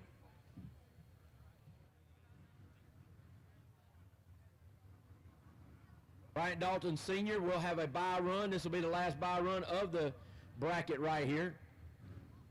The way the cars entered here, we had 3 byes in this bracket, so Bryant Dalton Sr. will get a bye right here.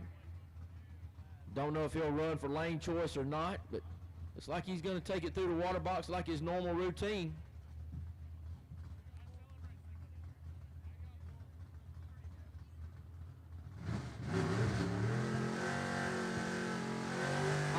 Getting those 7-inch Mickey Thompsons nice and sweet. Trying to get ready to get maximum traction out of them. So if you want them sticky, you got to get some Mickeys. Mickey Thompson Tire, one of the great sponsors here with the Southeast Gassers. 7-inch super stock tire on the back side of that 63 Ford Falcon Futura. Robin Harris bringing back Bryant Dalton Sr. out of Sevierville, Tennessee to get him ready to go in the beams.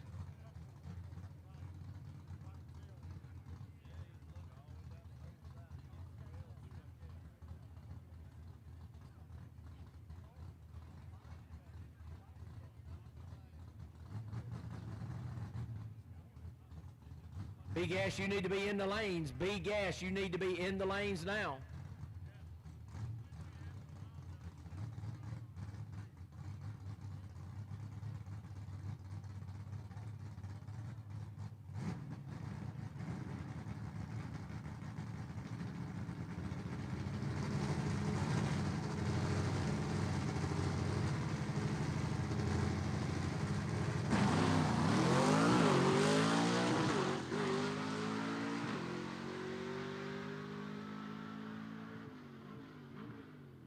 All right, so Bryant Dalton takes it through, and he'll get a matchup.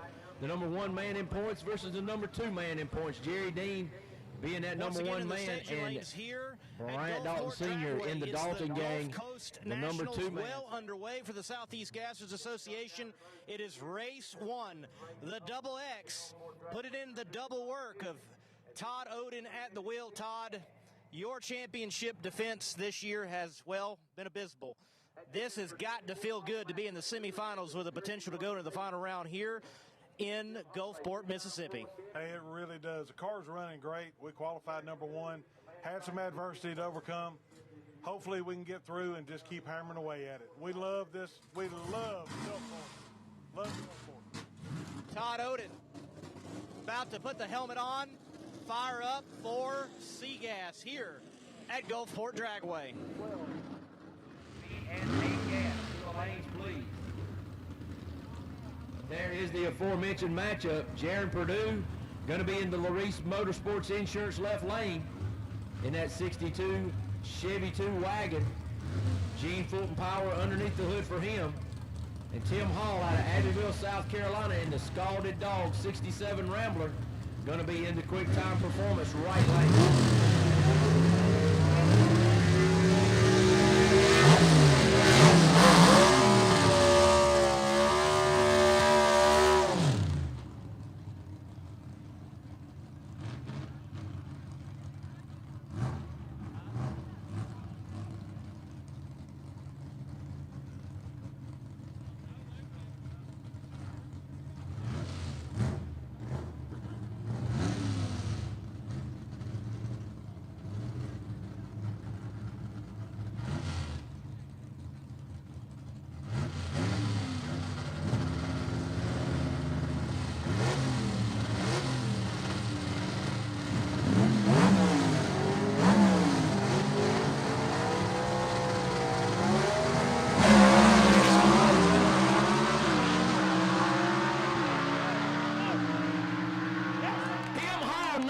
Jaron Purdue, man, what a win right there. Tim Hall beats him on a hole shot. That is a big-time win right there on a 1,000th of a second between them on an ET. Margin of victory, 300ths of a second. Tim Hall takes and does his job on the starting line and puts Jaron Purdue on the trailer, denying him a chance to get to the finals right here. So what a win right there for the Scalded Dog Rambler of Tim Hall. He'll be back in a familiar place for himself. The Hall family celebrates down on the starting line. George Hall and Jane Hall, as well as Tony, his brother, as we get ready to see who their opponent will be. Will it be the man in the 58 Delray of Todd Oden out of Birmingham, Alabama, or will it be Heath Adams in the Rusty Bullet, the 53 Chevy?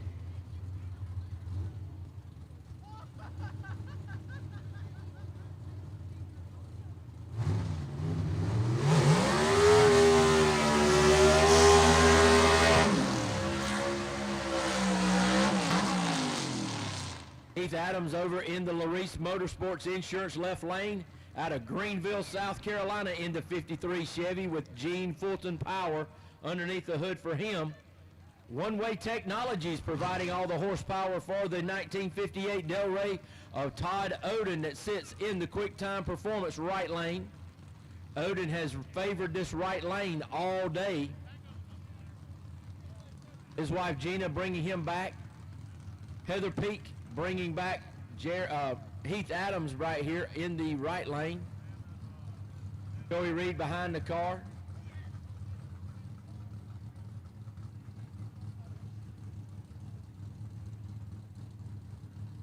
Winner of this one going to get Tim Hall in the finals a little later on tonight.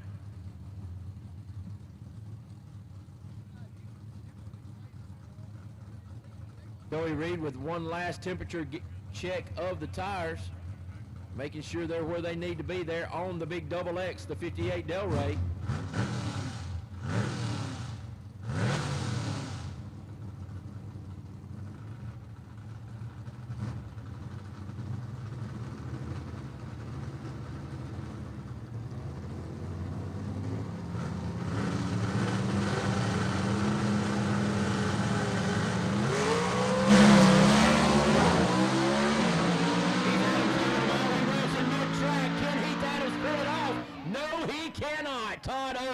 Going to make another final here in the Southeast Gassers. What a good race that was. Margin of victory at the stripe, .0002. and Todd Odom will get lane choice over Tim Hall in the next round. That's how razor thin. I told you, folks, we got some of the greatest drag racing you'll ever see, whether it's nostalgia or not. 2/10,000ths of a second at the stripe was the margin of victory for Todd Odom.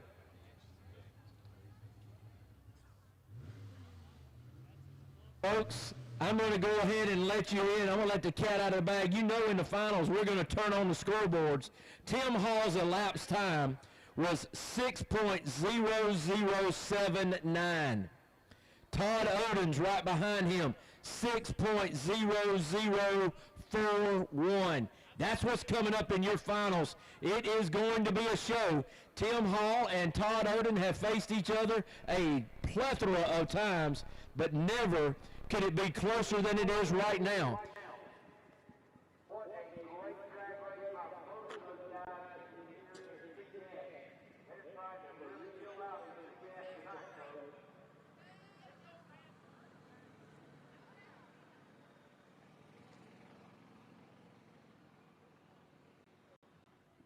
You're looking at the Rocky Top missile of Ted McKee. B-Gas is about to come up. Charlie Lee, Ken Rainwater, who leads the points, about to face off. Ted McKee did what he needed to do in Knoxville, and it looks like Ted McKee is once again doing what he's got to do right here at Gulfport. Yes, sir. Trying to get in the finals here. Ted's probably going to get there. We're going to watch him do it, as the first pair is Charlie Lee and Ken Rainwater.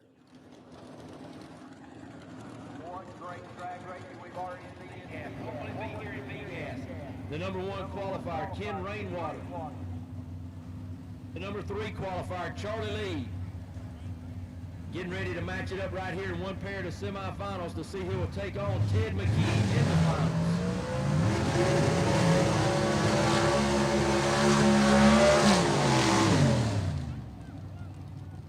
Rainwater, you remember Rainwater just took the tree a while ago, so he did not have lane choice. And so Charlie Lee been comfortable in the quick time performance lane all day, and that's where the Sparta, Tennessee racer chooses to go, into the quick time performance right lane, and putting Ken Rainwater in the Larice Motorsports Insurance left lane for the first time today. Huntsville Race Engines underneath the hood for the Renegade of Ken Rainwater out of Kimberly, Alabama, with the one-way heads on there. Charlie Lee builds his dad builds his own motors, 322 cubic inches under the hood of that Mustang for Charlie Lee.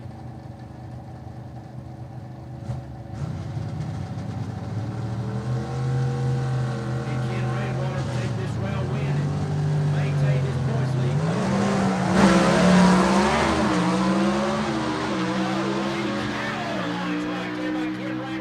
And he takes the win. Man, have you ever seen anything like that? The car goes straight, he stays in it, gets the 1-2 shift while the wheels are in the air. And folks, he was flat moving on right there. His best elapsed time of the weekend so far for the Renegade of Ken Rainwater. 0.13 of a second, the margin of victory at the stripe for Rainwater. That was an incredible run right there, folks. If you didn't get your money's worth tonight, you need to check your pulse. We're going to be doing it again tomorrow right here at Gulfport Dragway starting at 1 o'clock. Make sure you tell your friends all the exciting action you've seen, and you can be able to get out here and see it all again tomorrow. Ted McKee bypasses the water box. Looks like he is just going to accept the green light here, save his motor for the finals, where he'll match up against the Renegade of Ken Rainwater.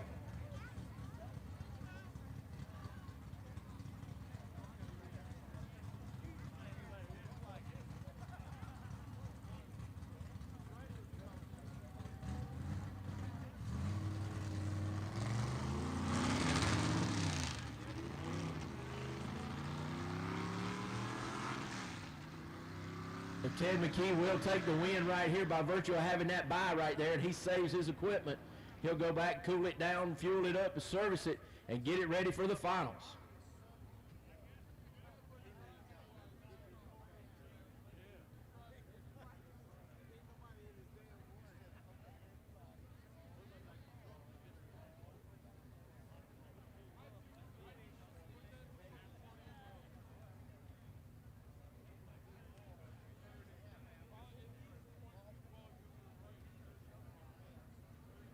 All right, folks, we're getting ready to bring you A gas right here coming around the corner. Leslie Horn will have a bye in A gas. He'll make it all. He'll go on to the finals. But Greg Stelz and Barry Lynn, a couple of guys who haven't made it to final rounds ever. I don't think. Maybe Barry. Correct me if I'm wrong. Barry Lynn may have made one final, but sentimentally, you got to be pulling for the guys in the upper part of the bracket, either Greg Stelz or Barry Lynn, as these guys are journeymen. They have worked their rear ends off, and now they find themselves racing each other in one pair of semifinals.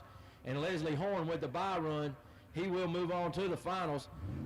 And let's face it, Leslie Horn being the world champion, he's won a lot of races, and he knows how to do it. But these guys right here are getting ready to throw the kitchen sink at him when they make it to the finals. Who's it going to be? Greg Stelz out of Wapaka, Wisconsin in the Joker? Or will it be Barry Lynn in the Little Red Wagon out of Greer, South Carolina?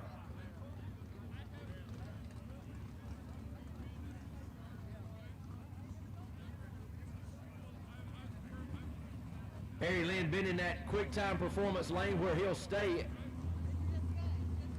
They've got to know he's favoring that lane. Greg Stelz choosing the Larice Motorsports Insurance left lane in his 57 Pontiac with the in-house motor from Greg's Speed Shop, 477 cubic inches, a big block Chevy under the hood for both of these drivers.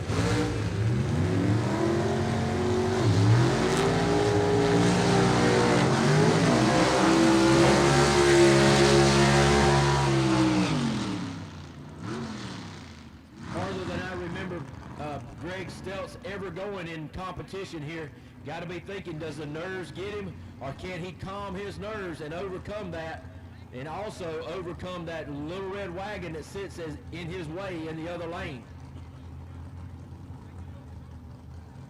Barry Lynn got to be thinking, this is my chance right here to get to the finals, to punch my ticket, to win my first ever big gold cup. That's what these guys have on their mind right now. But before they do that, they got to get to the finals first. Robin Harris bringing back Barry Lynn. Leah Stelz helping her husband Greg Stelz in the left-hand lane.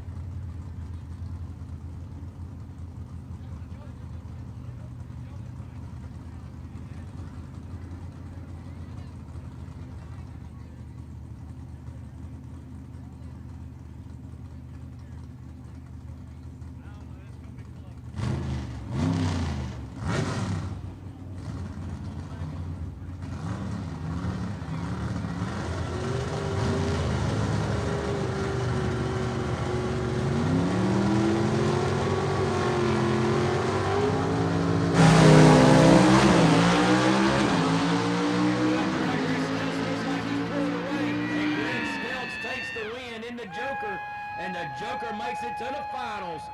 He's going to be taking on his arch nemesis, the chick magnet of Leslie Horn. As Leslie Horn going to make a run right around the corner right here coming up next. Greg Stelz going farther than he's ever gone before in Southeast Gasser history here in his racing, and making it to the finals here at Gulfport Dragway. Got to be vindication for making that long pull from Wapaka, Wisconsin all the way down here. Got to make it a little bit sweeter here tonight. But standing in the way is that 477 cubic inch Fulton big block under the hood of the defending world champion, Leslie Horn.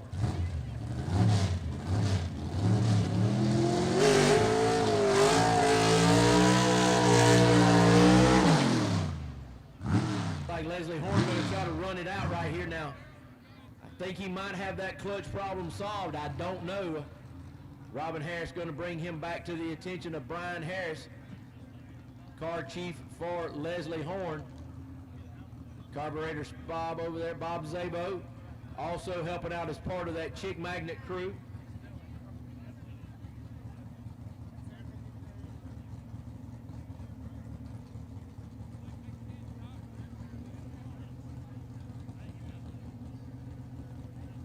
Horn in the quick time performance right lane, where he has chosen to be pretty much all night when he has had a choice.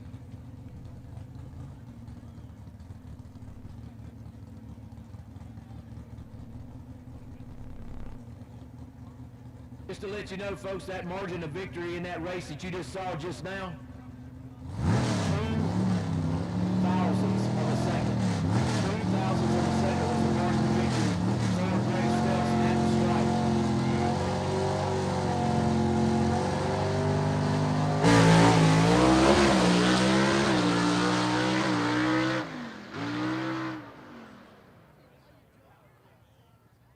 Leslie Horn will not have lane choice coming up in the race against Greg Stelz. You heard him have to back off the throttle out there about 3/4 of the way down the track. Don't know if that was a handling problem or if something in the clutch was giving up on him. I have heard that he has had some clutch problems tonight. Again, don't know if those have been rectified or not. AFX will come around the corner next.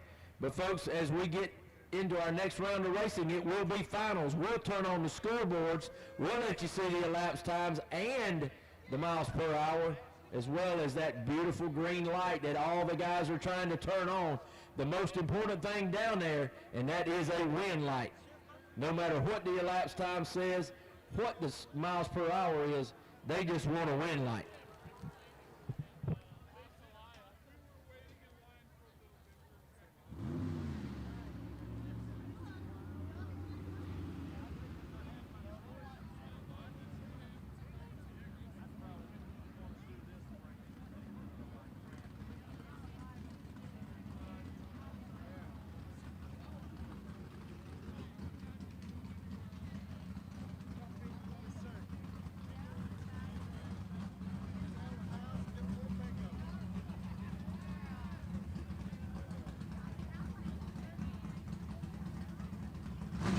Right into our AFX category right here, we got Rob Walden in the Dixie Twister over there in the Larice Motorsports Insurance left lane.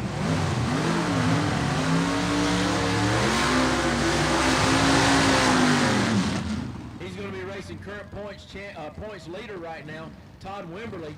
Both of these guys out of the Atlanta, Georgia area. Wimberly from the McDonough area. Rob Walden from Oroville, Georgia. Yep. There's so many little towns around Atlanta. I just call it Atlanta, you know, because it's gigantic. It's its own country down there. Especially if you have to drive through there. You never want to do that. The 65 Chevy 2 Nova fastback over there of the Dixie Twister, mechanically fuel injected on methanol, both of these motors. And both of these motors coincidentally built by Lamar Walden Race Engines. They sit right here on the line, ready to go.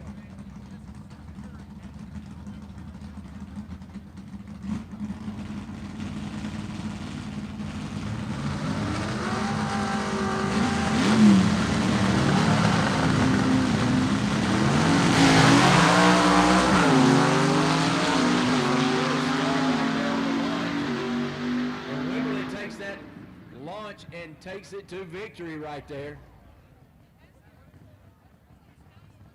He out-ETs him, and it kills him on the line. A 050 light for Wimberly to a 213 light for Rob Walden. And that'll put Walden on the trailer for this evening, so he can start getting ready to turn it around in that Dixie Twister for tomorrow's rounds of racing.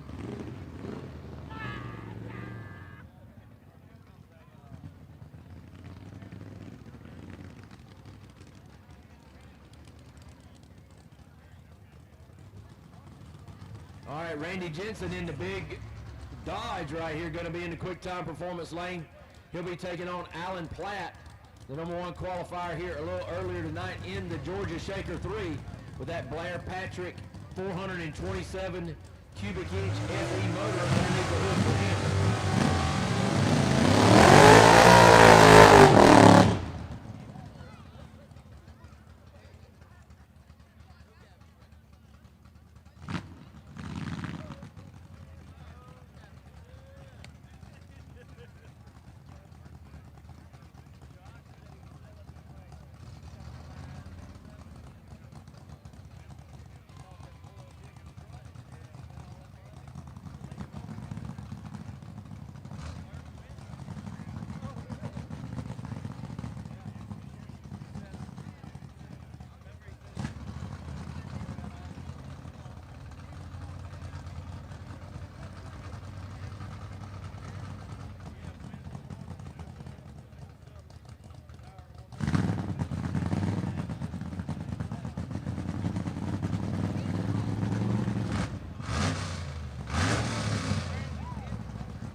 So it'll be Alan Platt versus the Southern Comfort of Todd Wimberly. Couple of Fords in the finals here in AFX.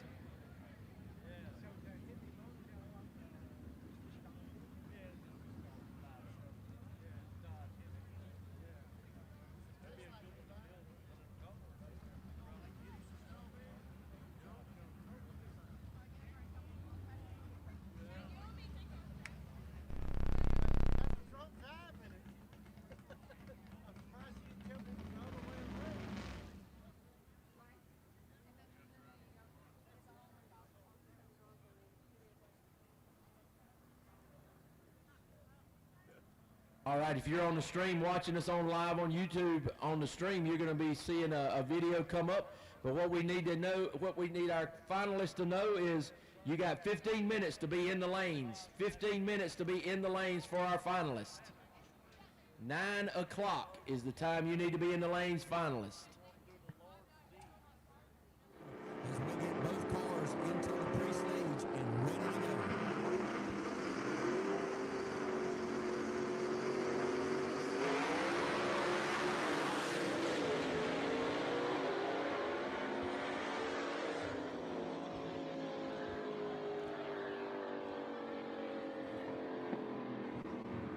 All right, Jeffrey Ferguson taking a win right there. 086 on the tree for him. That was a little bit better than for the elapsed time. He basically out-ET'd him right there. 5:95 was the elapsed time for Jeffrey Ferguson. 6:09 being the elapsed time for the Southern Comfort of Todd Wimberly. And Jeffrey Ferguson, 2 races in a row now, you found yourself the first one at the stripe. So this time we made sure that we didn't go by our pit, didn't we? Yeah, that's right. We drove straight back to the staging lanes this time. I practiced on the golf cart yesterday, and after test and tune, making my way back up here. Well, this car, a lot of horsepower. I mean, and what a beautiful piece you got here. Today, was it an easy day for you, or what adjustments did you have to make to get this car down the track? Man, it's been a struggle since we got here. We came off the trailer last night. We made our first test and tune pass, and we did a burnout as soon as I dropped the clutch. So we came back, made another hit, took a lot of clutch out, made some shock adjustments. It got a little better. I think we went like a 6:14 or something last night. That's not great. You know, we set the record to the 5:89. We took more clutch out for the first qualifying session. I forget what we ran, a 6.0 something. And took more clutch out for Q2, took more clutch out for first round. And I took more clutch out, and then we got the bye run first round for being #1 qualifier. And we ended up running a 95 in the finals. So we got our power back, but I don't know if you've seen the video. I ain't watched it yet, but that was one awesome ride out there with me and Todd. It was all over the track, but I thought I was back at Bonneville in this whole car. Well, they did make for a great final, and Todd Wimberly, the #1 man in our points right now, a worthy opponent. But, you know, you guys have really come in here in AFX. You did your homework. You got a great piece right here. And, you know, going to having to take so much clutch out, that's really a testament to the power you're making. Yep, that's right. George Gallimore, he's my crew chief and the car owner and the engine builder. Man, he built some great horsepower because Todd was out in front of me about the 330, and once I hit third gear and turned it sideways, I pulled back around him. But we got a good piece. So a little Bonneville salt flats and driving by the seat of your pants paid off today. Paid off, yeah. That 300 mile per hour record paid off today because I would have aborted any other time if I wouldn't have thought I had it, but because it was all over the track, about half track. But it was a fun final. Well, it was great for our fans to watch. Congratulations to you again, Jeffrey Ferguson, your winner here today in AFX at Jackson, Tennessee.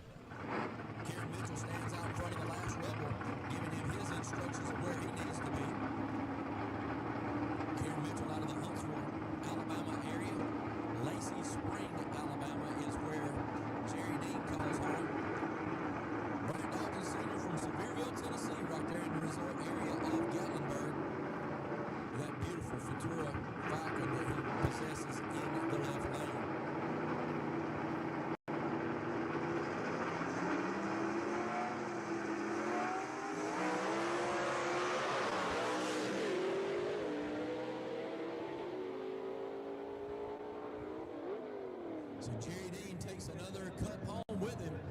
6:56 elapsed time for him, 7 flat for the Superstock car of Bryant Dalton. So that was Jerry Dean, winner today here at Jackson Dragway. It never gets old, does it, Jerry? No, it don't. It's a lot of fun, but it's a lot of work. It really is. We had an awfully good car today. Yesterday we was ready to go home, but today was a good day for us. Really was. We didn't run as fast as we wanted to, but we done all right. You ran enough to get to the finish line first. Yeah, we didn't fool with the governor. We just left it alone. Well, that being in tongue-in-cheek, but Jerry, I mean, I don't have my records in front of me, but I know last year you won 8 races. How many is that for you this year? What do you have total? This will be the 4th one. So you've got 12 races. Yeah. You've won 12-time winner so far in 2 years. Yeah, we've lost 3. 2 last year and so far 1 this year. Well, today, what were some of the elements that you were battling that were giving you problems out there on the racetrack? The heat. Clutch meant a lot because the heat would mess with the track, and it'd scoot you around and all that, and you had to stay on top of it, which I got the best clutch person in the world, I think, and she stayed right on top of it, and we lucked up and running the 40s all day except for the final, and that was tickled us. Well, you know, that they say that. I mean, it's what the adjustments you make, because, you know, you can't control the temperature out here. A lot of times track conditions change, so how you adapt to that is really what put you here today, is what you're telling us. That's right, and I couldn't do it without Karen Mitchell, David Richardson, Dennis Mitchell, David Dean, and Buck Rogers. And I want to thank One Way Technologies for the heads. They are excellent people. And Ram Clutches, and of course Roby and G-Force, best people in the world to work with, and they help us tremendously. We have a great crew here, and we're glad that you're part of it, and glad you're part of this family. You and Karen and David all are together. Your winner today here in Superstock at Jackson, Tennessee, this is Mr. Jerry Dean. Appreciate it. Finalists rolling around right now. Jaron Purdue going to stay over there in the quick time performance right lane in that 62 Chevy 2 wagon called Fulton's Ghost. 287 cubic inch small block Chevy underneath the hood for him.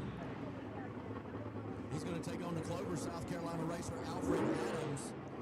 And Alfred Adams going to be in the Larice Motorsports Insurance left lane.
Jaron Purdue, man, you're rebranding this car, and what is the rebrand name going to be?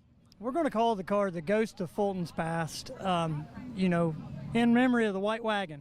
So this winter we're going to paint it all white and try to make it look exactly like, you know, Gene's first old wagon, and maybe we can win 7 world champions in it, you know, so that's the goal. Well, that's a lofty goal to attain, to be as successful as Gene Fulton, but you were very successful here today and further extended your points lead.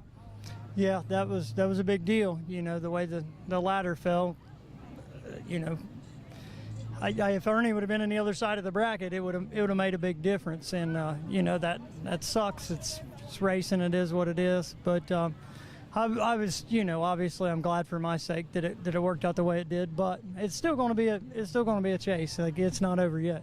Yeah, you still got the race days coming up in Mississippi, and you still got Knoxville coming up. So the back half of the season is not anything you can lay down on. No, it's nowhere. Like I said, it's nowhere near over.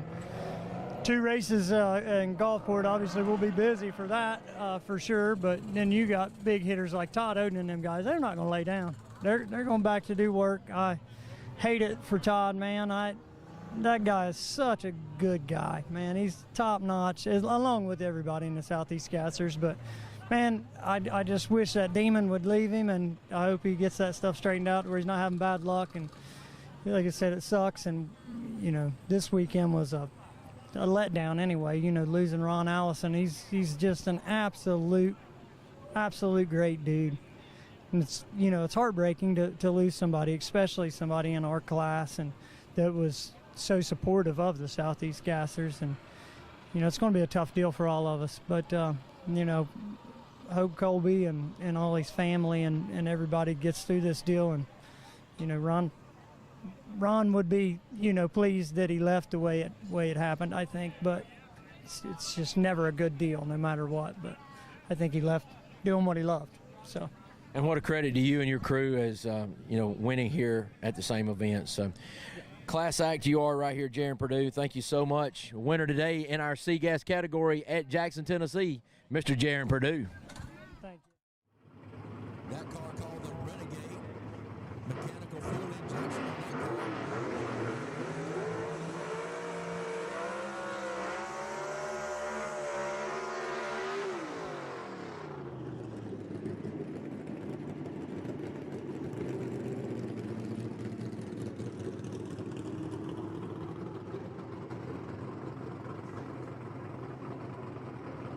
Points leader Ken Rainwater looking to extend even more with a victory here today. That would make his third victory on the year. Charlie Lee trying to get his second victory on the year.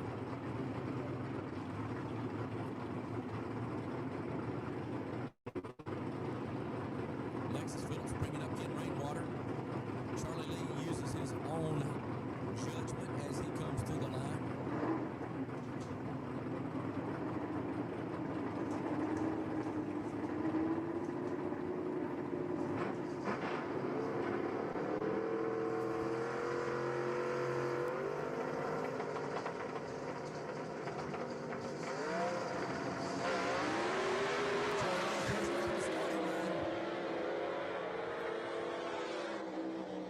But Ken Rainwater draws by him. That's an 036 light for Charlie Lee and a 037 for Rainwater. Rainwater a 578 with a 4 to a 579 with a 4 for Charlie Lee. So Ken Rainwater, you took this Renegade and you chopped down the field today in B-Gas here. We did. We had a really good day. I ain't gonna lie, we struggled a little bit and kind of, you know, track was good, but it was tricky. And we kind of got behind the 8-ball a little bit yesterday in testing and even this morning, and then we kind of figured out what we were going wrong and got it going. I got to give a lot of thanks to Alan Dudley and Teddy McElwain. If without them, you know, me and my dad, we wouldn't be here. You know, it takes a lot of effort. And me and Alan put our heads together today, and Teddy too, and was able to figure out what was wrong and pulled it off. I mean, it appeared that you had the horsepower all day, but it was just getting it applied to this racetrack and keeping the car straight. I saw you guys stringing the car one time. Yeah, we were stringing the car this morning because we just knew things were wrong. And I'll be honest with you, if it wasn't for one-way horsepower, we wouldn't win this race today. You know, one way pulled us out because we couldn't get off the starting line, you know, like we've been doing. And but we were fast in the back, real fast, and was able to drive by a couple rounds and get the win. So yeah, big power. Big power today and a big points day for you as well, Ken, in this chase for the 225 championship. Yeah, semifinals for me was big, you know, against Ted, and to get the win over Ted and then to go on to win the race, yeah, that was big. Well, what plans? I know you're looking to go home now. You got to constantly still strive because the back half of this season is no laying down. Oh no, we'll go home and we'll probably be testing, and not this weekend but next. And got a few ideas, a few things we learned the weekend. Sometimes when you struggle and you back up, you learn. So we think we learned a few things. We'll go test in a few weeks, and we're ready for Knoxville. Well, learning you did, but also teaching the class in B-Gas. You're taking home the cup here today. Congratulations to you. Ken Rainwater, your winner here today at Jackson Dragway. Fastest cars on the property. Both these guys hail from Boiling Springs, South Carolina. Both these guys sponsored by Robbins Repairables out of Mooresboro, North Carolina. If you're looking for any used equipment part or car, check out robbinsrepairables.com. That's where I just bought my last 2023 Honda Ridgeline from them. Love it up there. Leslie Horn going to be in the Larice Motorsports Insurance left lane. Bill Christopher in the Good Time Performance right lane.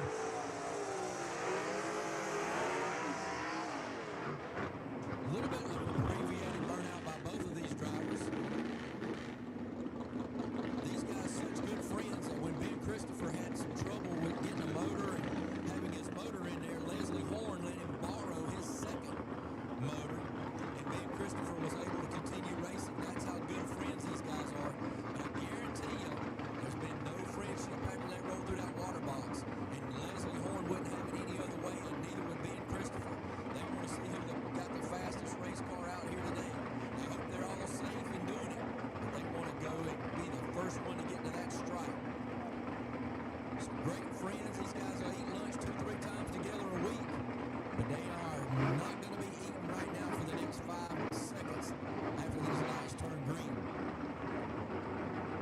Woodfin Towing also on the side right there, as well as Leslie Horn and Associates Realty for these drivers.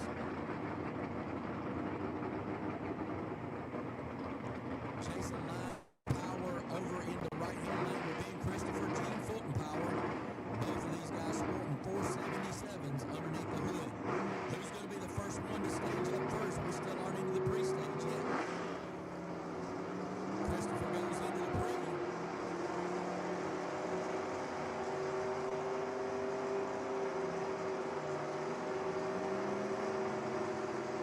Now they're in.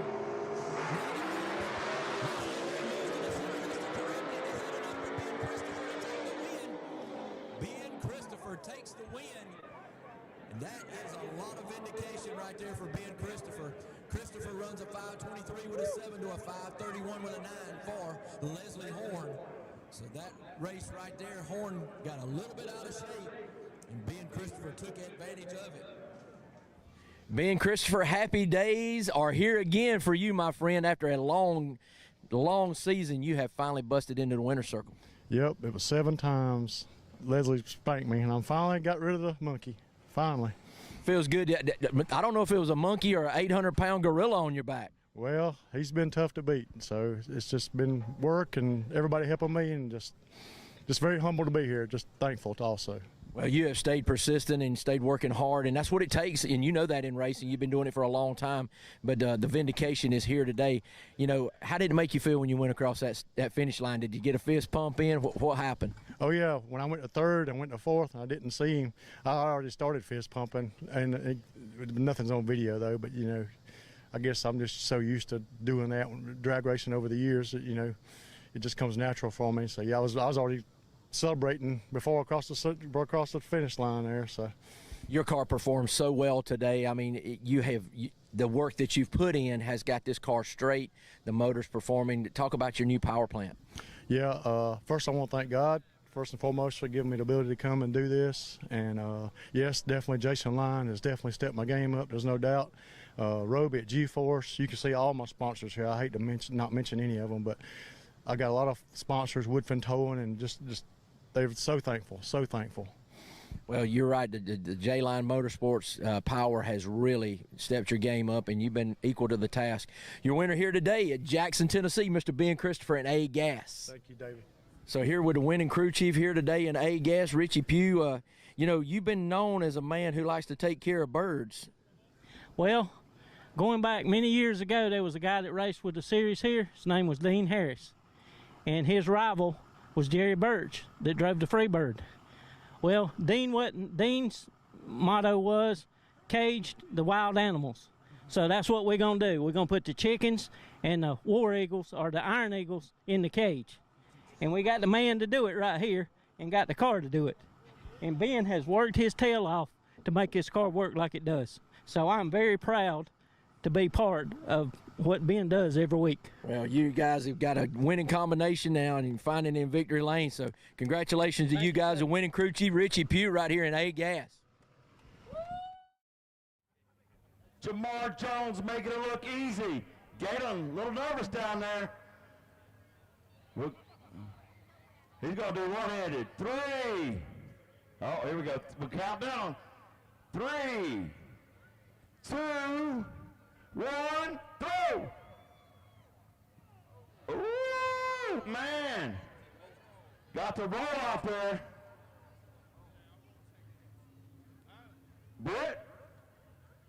And Galen is the winner. Jamar Jones from Hawaii, man. Great sport. You still get the hat. But it was just a half a nitrous valve that Galen got the win down there.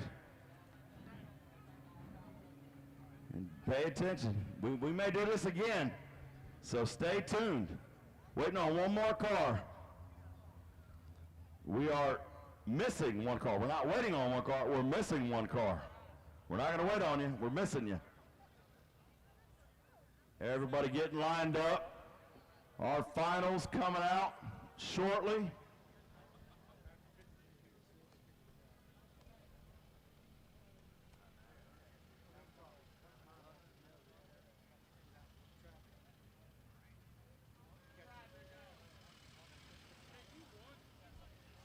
right, as we get ready to go here in our finals, He is certainly we're getting ready to throw been things wanting back. that for a while. The double X of Todd Oden is in a final along with Tim Hall. Tim Hall coming out and playing spoiler once again over the competition. Todd's looking for a win. He's had a rough season, but a couple of wins. Winning feels good in Superstock. Bryant Dalton, senior, again in the final against Jerry Dean. Jerry Dean red-lighted at this event last year, looking strong. He is certainly the favorite. We're glad Larry Noel came out and is competing with his H-Gas car.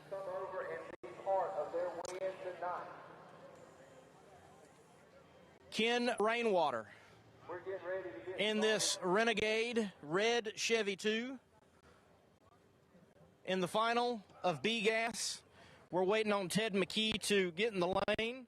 Try to get the camera focused in here. There we go. That's looking better.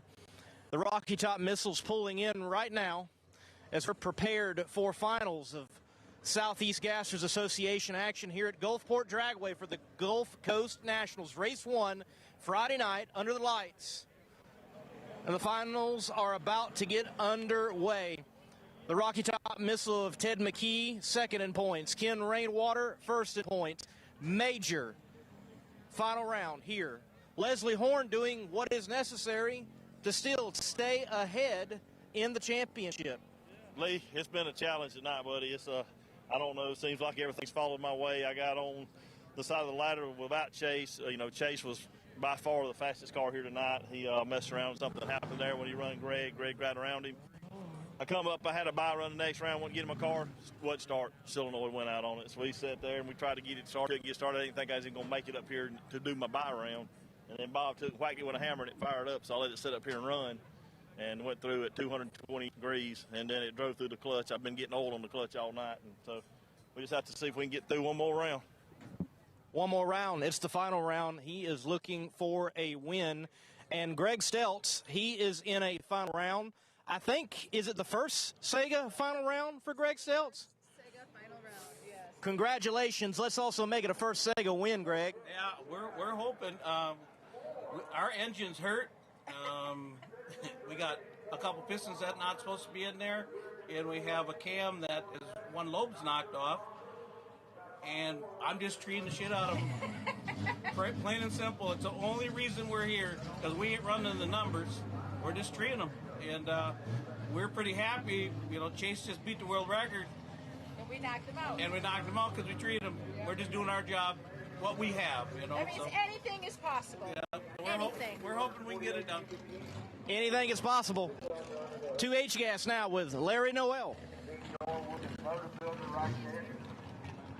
going to stay over there into the Reach Motorsport T-shirts left lane. Does Larry Noel.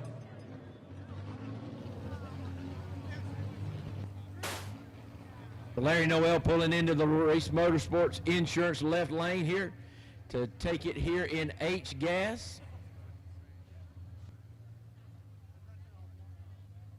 Beautifully painted race car. I'm a big fan of blue anyway, but Larry does a great job with the lace paint and everything that he does right there on that car.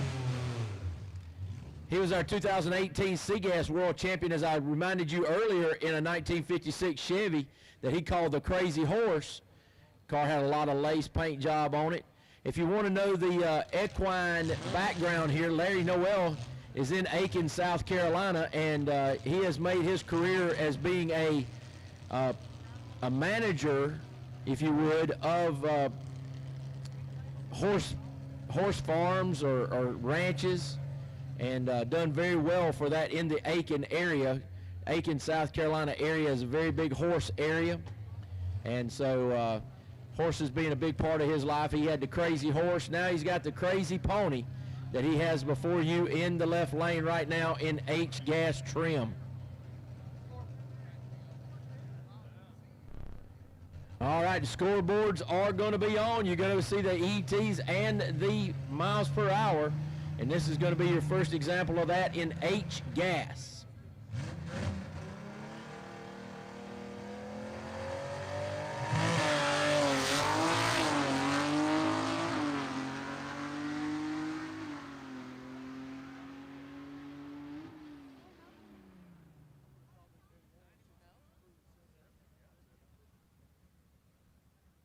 7:51 going to be the elapsed time there at 90 miles an hour for Larry Noel as he takes H-Gas here today at Gulfport, Mississippi.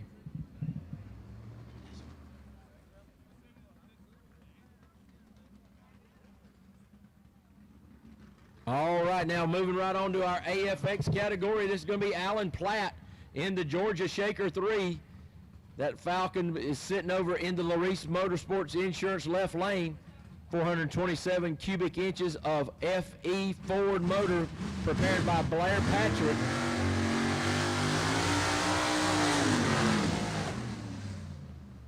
He's going to be taking on Todd Wimberly out of McDonough, Georgia in the Southern Comfort. Another Falcon right there is going to be in a 64 Falcon. Man that is leading the points in our AFX category right now is Wimberly, as he is trying to point it toward a 2025 championship here with us this year. Robin Harris helping bring Wimberly up to the beams. Heather Peak helping out over there with Alan Platt. Winner of this one going to get the big gold trophy.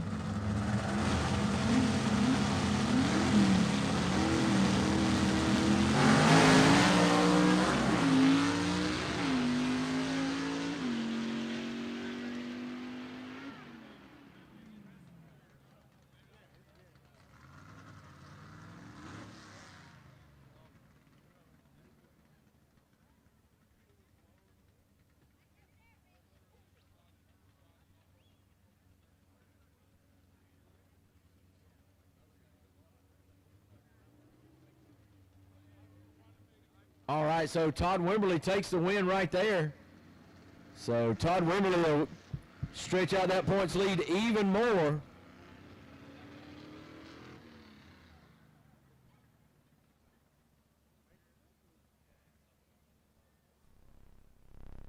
So Alan Platt leaves well before the tree is active, causing Todd Wimberly to basically react, and he red lit, but first to the red light was the Georgia Shaker, so that disqualifies him first, and the Southern Comfort of Todd Wimberly takes the win.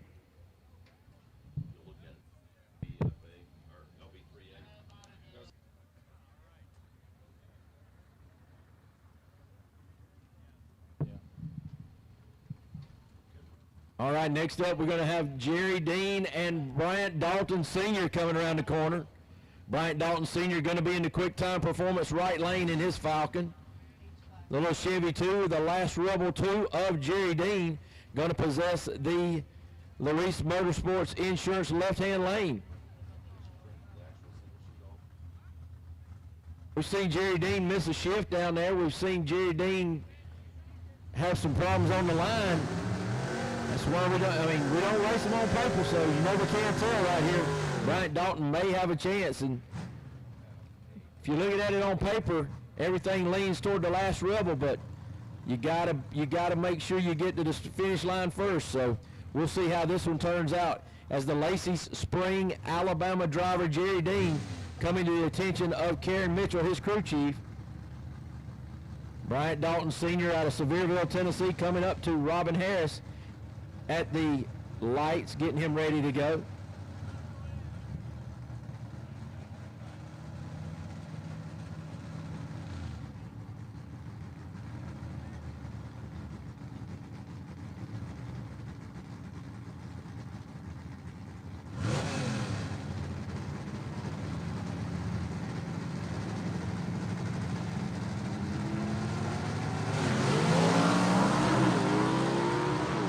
Like Jerry Dean out to a commanding lead, and he'll take the win here today. Jerry Dean start to finish 6:40 the elapsed time for him at 108 miles an hour, almost 109. So Jerry Dean continues his dominance of our Superstock division. And folks, up the return road fans, we're going to bring those winners right in front of you, as you already see the Crazy Pony out there and the Southern Comfort. So the next one to be added to that list is going to be the last Rebel 2 of Jerry Dean.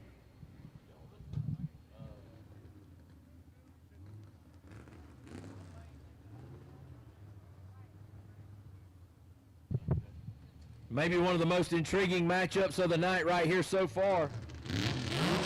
Going to be Todd Oden and Tim Hall. These guys have faced each other probably 20 times in final round eliminations.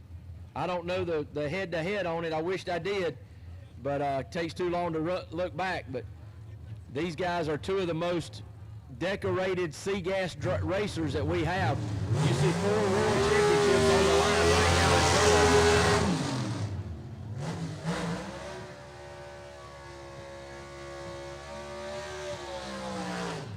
Talking about world championships, Tim Hall won it in 2022, 2023, and then Todd Oden was able to knock him off in 2024. So the last 3 world championships were won by these 2 drivers right here.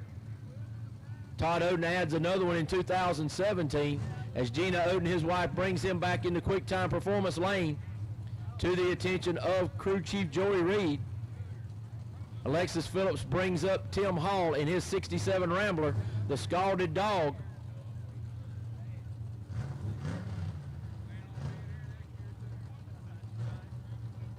Oden rolling up here in the 58 Del Rey. One-way technologies under the hood right there for for Todd Oden. And we got red lights on. We got red lights on. Something going wrong. What we got here?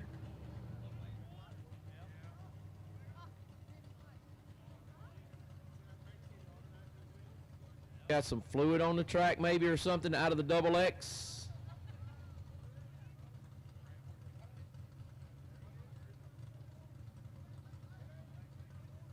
Gotta hate to see this as Todd Oden trying to make up points as much as he can. He was 4th place coming in here today.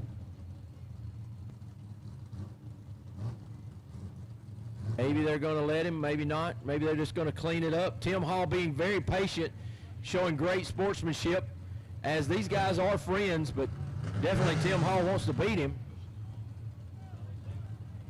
Now they're giving him the motion to come on up. Lots of confusion down there on the starting line. I can't make heads or tails of what's going on.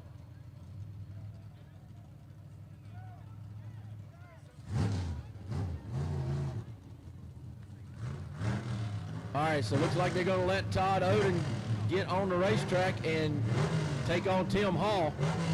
Lots of confusion down there.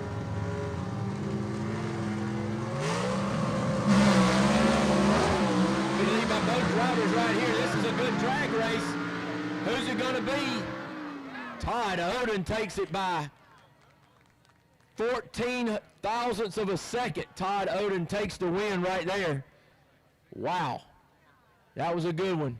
Got to really hand it to Tim Hall and the Hall family for being great sportsmen right there, as there was a ton of confusion down there in the right-hand lane, not knowing what was going on. Man. And Todd Oden makes his best run of the day right there. 599 with a 4 at 113 miles an hour for Todd Oden to take the win. 603 at 112 right there for Tim Hall. Wow, lots of excitement right there in that, as well as the next one coming up. Got a lot of excitement in it one as well. We got Ted McKee out of Lenore City, Tennessee in the left-hand lane, in the Reese Motorsports Insurance left lane. He is the number 2 man in points, chasing the number 1 man in points, which happens to be Ken Rainwater, who occupies the quick time performance right lane. Rainwater come in here with a 15-point lead over McKee, and McKee was our winner of our most recent race up in Knoxville, Tennessee, in his Blake Housley built Gene Fulton prepared motor. And it comes down to the 2 quickest guys and the 2 most consistent guys all year right here for the finals of our first race at Gulfport Dragway.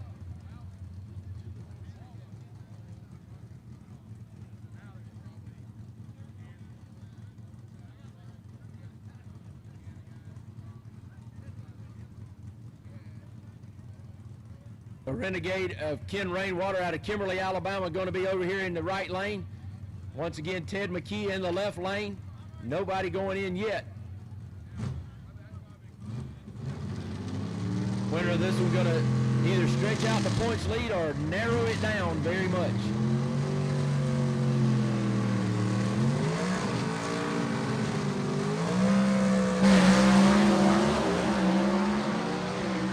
Good drag race. McKee looks to have the advantage. Ted McKee takes the win right here. Man, that is a big-time race right there. The Rocky Top Missile 565 with a 5 at 120 miles an hour. The Renegade of Ken Rainwater slows to a 591. That is very uncharacteristic elapsed time for him at only 98 miles an hour. So something happened down track on that Renegade car. Don't know what it might be. But Ted McKee closes up the points battle even closer in his quest for another championship in 2025.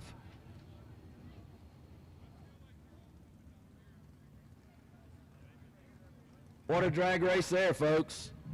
And that was B-Gas. I'm telling you, one of the tightest races we've had in points this year. But the only one getting tighter is A-Gas. Coming up, Leslie Horn has a chance to further extend his points lead over Chase Howard, who was eliminated a little earlier this afternoon.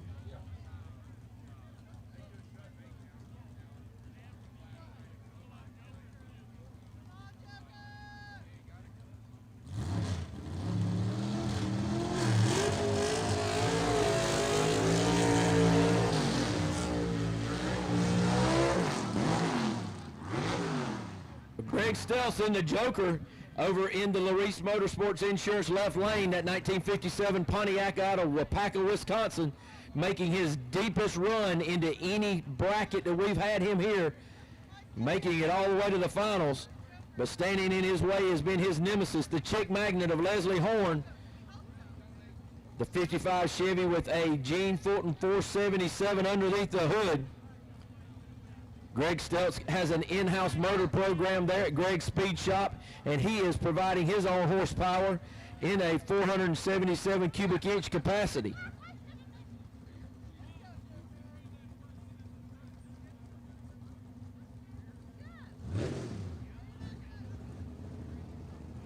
You got to think that Greg Stelz giving up a lot of ET right here. You got to think he may be trying to knock this tree down on Leslie Horn, as he has been on it today with some good reaction times. The fastest in the sport right here of the Southeast Gassers, our A-Gas cars, and here is the finals for all of you guys to see.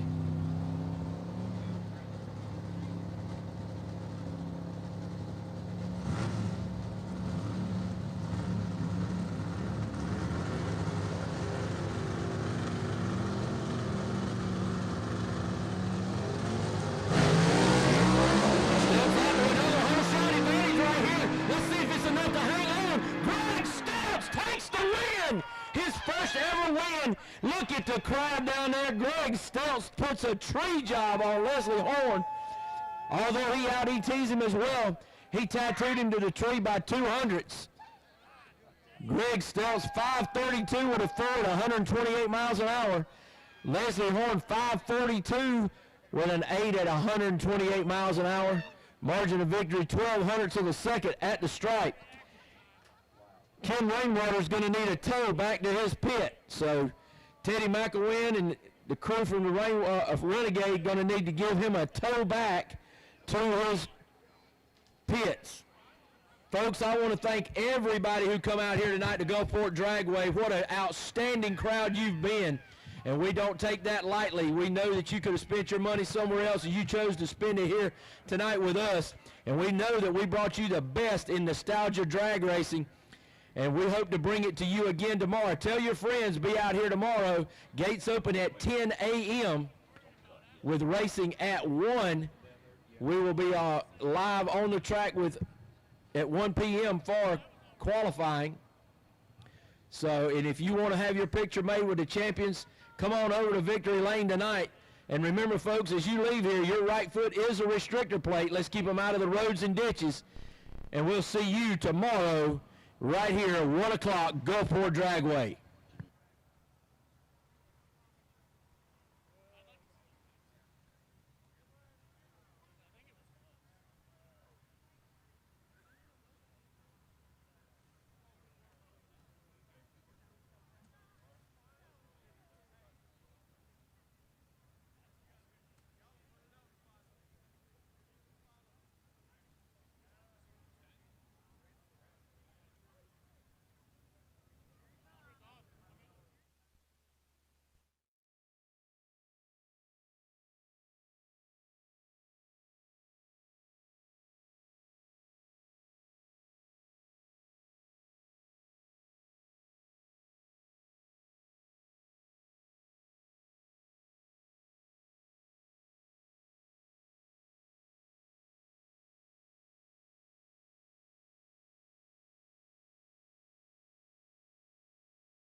We got Larry Noel in H gas. We've got Superstock. We got Jerry Dean. C gas, you got Todd Oden. B gas goes over tonight to Ted McKee.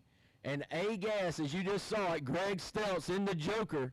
All our winners tonight here at Gulfport Dragway. Once again, folks, thank you all for being here. Go down and see your favorite driver. Get your picture made with them. Get to meet them up close and personal. And we'll see you here tomorrow. Gates open 10 a.m. Racing and qualifying at 1 at Gulfport Dragway.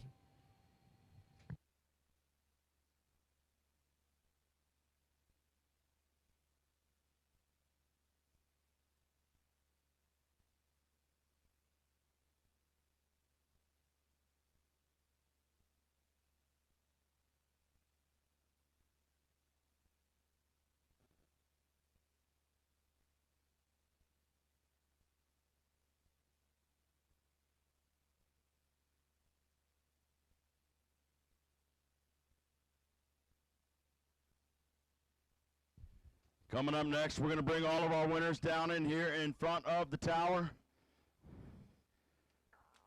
for the winner's lane. Photos. So as they come down here, we'll get their photos as they come on down. Right now, everybody's hugging and celebrating and maybe popping a cold one down there on the burnout pad in front of the grandstand bleachers. Congratulations.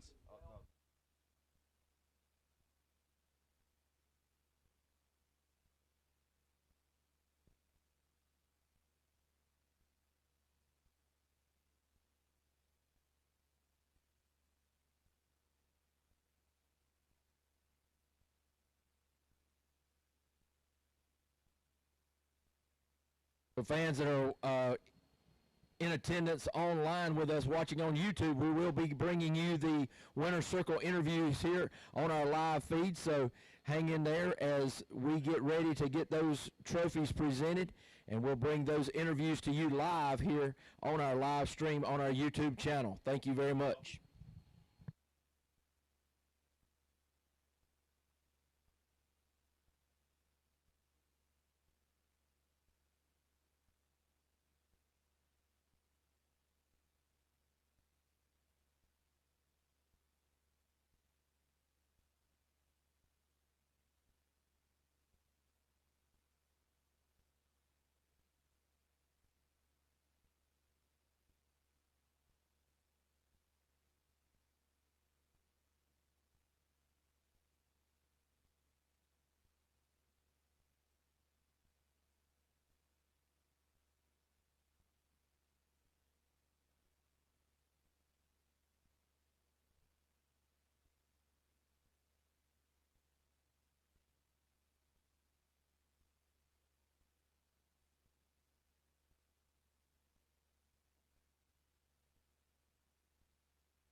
said you could shake your tassel.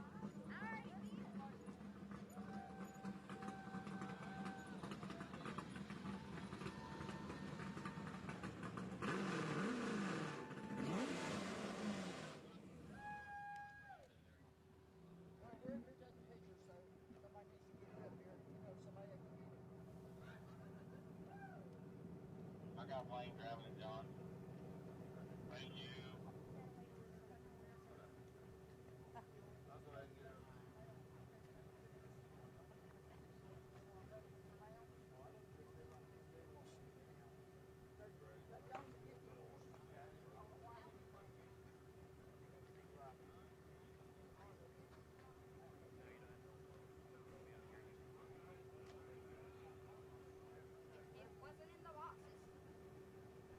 It don't matter.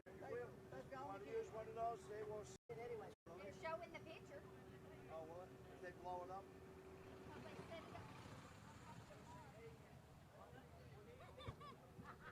Wayne's bringing it.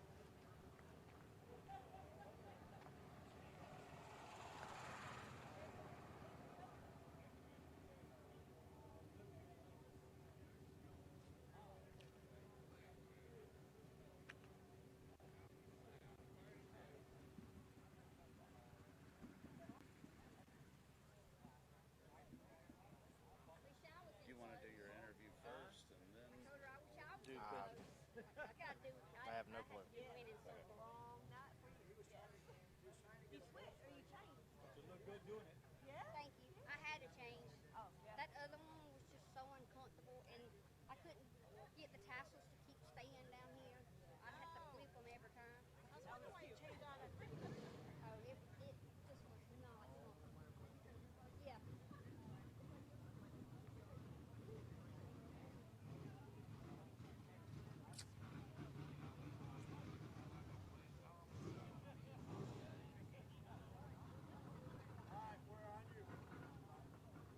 No.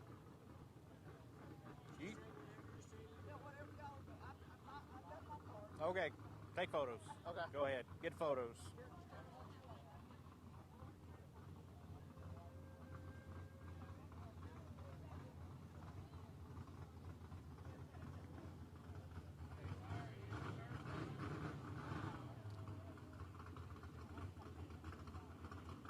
Ready for her?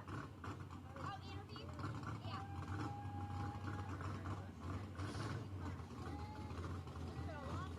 Sorry. About right, I swapped it.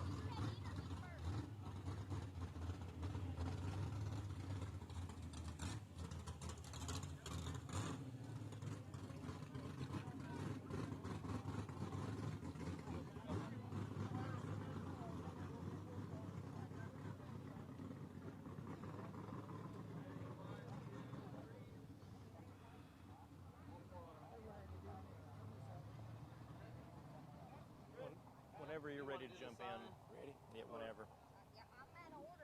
Larry Noel, man, you come up there, got the crazy pony, and just when I thought that gas car couldn't be any more beautiful, this race car you put together is just immaculate and it's working really well for you. It's come around. It's been a struggle.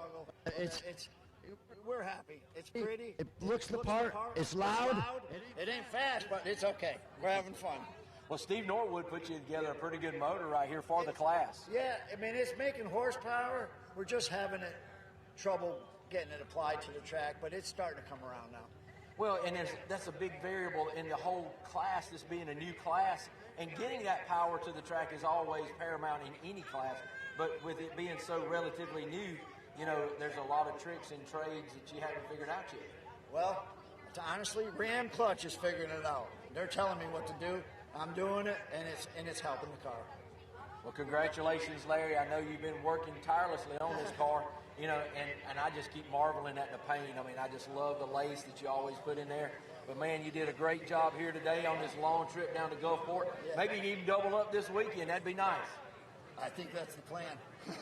Larry Noel, your winner here in H gas tonight at Gulfport Dragway.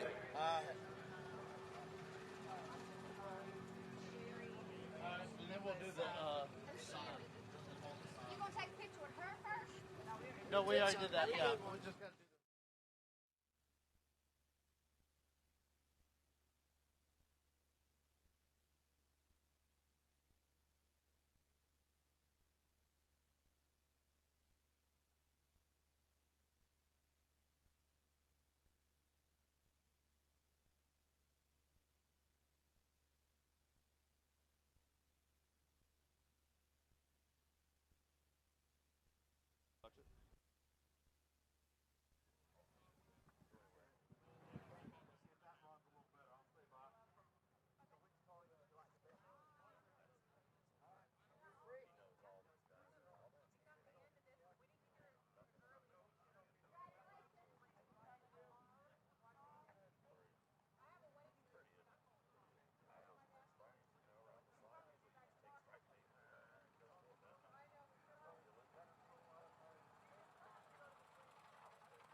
Todd Wimberly, another cup for you, man. You keep dominating this AFX category.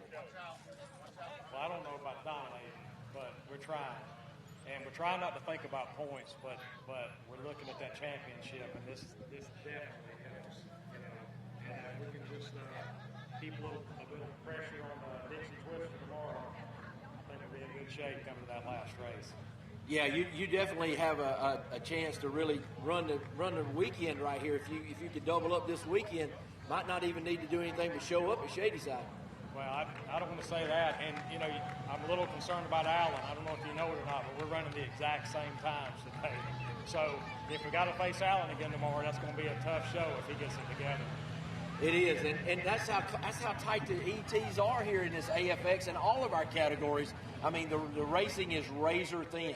It is. That's first to the finish line, and if you don't cut a light and get a good run, you're in trouble. Well, I know you got a big old steering wheel in there, and you had two hands all over it in that last run. Yeah, did you see it jump sideways when I left? The thing was all over the place. How do you stay calm and composed and just grab another gear? I mean, is it just the experience that you have, or how do you muster up that? I think it's going so fast you don't think about it, really. You just do it, and then afterwards you think, man, what happened there? Well, you do it quite well, and we appreciate you. Todd Wimberly, your winner tonight in AFX here at Gulfport Dragway, race number 1. Thank y'all.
aren't you, buddy? We so are lucky. I mean, we've had a real bad night. We tore up a transmission, had to change it between rounds, and I can't thank Karen and David Richardson and Gino Russell. If it hadn't been for them, we'd went home because between rounds you just ain't got time, you know. And we managed to get it done, and that put us into the final. And so we're blessed that it worked out for us the way it did. Well, now, I did notice a couple of times, you know, at the big end of the track, it sounded like you missed a shift or something, and I knew it wasn't traditionally the way things go for you. It got to where it wouldn't go in fourth gear, and like you said, I was thinking it was me. And then when I ran John, anyway, it wouldn't go, and I was fixing to cram it back in third because I was ahead of him a little, and we got to the finish line before he come to me, so we was just lucky. And so we had to change it because you couldn't get it in fourth gear. Well, being lucky is always better than being good sometimes. But you've been good all year, and you've been good for the last 2 years. Now, things go the way they do tonight for you. Tomorrow, that could wrap it up for you. Tomorrow's a new day. We look at it one race at a time, and we got some work to do tonight, and hopefully we'll be right back tomorrow. Well, I wouldn't count you out at all because, I mean, you got a great crew over there led by Karen Mitchell, and you guys do your job at home, and it's proven, even here when you have a little hiccup, that you can still put it in victory lane. Yeah, I'm so grateful to have them, and it's just unreal that the work they do just for the love of this racing, you know, and if they hadn't have been here tonight, like I said, we could have never changed it between rounds because it ain't that much time between rounds. And, you know, I had just called Roby about this transmission being it's time for it to be freshened up. Naturally, I'm one race too late, you know, but it ain't nothing on G-Force, best transmissions in the world. One-way heads by far the best head in the world, even though they took them away from us, they're still the best head in the world. And, like I said, round clutches, I can't thank them enough. Well, that combination's been great for you all year.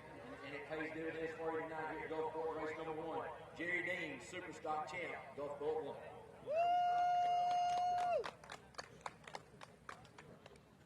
Let's get him.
What a year it's been for you. You've had some ups and downs, hadn't you? Holy smokes, what a year. I mean, it started out with a little health issue, then an engine that wouldn't go, and then we got a good win, and then it's been a struggle every race. Like tonight, I mean, holy smokes, what would I have done without Joey and Tanya and my wife, my son? We had the rug got wound up under the car, pull the brake line loose. I mean, if you name it, it can happen. It's just crazy, but good Lord, it makes it all worthwhile when you get right here, you know. It does, and I have to ask you, what was going on in the finals up there? What was all the commotion about? Well, they thought we had a water leak, so they backed me off to check it. Ended up it was a small fuel drop that had evaporated up, so they told me to come back, but I thought they said cut it off. So I cranked it back up, went to the line. Thank the Lord, Tim Hall was gracious enough to wait. You know, we've been competitors for 9 or 10 years, and I've waited on Tim before to put a rear end gear in Laster Mountain in Birmingham, Alabama, and he came back and beat me. A true sportsman, a great competitor, a great family, and that's what Southeast Gassers is all about. It really is, and I knew that he was building some heat in his car over there, but, you know, he wasn't already pulling into pre-stage and pushing you like that. Right, and by all rights, he could have forced the issue and made him bring the tree on down, but that's not the kind of guy he is. He wouldn't want it that way, just like I wouldn't. And that's what makes this special, you know. And what a tremendous drag race. It took your best ET of the night to win that race, and only by a small margin of victory. It did. And anytime you race someone like Tim, and it's tough. That's what makes it fun, though. It brought it right back to me because I thought up here in the stands you had the 2022 and 23 champ in Tim Hall, and you the 2024 champ. So the last 3 SEGA championships were sitting on the line out there, and it would have been terrible to have you pushed off the line and that race didn't get to go off. It would. And I told him what we need to do is just run that again tomorrow, and we'll make it better. We had the opportunity to do that, as you will have the winner here tonight in SEGA Gulfport #1, Todd Oden.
Ted McKee bringing it in right here. 2 wins in a row for you, Ted. That's got to feel good and a lot of vindication in this points championship you're trying to get to. Closing the gap, just chopping away at it. We're going to try to get another one tomorrow. I tell you, you're what, 15 points behind coming into this event today, and so you got this event win. He run it up, but you know, still a good day for you to close the gap. Yep, it closed it up pretty good.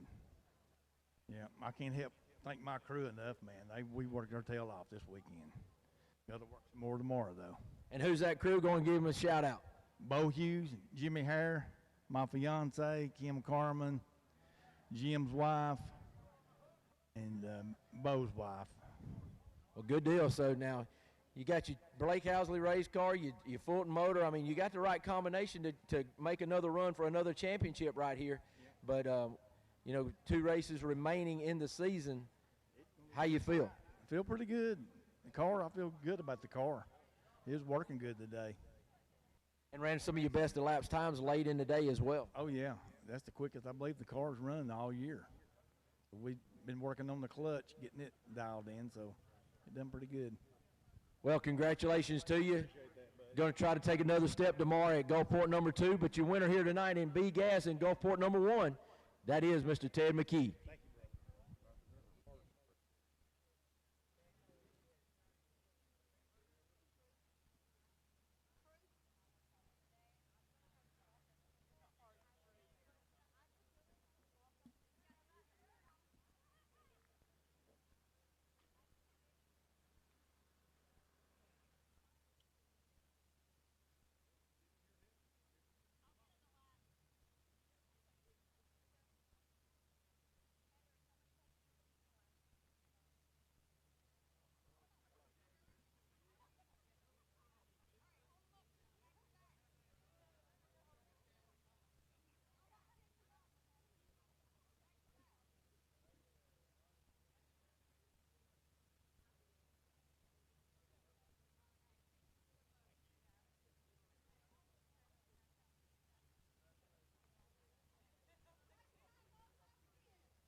All right, Greg Stelz, what a day for you, buddy. This has been a long journey for you, hasn't it? 100%. This was just amazing just to be here today.